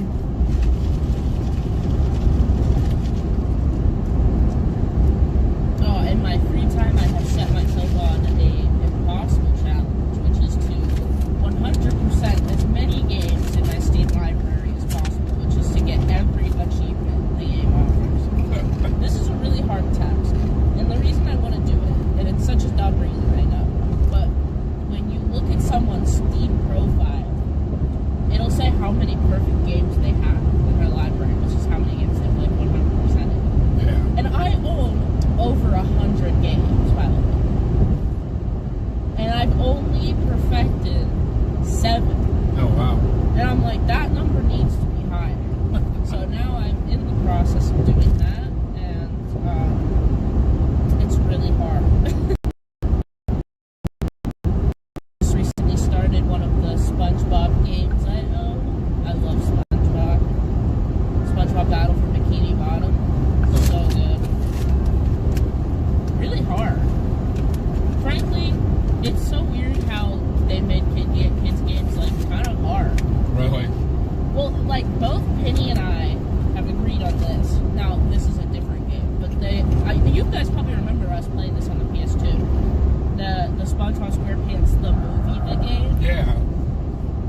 You get up to the like last like 3-4 levels. They're like impossible for like a grown adult. Really? Like they are impossible. Like both Penny and I gave up on playing. We never finished the game That's funny. because it's like actually really hard. And I'm now running into a bit of the same problem in my new SpongeBob game where I'm getting to the high levels and I'm like, this is really hard.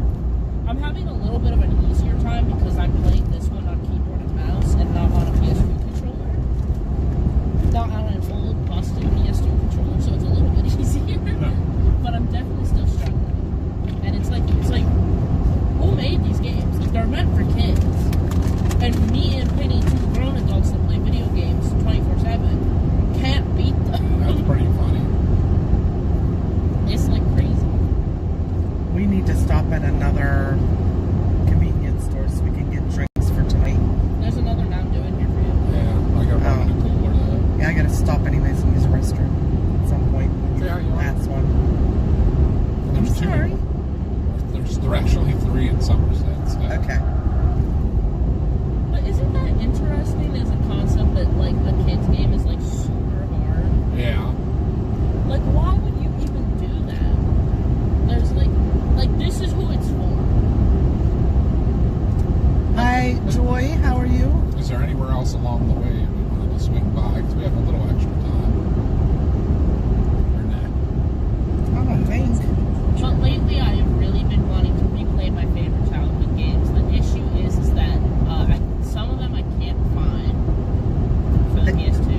They said the volume's low. They can't hear you real well. Dang it. Well, I'm in the back seat. Like, I don't know what to do about it. Just gotta speak up some, that's all. Okay. That's probably better.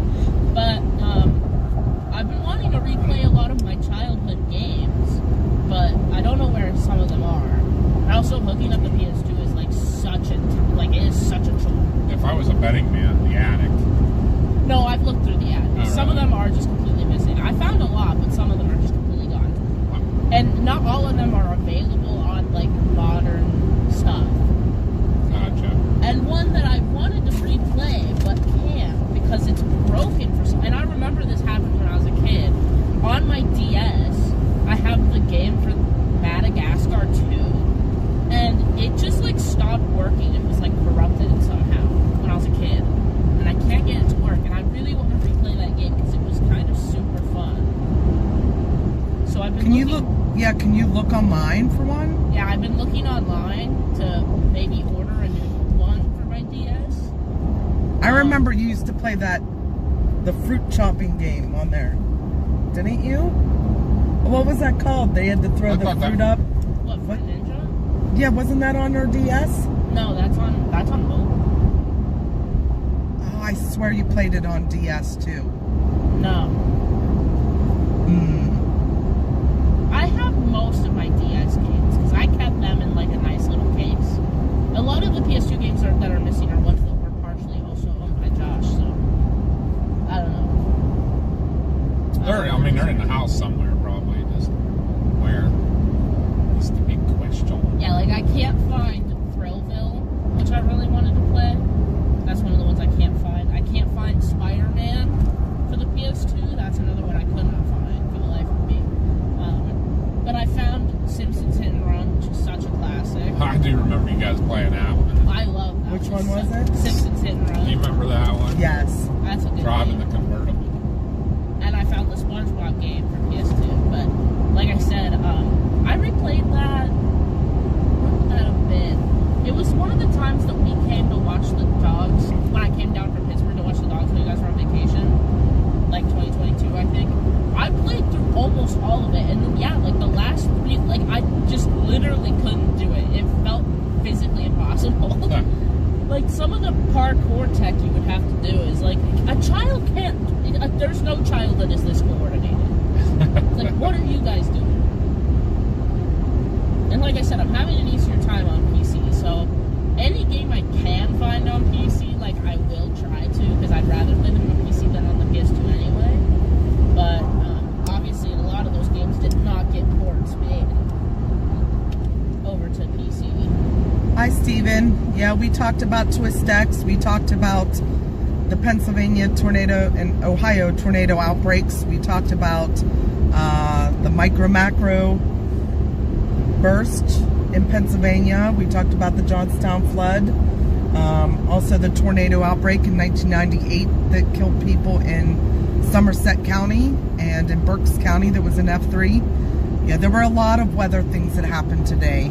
If there's anything you want to touch on. The last 2 years we've been doing different weather events for May 31st. Because it seems to be what they call the curse of May 31st. Kind of like my birthday week.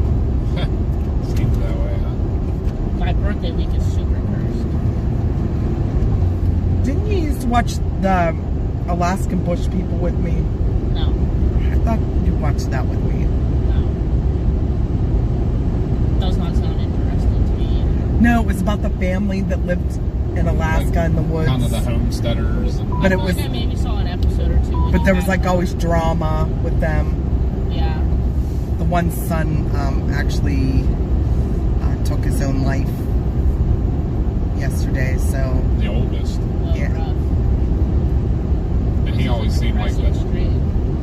he always seemed like the most stable, you know. no, he was not. I mean, he came off as the most stable on the show. Let's put it that way. Yeah, he was always having problems with addiction. And the family, they kind of like disowned each other and he left. Like before they even like left Alaska. Yeah. Real funny. Hmm? That sounded just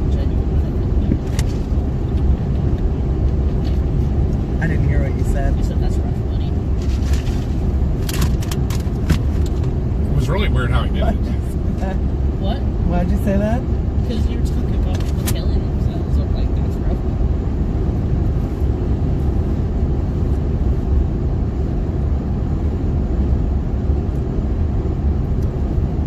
Somebody give me another topic to go on a ramble about.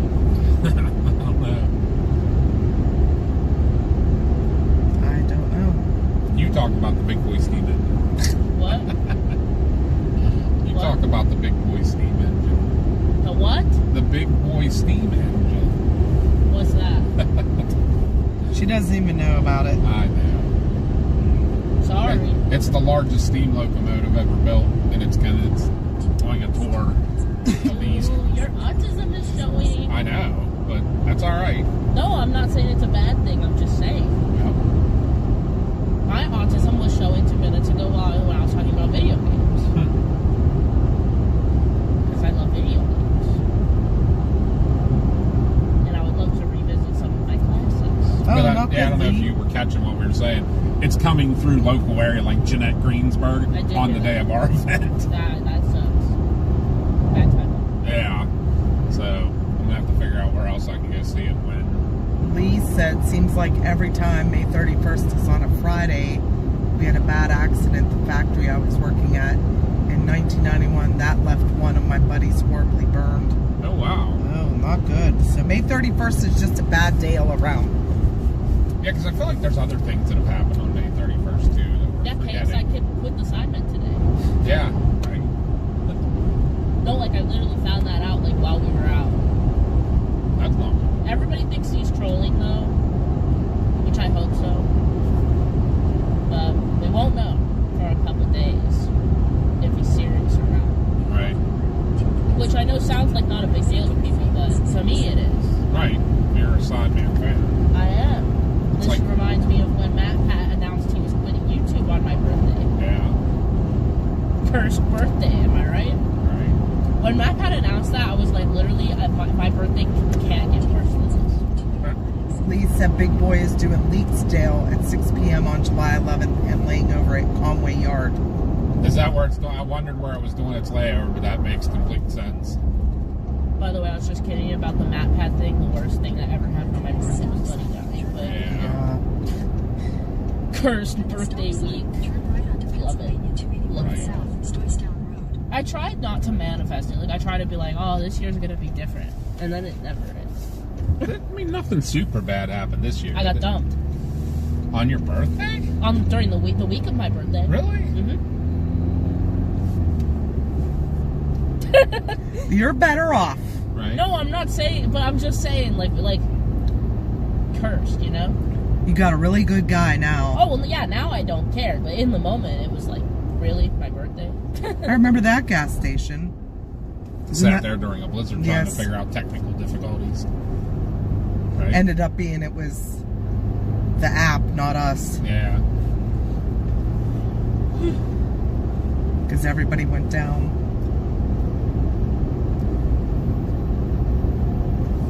These It looks sweatpants so are really different good. than when it was a blizzard. You couldn't tell any Right. of this. There was so much snow here.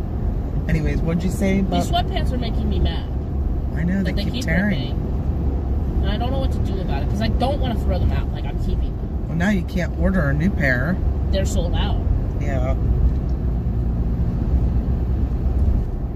I'm mad. I'm sorry. Did my stitch job hold? Yeah, for the most part. For the most part. There's like little holes. For me. It was on the left pant leg, right? I think so. Okay, because yeah, it's the right pant leg that ripped this time. R.I.P. I'm just gonna wear them. No, I'm gonna own it. I'm gonna own the giant hole in them. Anybody have any questions they want to ask or anything they want to talk about? This is the driving and vibing time. You guys can ask questions. If you missed the stream and have any questions about Johnstown stuff, we can tell you. Yeah, we did basically followed the path of the flood and showed you all the places and stuff. And Or you can give me a topic to professionally yap about. I am a pro That at is, that. you are a professional yapper. I mean, look at how long I went on about video games. right. You get me going on a good topic. We used I to can love beat it. that one video game we played on the PlayStation where you crashed into things. Need What was for it? Speed? Burnout? That Wipeout, wasn't it? Burnout? Burnout. Burnout. Or Need for Speed. It wasn't Need for Speed. You like No, I you know got what extra you're points talking and about. stuff for hitting like Buses buses that were the would big roll ones. over and Yeah, no, I remember. the big tanker trucks. At the next light, turn right. But we're going to go left Hello, Chris. to get on. That's not a Big problem. boys to head north on the Youngstown line to Conneaut. The back wheat on the lakeshore line to Chicago in the next morning. I believe she's At the light, It's to on leave Conway at 6 a.m. Unfortunately, that whole weekend is taken up. Lame. Well, thank you, Christopher. Bro, but my DS lately has been my go-to thing when we lose power. Because I don't want my phone to die, so I just play games on my DS. I recently whipped out Sims Pets. Not as good as I remember it. It's Huh. like too complicated. I'm like, how did they ever have kids play this? Like, it's so... There's too much. Right? Because he said my grand's birthday was either May 30th or 31st. We never knew for sure. Christopher said, I learned a lot. I am by no means an expert on it, but I'm one Hi, of those Debbie. history people. I do so much better though when I'm there. Like I need to go to the place. I can't just read about it. I need to be there. I've always been like that. I And do that's have to like- swing in the sheets, guys. That's why I like taking you guys with us too, because like if you can't be there, being live is probably the next best thing. If you can't be there, be square. Right? Crossbone said, make sure to hit tailgates for dinner. Whoa, that is Tailgaters. a lot of mud. That is We're a lot actually of mud. meeting people in Indian Head for dinner. Those boxes like that, Mom. 150 feet, turn right. I mean, You're it's good, like a buddy. small Sorry. town, like, they Sorry I build freaked you life. out there, buddy. I had a plan. Anybody else coming in? I am, yeah. Okay. You We'll gonna be stay right- Mars and continue the Yeah, professional yapping? Do you think I should get another drink? Do you think I'll be fine with just the two for the night? You'll probably be good for the Yeah, the I don't two. need any more. Where are those two, by the way? I'll put them in a cooler. Oh, yeah. Be right back, guys. Take my bag. Thank you. Yeah, I'm gonna put these in the cooler, Mama. I'm unbuckling for the time being so I can get comfy. Ugh. Now you guys are stuck with me, the yapper.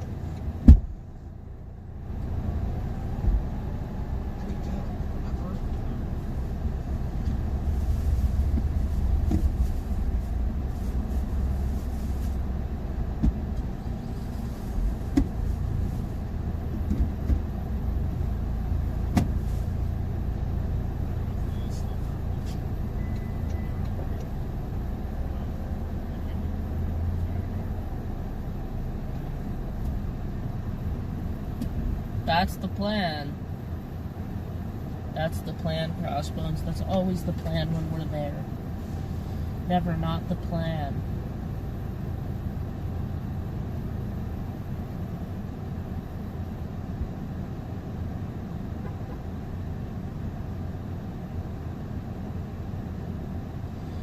So, how are all my baby little small children doing? I've been trying to stream more lately. I don't know if you guys have noticed on my channel. I don't know how many of you actually follow me. So valid if you don't. Totally understandable. CG, if you could hit him with the link, I would greatly appreciate that. But I have been streaming more lately, and I would love to see y'all there. I am trying to get monetized on YouTube, so I do need 500 subscribers to get monetized. So that's what I'm working towards right now. That's what I'm working towards. been streaming a lot of Deadlock.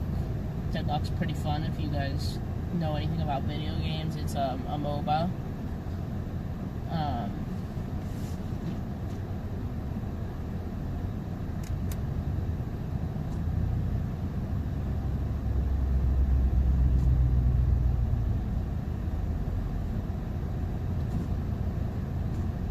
I don't think what else I can yap about. Yappa, yappa, yappa. Like a rat. Yappa, yappa, yappa.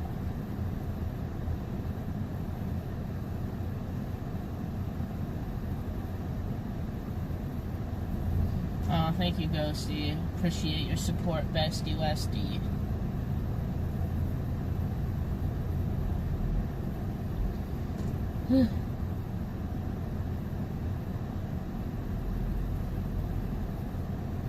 I usually stream video games,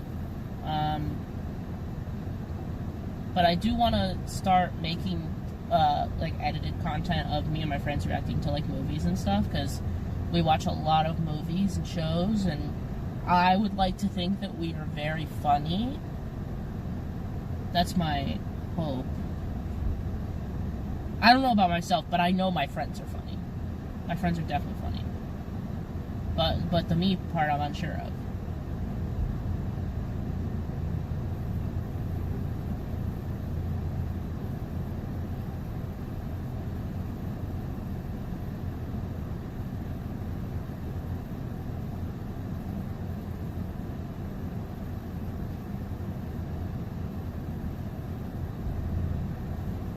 Thank you for the shout out, CG. Appreciate you, homie. Yeah, I don't know anything about the history, guys. I am not the person to talk to about that stuff. That's my dad, for sure. For sure, for sure. Oh, my mom's coming back. You guys are losing your yapping privileges for me.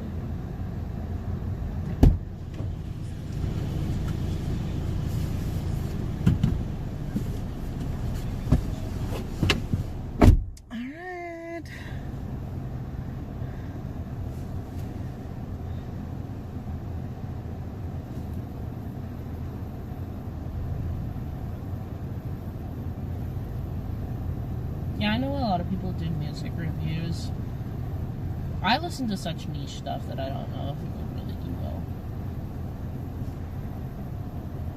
But movies, yeah, I want to do that.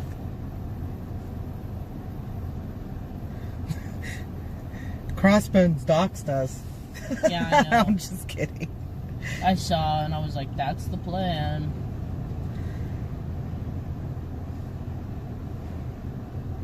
We're good friends with the owner. Except he won't let us ghost hunt there anymore. Oh, I don't know about that. Why don't we ever ask? Just because it's like inconvenient. Exactly. I want to go there. I mean, not for him, just for the people to get us in and stuff. The last video game I played was Pac-Man. My favorite game in the 80s was, oh my god, it was a driving game. Oh my god. Why can't I think of the name of it?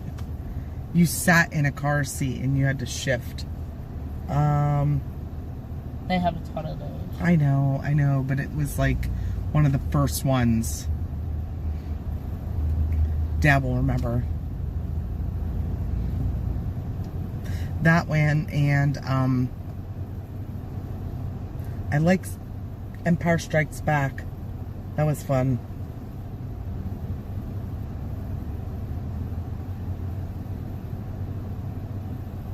Oh, that's one that I want to play again soon, is Lego Star Wars.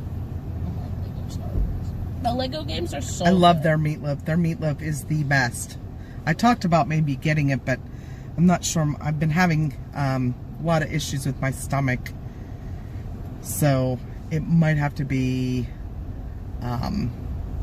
grilled chicken breast, because theirs are so good. No, it wasn't Outrun or Chase. Oh my gosh. Chris should be out here any minute. the heck was the name of it?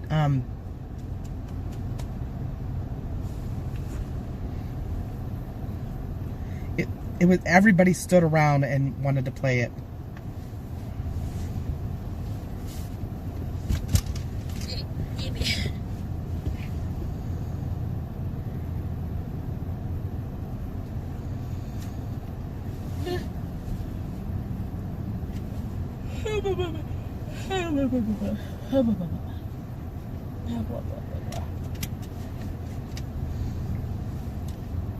Pole position. Oh my gosh. How could I not remember that? Pole position was my favorite game in the 80s. Thank you. Eggsy said hi. Hi, Eggsy. Yeah, they have so many different pies there too. It's so good. Of course, they had stuffed chicken breasts yesterday. They usually have them on Sundays, but tonight they're having stuffed cabbage rolls, which is definite no for my stomach. Hi, TMFB. Yes, pole position. That and Empire Strikes Back, where you had that controller that looked like a kind of... It was Star Wars, because wasn't it where you were flying in on the Death Star? Yeah. Going through the... Yeah, I thought that was Empire Strikes Back. No, it was Star Wars, because that was the one you had to fly into. And then you had to go down in yeah. to the center and Yep. shoot the center of the Death Star to blow it up. Yep. That and Dig Dug. I love Dig Dug. I think whatever ones I like to play, too. Space Invaders. You guys were like pre-GameCube era, weren't you? Yeah. Never did any of the Atari. singing or Guitar Hero ones. Those were way after my time. Did you have an Atari, Dad? Uh-huh. Yep, I did too. I've Yeah. never heard you guys talk about Atari. Yeah, Pitfall Harry Pitfall. and Pong. And there was a tank one, too. Donkey Kong. Donkey Kong was a big one. Yep, Pac-Man. Ms. Pac-Man. Yeah. These sheets. This town, I'll tell you what, for being a smaller town having 3 sheets, they're busy. They're very busy. This place is crazy busy.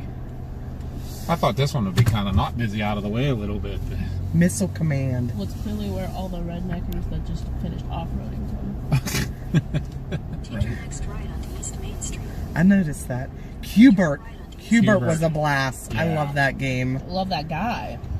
In the Wreck-It Ralph movies, he's really cute. Yeah, that's Yeah. from the 80s. I knew Arcade. that. Tetris. I didn't really play Tetris a whole lot. It was...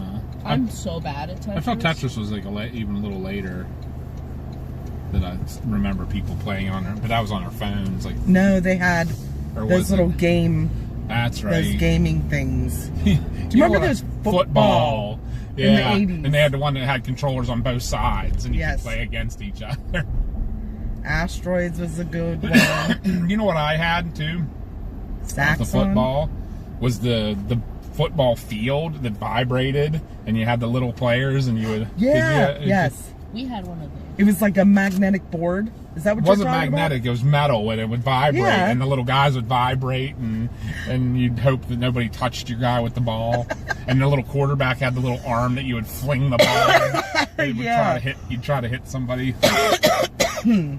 Don't you guys Excuse remember me. that one that we had that was like a mat you put on the floor and Yes. you Yes. run on it? Yes. Yep. Yeah, I remember that. That was like a... Wasn't that a singing one or a dance one? No. We had a dancing one, but I'm talking about a football One, yeah. They had both. Where you just had to run really fast to get to the touchdown before anyone tackled you. I forgot about that one. You had that... I had the dancing one. Yeah. That was like a DVD. Yes. And you had the mat. I actually so low-key want to invest in getting back what was it? I think it was the Sleeping Beauty one that you had like a Sleeping Beauty controller. It was like just a plug and play. Yeah, I remember that. It was Yep. like... It looked like Sleeping Beauty You stick. made me sell it. I did make you sell You it? made me sell it at a yard sale. Probably because you weren't playing with it anymore and it sat in the attic.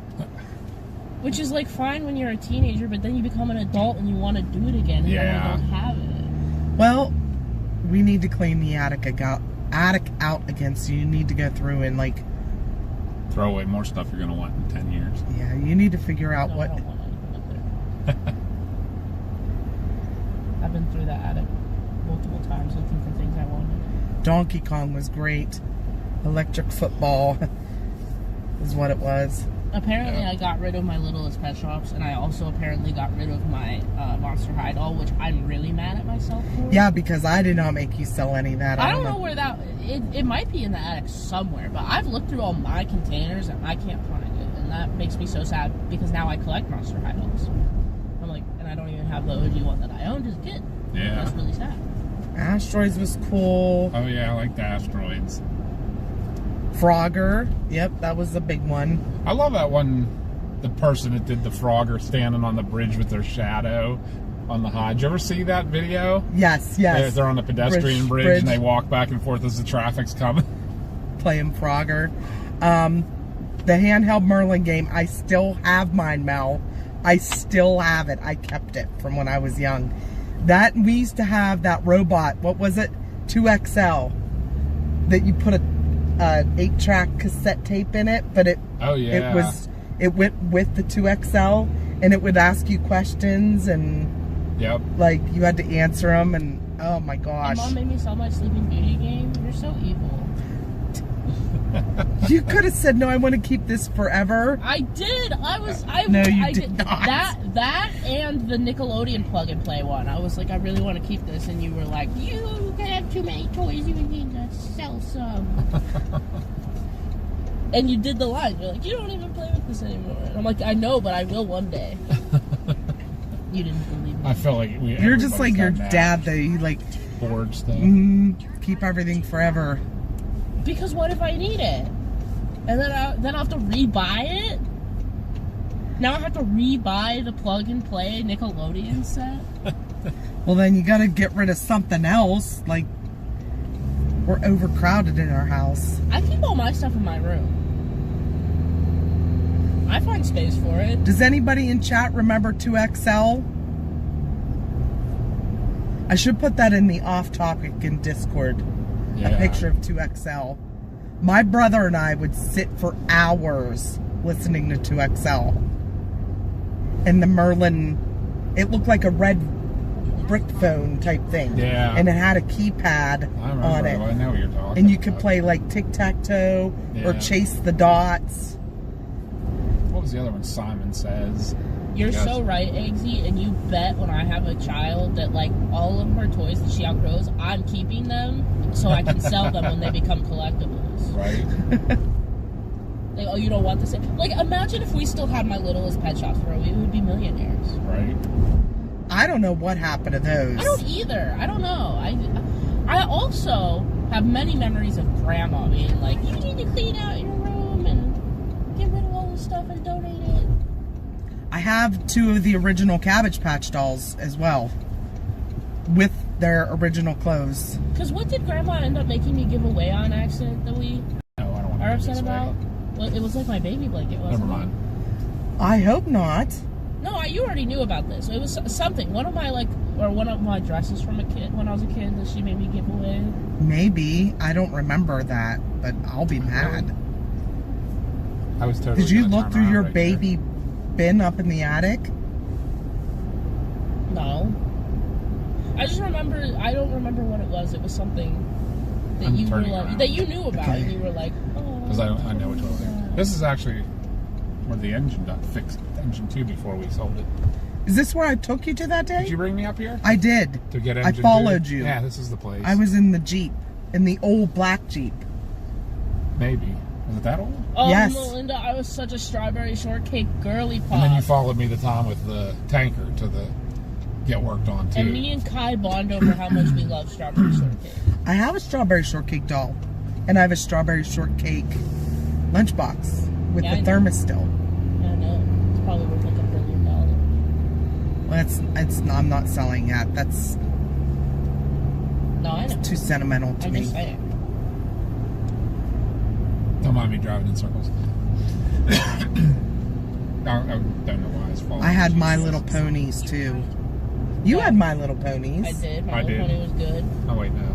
I was a Rainbow Bright girly, and I feel like Rainbow Bright was less popular. I feel like not a lot of people knew about Rainbow Bright. I should mark this spot. Take a look at that view. Wow.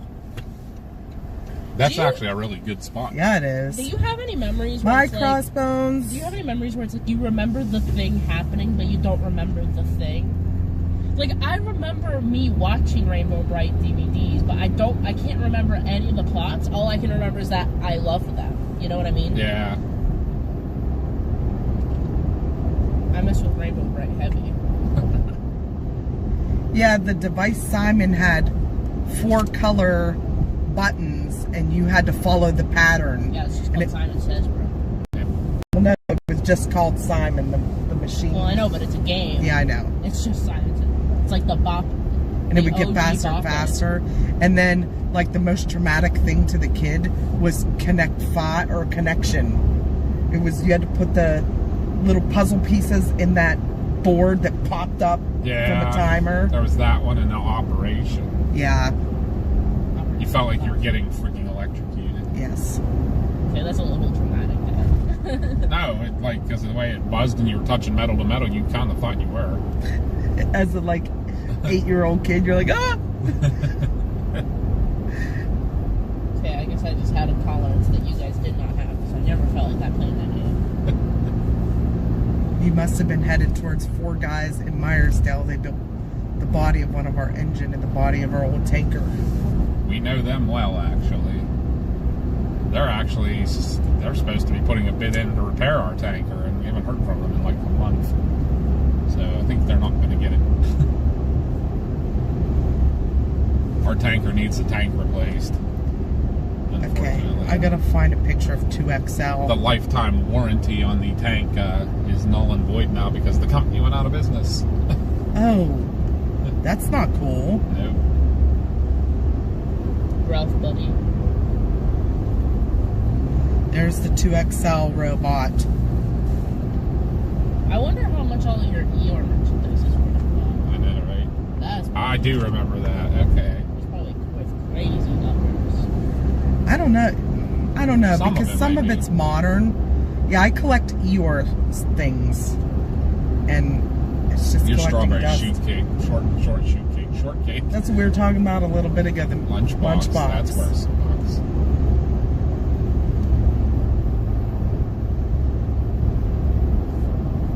Do they even make? They don't make metal lunchboxes like that anymore, do they? I'm sure someone does. Yeah. But it's probably pretty niche. I'm pretty sure the last time we were on this rail, we had like ground blizzard whiteouts. We did. They were coming across. Off these hills. Yeah. That was a 2XL robot, and you put a tape in there. Like there were different. Crazy. Yeah, there were different tapes. Its eyes would light up, and then you'd hit the question button, and then you could answer it with the 3 things, and it would go, "That is correct." It was weird. Never mind, it's not worth that much money. You could buy one on Etsy for $190 at 2XL. Your lunchbox would only sell for like $50. Really? Yeah. For what? $50. For a lunchbox. Oh, mine. Yeah. Let me see it. There's just a bunch of them. I can't see the glare. That one's all rusted though. But yeah, there's more. Yeah, mine looks like that. Very good shape. There's one for $55. Woo-hoo. Making the big bucks. Well, it's a matter of if it will sell at that price. Some people list them at prices that they'll never sell them. Right. Like I saw one that's listed at like $200. I still have my leg warmers from the 80s. I don't think those are Just sold. saying. And the rainbow stripe, neon rainbow stripe.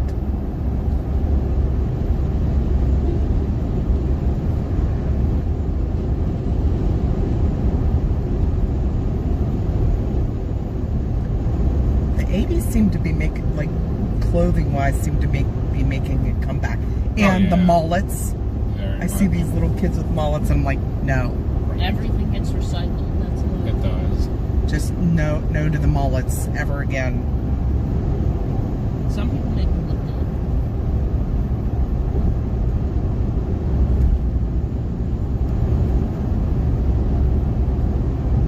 Oh, I'm a Pokemon girly, Eggsy. I just started my card collection recently. I love it. I love it. I love it. I have to get myself a nice binder for the... To put your cards in. Yeah.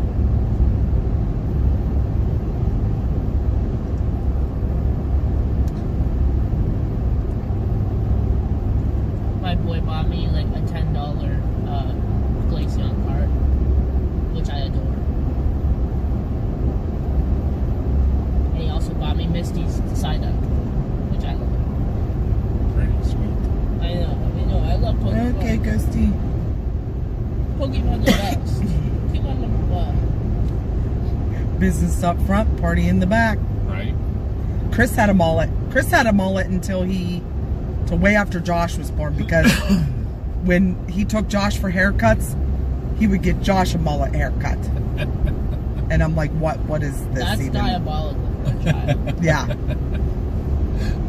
I have pictures at our wedding, because Josh was born before we got married, and Josh was a little ring bearer, and he had a mullet haircut under his cowboy hat. I feel like I had that till like the late 2000s. Oh, ew. Like 2006, 7-ish, somewhere around there. That was crazy. That's crazy. That part's crazy. Yes. Hey, there's our favorite place. You recognize that place, Mars? No. You don't? No. You helped your grandmother up off the ground there. Oh, well, I only ever see it in the dark. Oh, that's cool. Pinball arcade. That's one place I definitely envied Logan. He got the Twister pinball machine. That's crazy. Yeah. I would love to have a pinball machine. They're so expensive. Like a real one. They're so expensive. Yeah. That digital one that went at that cabinet stand, it wasn't bad, but I'd want one. Doesn't make the same sounds. Nope. Doesn't feel the same. That's one of my favorite Gravity Falls episodes, when they get sucked into the pinball machine. Oh, really? Yeah. I love Gravity Falls. So good. Such a good show. I see ads for it and stuff. Oh, it's so good. It's like for a kids show, it's like really lore filled. Really? And like follows a plot. It's so good. Cool. And it's all like, I think you guys would actually really like it, because it's all like cryptid and ghost stuff. Probably then. Chris has a box of old band tees from all the concerts he went to. Van Halen, Metallica, Nuclear assault. I got Overkill. that trait from him. I have all my band tees. Not even just ones from concerts. Any band tee I've ever owned, I've kept. Yeah. They'll be worth something someday. Hi, Bobby. Like, I have my OG, like, Paramore shirts, and I bet those are worth a pretty penny. Yeah, having the ones with the dates and stuff on are pretty... Well, those I'm never gonna sell. Right.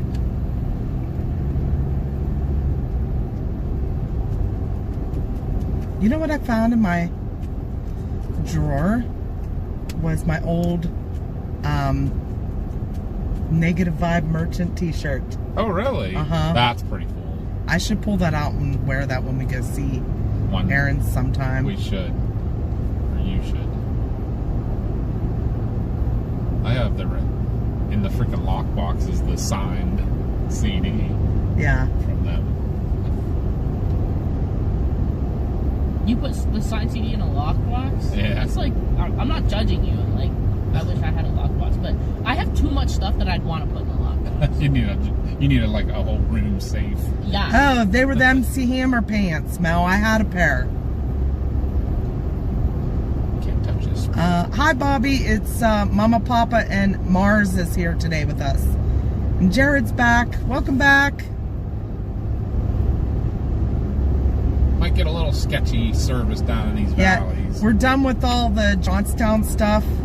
We took you all through Johnstown, the whole path of the flood, ended in the Grandview Cemetery, at the plot with the 777 unidentified people that passed away from the flooding in 1889. And then now we're just doing kind of like we call it driving and vibing, where we just chat with you guys and answer questions, talk about whatever. Right now we're talking about 80s stuff. Yeah. And our daughter's with us today, and she's even talking about some of the 80s stuff and some of her old things she grew up with. Childhood memories. Which, she's 24, so...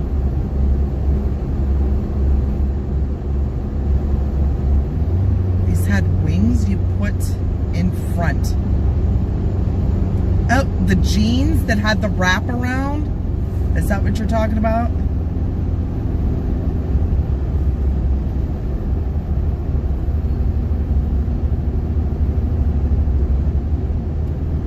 Going through your wardrobe is like walking through Hot Topic in 1996. Right. Mine would have been 1986. Yeah. We had stores called Deb and The Scoop and Benetton, and those were all like the 80s stores at the mall with all the neon. The Gap was where...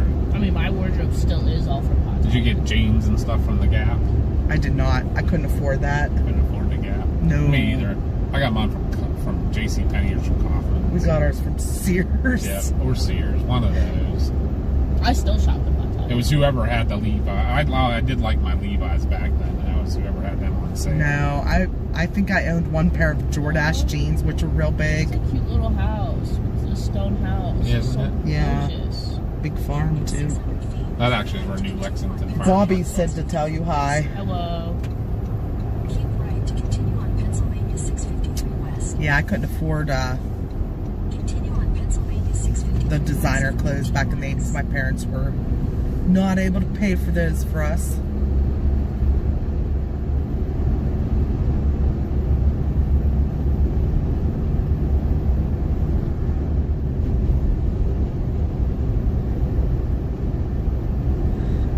He says, no way, man, I'm older than you. Who are you older than?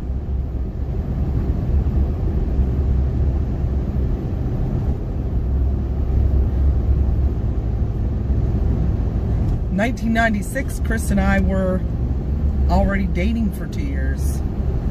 Icons. Out of high school, working full time as paramedics. So we were both Yeah, I got my paramedics paramedic already. in 94, so he got his in, what, 92? That concept is so crazy. I know, right? Like, you hear an age, someone say, like, oh, I'm in my 50s. But then you're like, and then they say that stuff, and you're like, oh, like, that clicks even more for me than the age number. The Michael Jackson jacket. It reminds me of The Wedding Singer. Put that glove away, you look like a nutcase.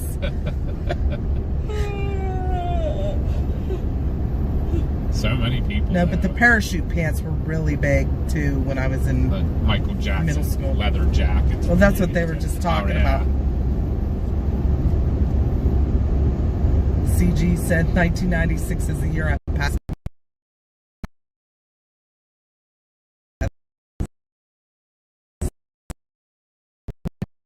And May. Yeah.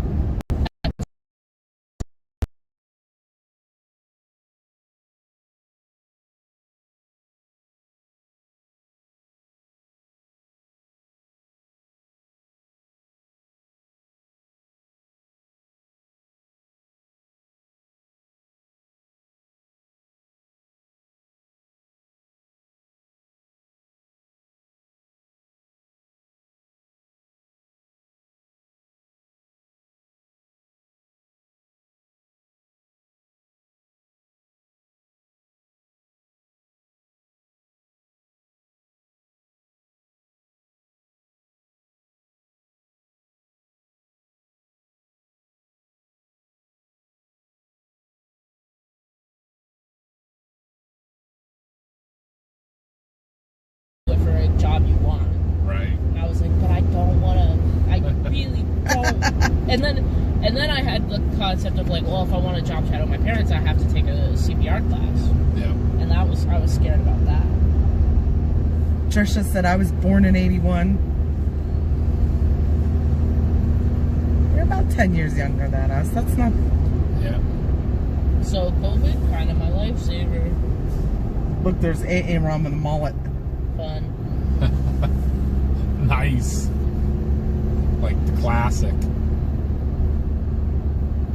Did you ever see at the farm show, the Pennsylvania farm show, they have a The mullet contest yeah. for kids? Yep. Oh my God, it's so funny.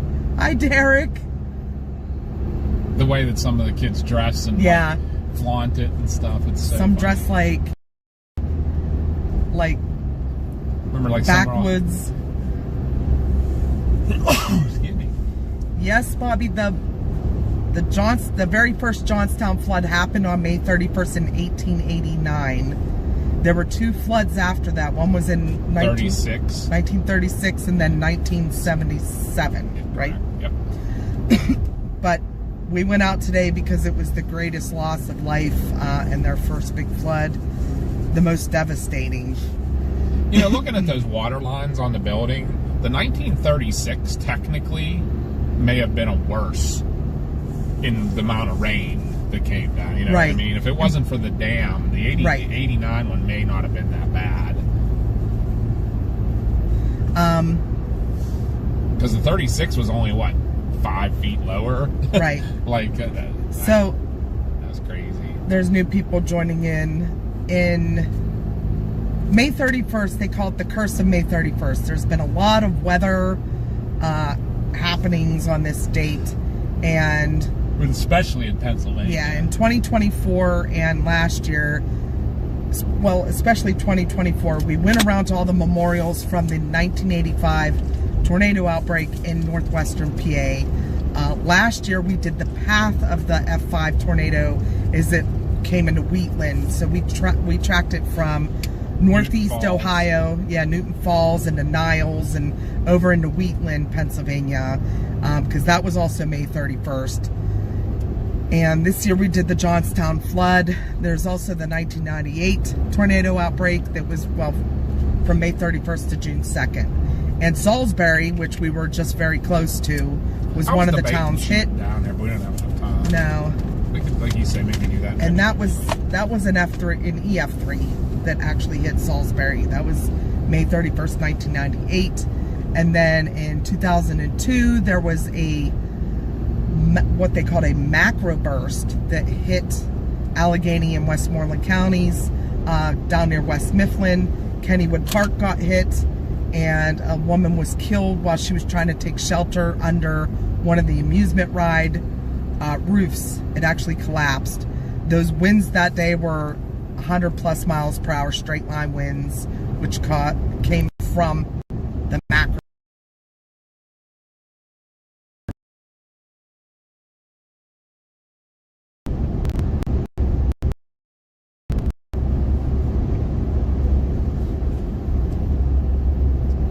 Yep, there was one in 72 also. That was Agnes, right? Used to be decided. Yeah. Where I think eastern Pennsylvania got it worse than western Pennsylvania, but they still did get a lot. There's quite a few documentaries about the flood. How far out are we from the diner? About 20 minutes. Okay. I have like no service, so can't reach out. It does get sketched through here. We may or may not be streaming it. I'm watching. We are.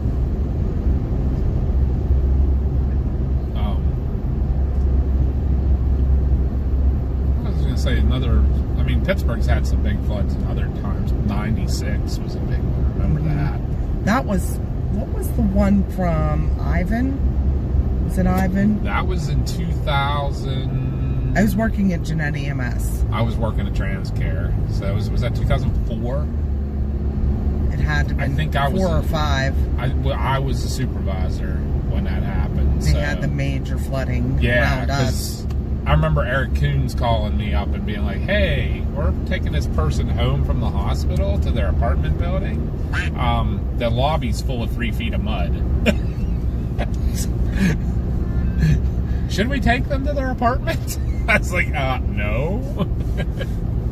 It's like, I kind of figured. I just wanted to be sure. There was an apartment building, I think, like down in Carnegie or something.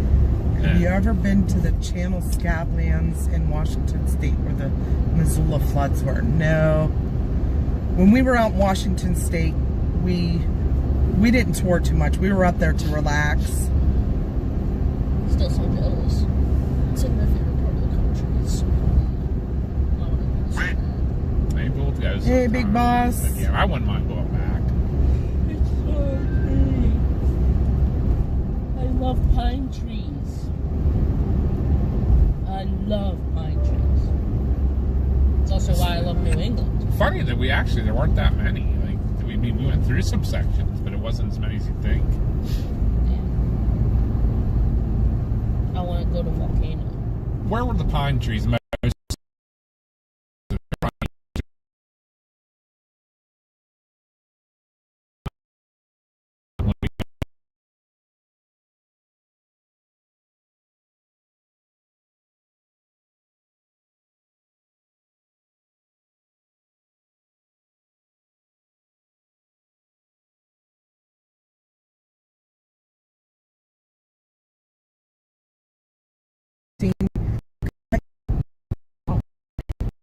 I somehow remember a bunch of people leaving from work, and they were allowed to leave because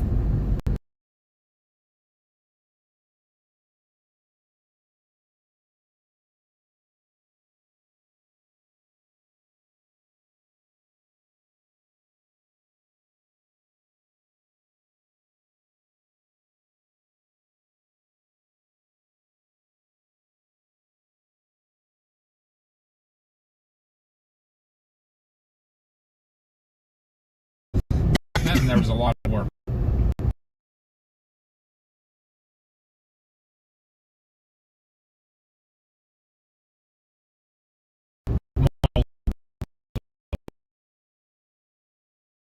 Even know if it was ever confirmed, but he thought she was.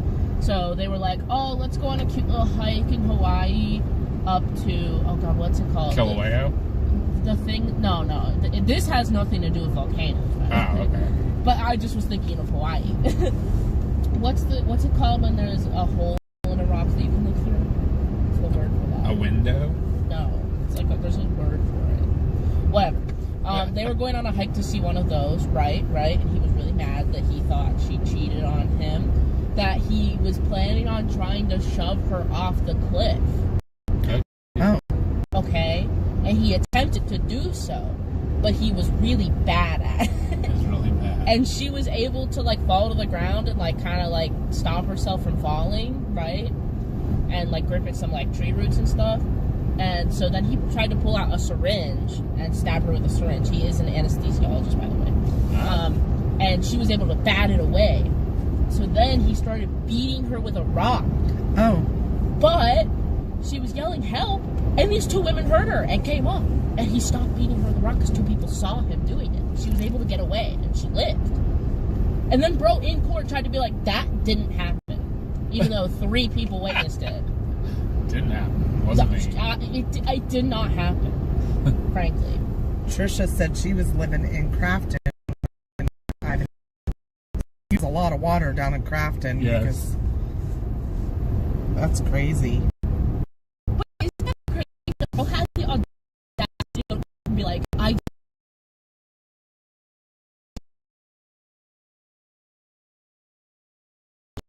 so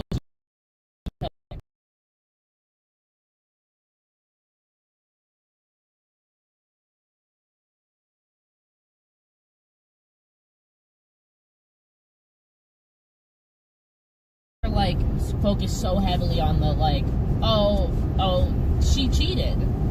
He also was claiming that he didn't do it, but the lawyer was also like, but we're really going to heavily focus on that she cheated. And it's like, why does that even matter? Like, Yeah, that okay, doesn't yeah, matter. sure, cheating Not sucks. I don't screaming. deserve to be beaten with a rock. Not not streaming. Well, you don't know that. Yeah, it You're might not be. It might be my. Isn't that case crazy? That Is like, crazy. Like, dude, bro, you have 3 witnesses. They got so lucky. The 2 women that came across her were nurses. Like, I can't. Yeah, no doubt. Yeah. In Oakdale, the gas station was basically underwater. I do remember all that. And if they didn't have enough evidence already of the 3 witnesses, one being the woman that he tried to murder, he then called his son, covered in blood, and is like, I just tried to kill your stepmom. I'm not going to make it home. And they were like, that call never happened. But then the son testified and was like, yeah, that call happened. Wow. And they almost gave up the search for him because they did a search party and they like didn't find him for like hours. They had no clue where he was. And as a cop car was leaving from the search, he like walked out of one of the trails in front of them and they were like, oh, that's the guy. We're gonna arrest him now. It's like a comedy of errors. I know. It's like really, dude, you're like so bad at murder. I think the map again.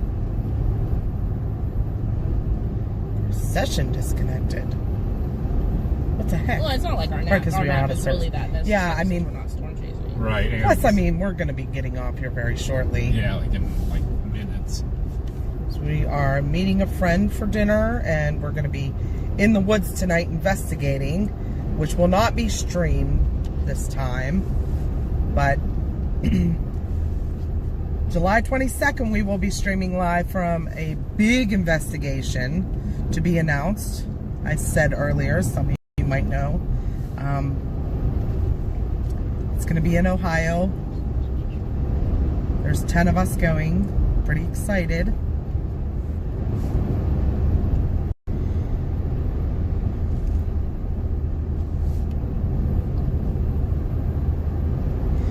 So the 36 flood was worse in terms of rainfall. The 89 flood was worse because it was a breach of a dam.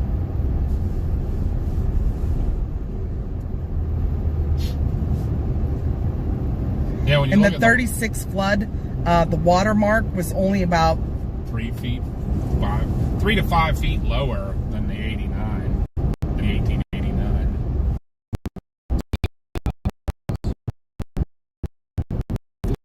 we may be able to.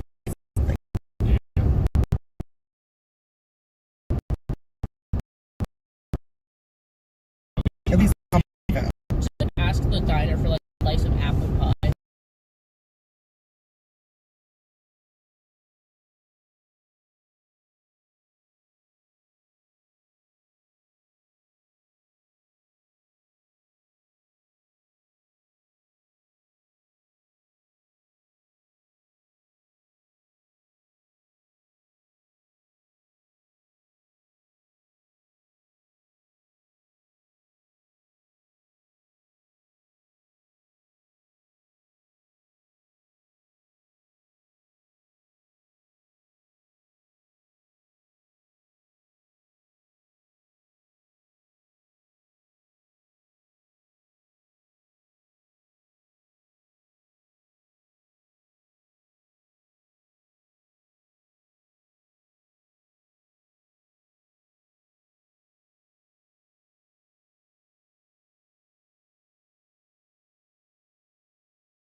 we by do the paranormal not come out if the video is streamed.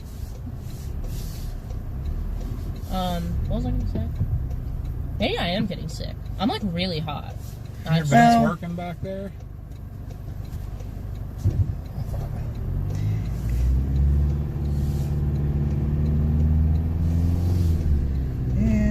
not streaming at all. We're like right here. I don't know if you guys can see me. Okay, maybe you can now. Yeah, so Bobby, I'm not sure if you heard the explanation for the flooding, but in 1936 there was more rainfall that caused the flooding. Because yeah, there was no dam that broke and it was high. But yeah, in '89 it was because of a dam that broke that caused a rapid rush and a higher wall of water that came out. But what do I say? It was 40 to 60 feet high, the wall of water. And then Beline, I'm not sure I understand what you mean. Yeah, they estimate the lake had 3 billion gallons of water. We're gonna be ending the stream soon. And it empty in an hour. 3 billion gallons of water in an hour. That's crazy. So we probably go ahead. Yeah, guys, we're gonna go ahead and end the stream. Thanks for everybody for watching along today. You guys, it's a Sunday afternoon. You could be spending time with family. I'm sure there's a million other things that you could have been doing, and you spent your time with us, so we greatly appreciate you. I'm not sure when we'll be back out next. It might not be until the event, because there's no weather pending at all. At least that we can reach. Way out of our range. Yeah, and right now. with all of us back to work full time. I'm sure something will come within range at some point, hopefully. Yeah, I mean, even if it's a small slight risk or something in the area, if we're not working, we'll try to get out for you guys. Yep. The last couple ones we've been working for, so. But, yeah, Josh was out last week for the flooding, so. Yeah. We'll try to get out when we can, but make sure you check out the event. If you haven't bought tickets and you want to come, buy them.